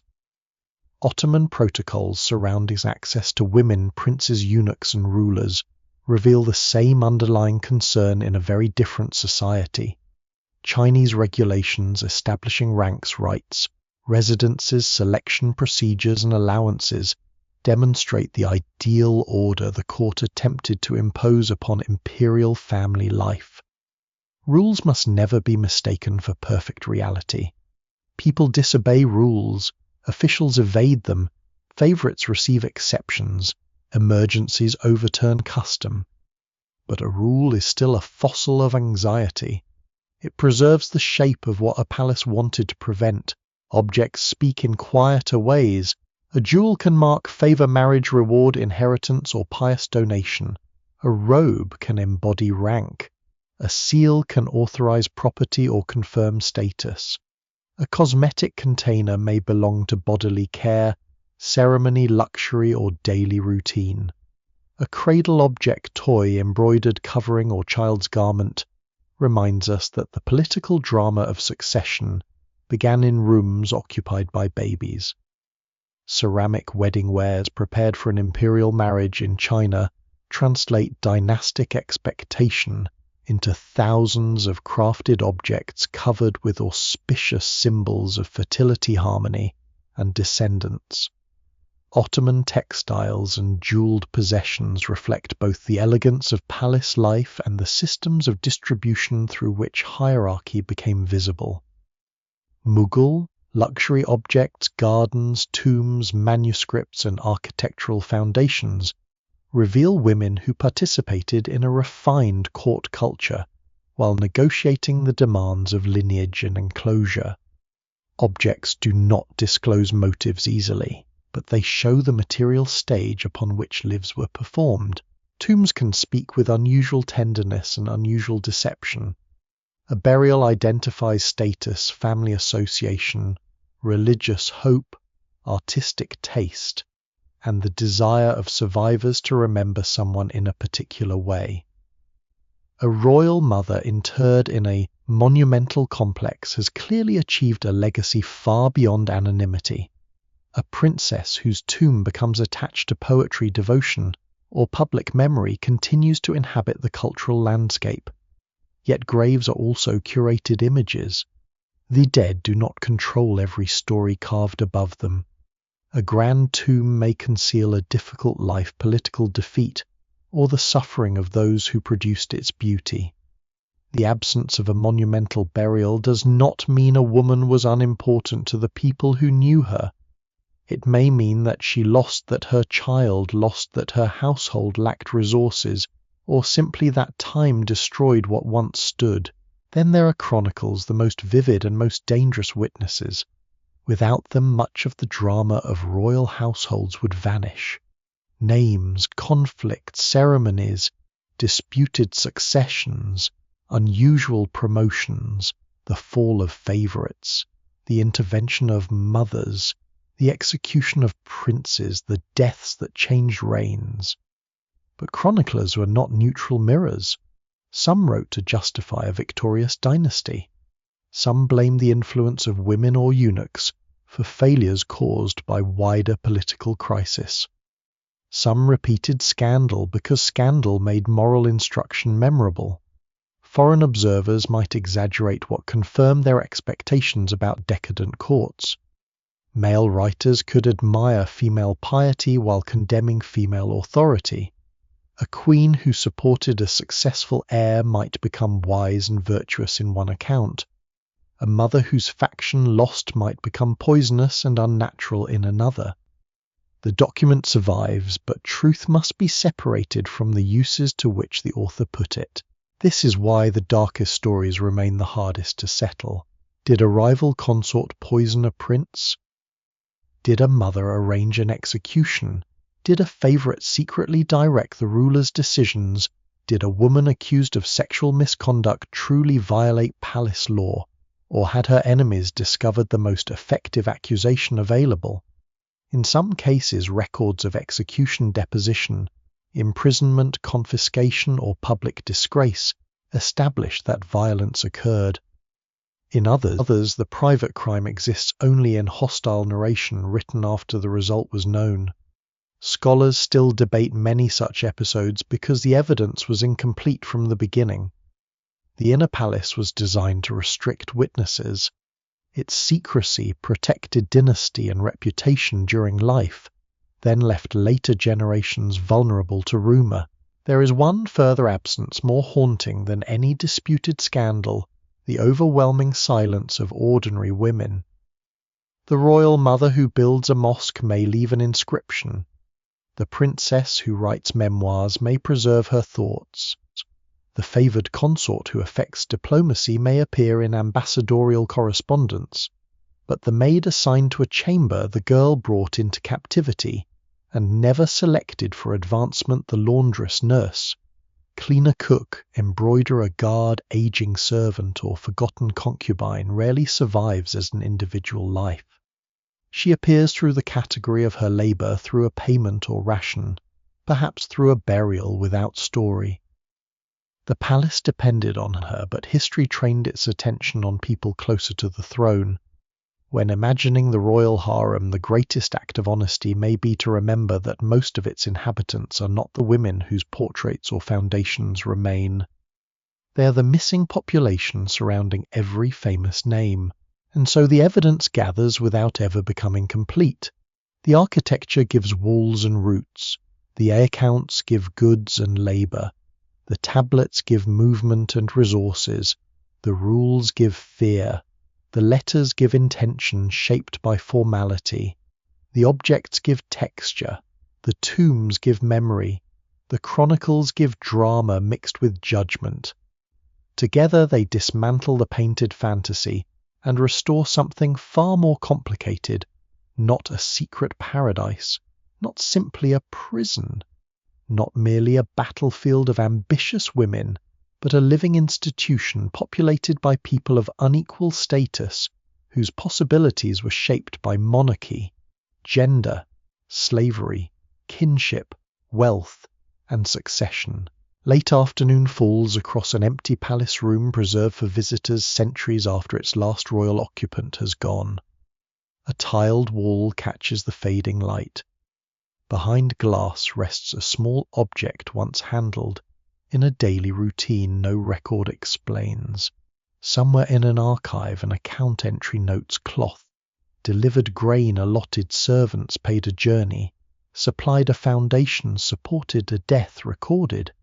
None of it is enough to restore an entire life, but each fragment pushes against the old fantasy and asks for attention.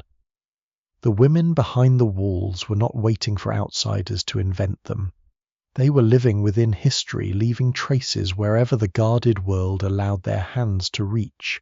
By the time the great palace doors begin to open, the world that created the royal harem is already changing. Not all at once, and never in the same way everywhere. A guarded household can survive a military defeat, a new fashion, a reforming minister. even the death of a dynasty if the social order around it remains intact. But it struggles to survive when kings cease to rule, as they once did when constitutions, colonial administrations, republican revolutions, mass newspapers, railways, photography, modern schools, new legal systems, anti-slavery movements, nationalist politics and public debate begin pressing against the old idea that a sovereign's family should exist as a protected world beyond ordinary scrutiny. The inner palace had been built for hereditary power to secure bloodlines, regulate access, contain royal women, manage heirs, and turn private intimacy into political continuity. When monarchy itself weakens, the walls do not immediately fall, but their purpose becomes uncertain. Rooms designed around a living dynasty begin to resemble relics. The guarded threshold that once terrified servants and fascinated ambassadors becomes a corridor through which clerks, soldiers, reformers, museum officials, photographers, and eventually tourists may pass. The decline of royal harems was not simply a triumphal story of hidden women suddenly set free by modernity. That comforting version is nearly as misleading as the old fantasy of endless pleasure. Reform could dismantle one form of enclosure while producing new forms of dependence. Dynasties fell, but women who had spent their lives inside palace systems did not automatically gain education, income, family support, legal security, or a place in the new order. Some welcomed change, some feared it. Some had possessed rank, servants, property, and influence under the old structure, and now faced a modern world with no role prepared for them. Others had lived as subordinates within that structure, and may have experienced its collapse as release, though the record rarely allows their feelings to be recovered clearly. What survives in the record suggests that the ending of the harem, like its existence, was unequal. Powerful women could lose grandeur, marginal women could disappear into an even deeper obscurity.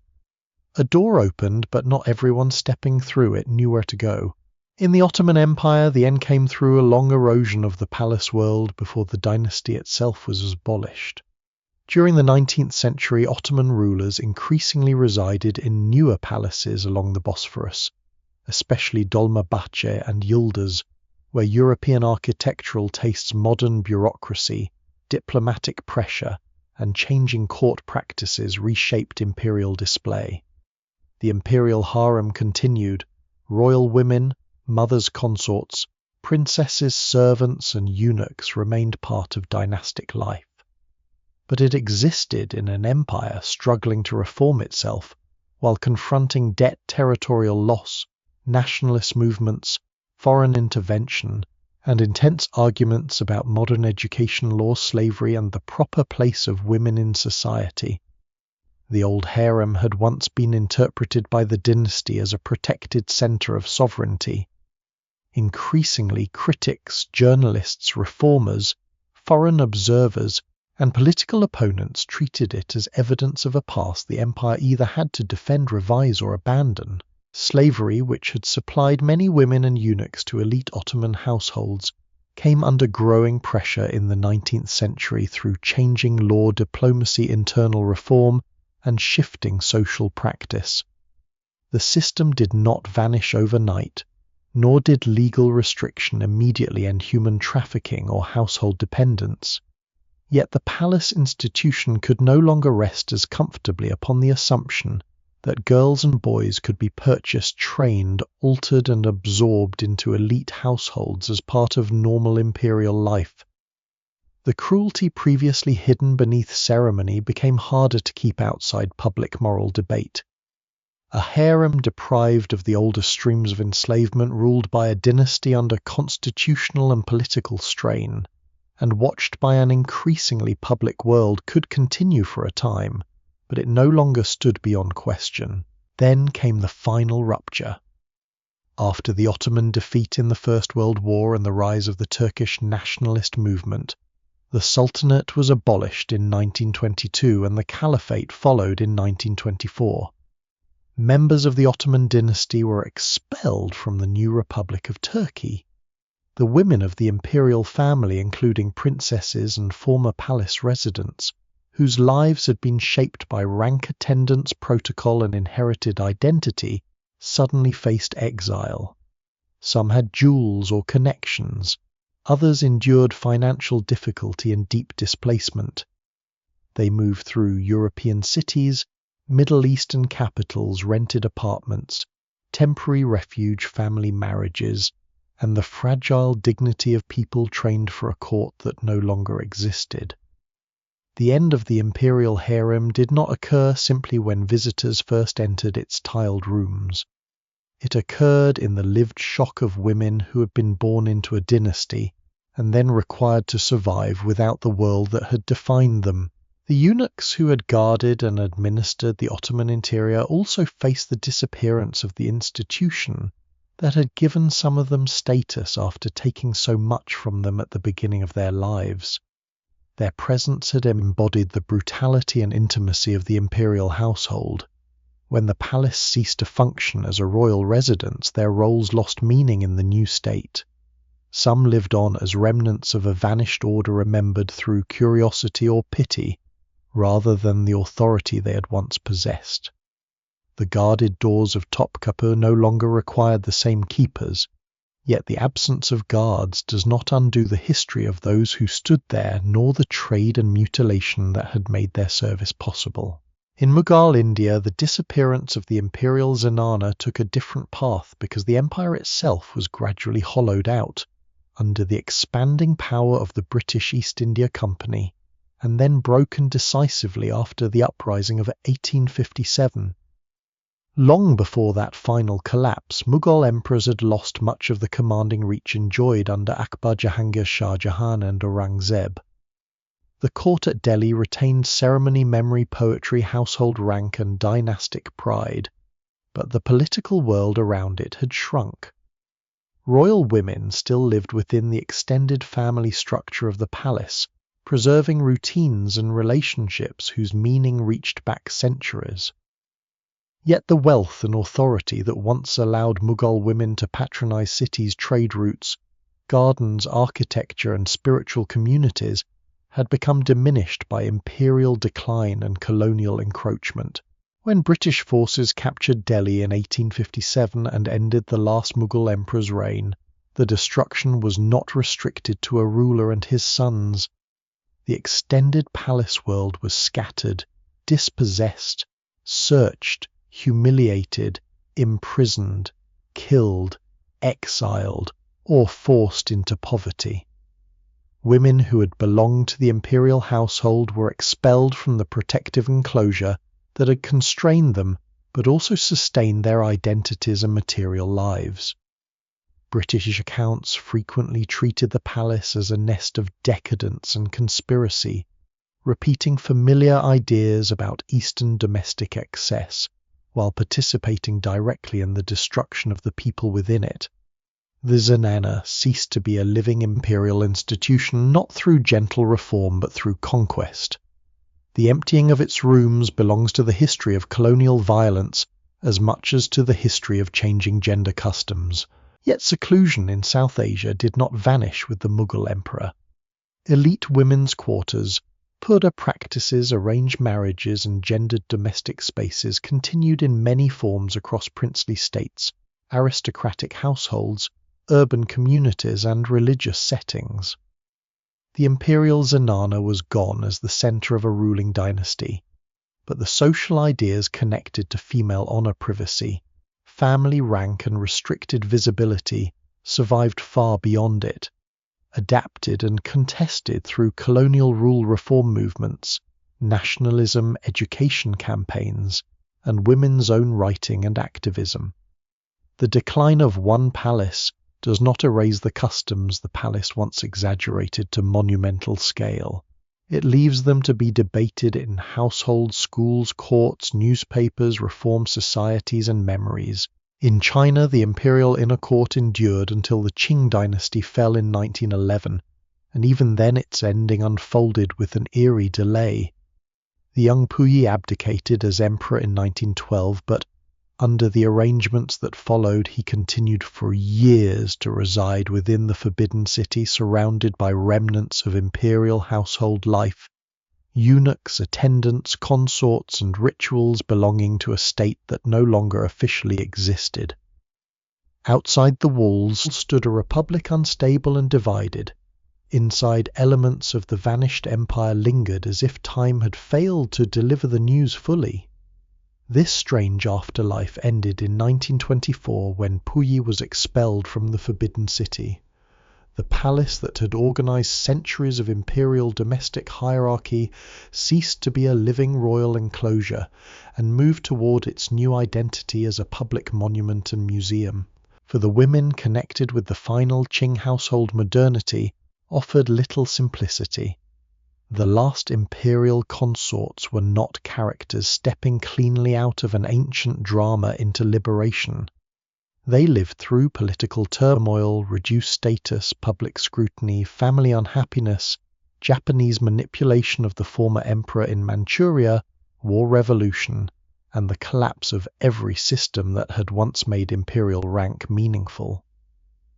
The late Qing court has often been represented through the grandeur of Tixi, the tragedy of decline, or the strange figure of the last emperor, but the women of its final interior world also inhabited the ruins of an institution. Their garments, titles, apartments, rituals, and relationships belonged to an order that new governments regarded as obsolete, yet their own lives could not simply begin again untouched by it. When royal harems and inner courts became museums, their meaning changed once more. The visitor now walks openly where approach once required permission of the highest order. In Topkapi, people file through chambers associated with the Valide Sultan, concubines, princes, eunuchs, and the sovereign himself. In the Forbidden City, enormous numbers of visitors cross thresholds once arranged to make imperial access almost unimaginable. In Delhi, Agra, Fatehpur Sikri, Lahore, and other Mughal sites surviving palaces and enclosed apartments invite interpretation through fragmentary architecture restoration tour guides, plaques, memory, and legend. The private spaces of royalty have become public stages, but public access does not guarantee understanding. An empty chamber can easily be filled again with old fantasy. A visitor sees painted tiles, lattice screens, small windows, carved doors, and cooling fountains, and imagines desire before labor scandal, before administration, beauty before fear. Some descendants and memoirists have tried to restore other memories. Ottoman princesses and members of the displaced dynasty preserved recollections of family life, exile, etiquette loss, and the disorienting transition from imperial rank to ordinary survival. Accounts connected to the Mughal family preserved grief over dispossession and the brutal ending of the Delhi court. Chinese recollections of the late imperial household offered glimpses, though often filtered by revolution, self-justification, political change, and the difficulty of speaking openly about the vanished palace order. These memories are precious because they return individual feeling to institutions too often described through architecture or scandal alone. But memory also reshapes the past. Exiles may remember lost ceremony with tenderness because later life was hard. Survivors may soften cruelties, exaggerate dignities, condemn enemies, or preserve family legends as historical fact. The evidence remains incomplete even when descendants speak, because memory is not a window untouched by time. It is one more room through which the past must be approached carefully. The legacy of the royal harem is therefore disputed because it contains truths that resist a single judgment. It was an institution of restriction, and sometimes of slavery, coercion, sexual inequality, mutilation, and fear. It was also a household in which women formed friendships, raised children, acquired learning, managed resources, sponsored beauty, practiced faith, supported the poor, remembered lost homes, and sometimes exercised political intelligence at the highest level. It was designed to control women and lineage, yet it occasionally gave individual women a route to authority unavailable elsewhere in their societies. It protected royal families while creating the rivalries that destroyed sons and devastated mothers. It enclosed women from public gaze, then allowed outsiders to invent them as fantasies. To insist that it was only luxury is false. To insist that every life within it was only misery is also too simple. The institution was unequal and often cruel. The people inside it remained fully human. Its deeper legacy survives whenever history treats private life as separate from power. Royal harems make that separation impossible. They reveal that empires are not governed only in council chambers, battlefields, treasuries, and courts of law. They are also governed through marriage beds, childbirth rooms, nurseries, family grudges, a mother's advice, a servant's loyalty, a widow's money, a princess's patronage, a hidden letter, a screened audience, a child protected or sacrificed in the name of continuity. The inner palace is disturbing, not because it represents a bizarre exception to political life, but because it exposes a truth often kept behind more respectable doors. Public power is repeatedly shaped by private dependency, and the people least visible in official ceremony may be carrying the future of the state. Now the chambers are quiet. A room once crowded with attendants holds only reflected light. A courtyard fountain continues to run for strangers who enter with cameras rather than permission. Screens once meant to conceal royal women cast patterns across empty floors. The voices are gone. The frightened newcomer repeating a new name, the servant sent running for a midwife, the mother listening for news of her son, the senior woman receiving a petition, the eunuch guarding a threshold he never freely chose to serve the princess, planning a building that would outlast the men who claimed to rule alone. Empires made these people disappear behind walls, and later fantasies hid them again behind silk. Yet the walls have endured long enough to betray their secret. The royal harem was never outside history. It was one of the rooms where history waited, watched, gave birth, and remembered. For a long time the word harem seemed to promise a hidden answer.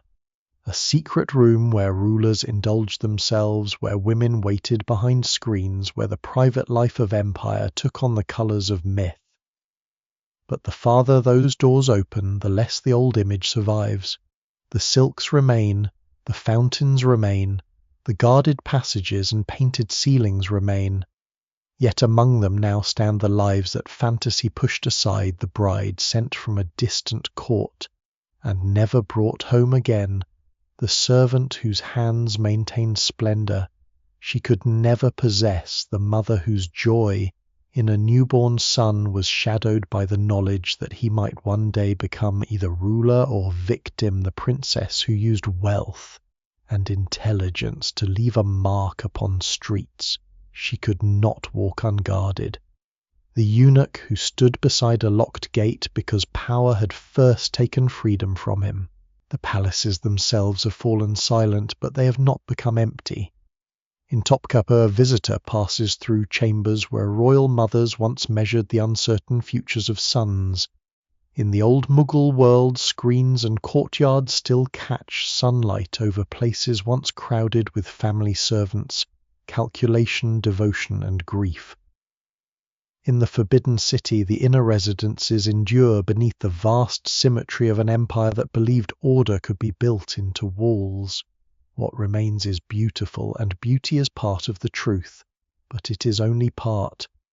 The rest survives more quietly in records of cloth and food, in buildings endowed for strangers, in a child's title, in a woman's letter, in the sudden absence of a prince, in the names that history kept, and the countless names it allowed to fade. Royal harems belong to worlds that tried to make dynasties permanent by enclosing the people who could continue them. They failed, as every effort to make power permanent eventually fails. Thrones passed away, gates opened, household rules became museum descriptions. The women who once lived closest to empire's heartbeat became figures glimpsed through broken evidence, guarded from us not by eunuchs or palace doors, but by time itself. And perhaps that is the final image worth keeping, not the painted fantasy of an idle chamber, but a courtyard after evening has fallen when the heat has lifted from the stone, and the water in a small fountain continues to move. No ruler enters, no servant announces a birth, no mother waits behind the screen for news that will alter an empire. Only the water remains flowing through a palace emptied of command, carrying the faintest memory of lives once hidden there, and reminding us that even behind the most guarded walls nothing human is ever truly beyond history.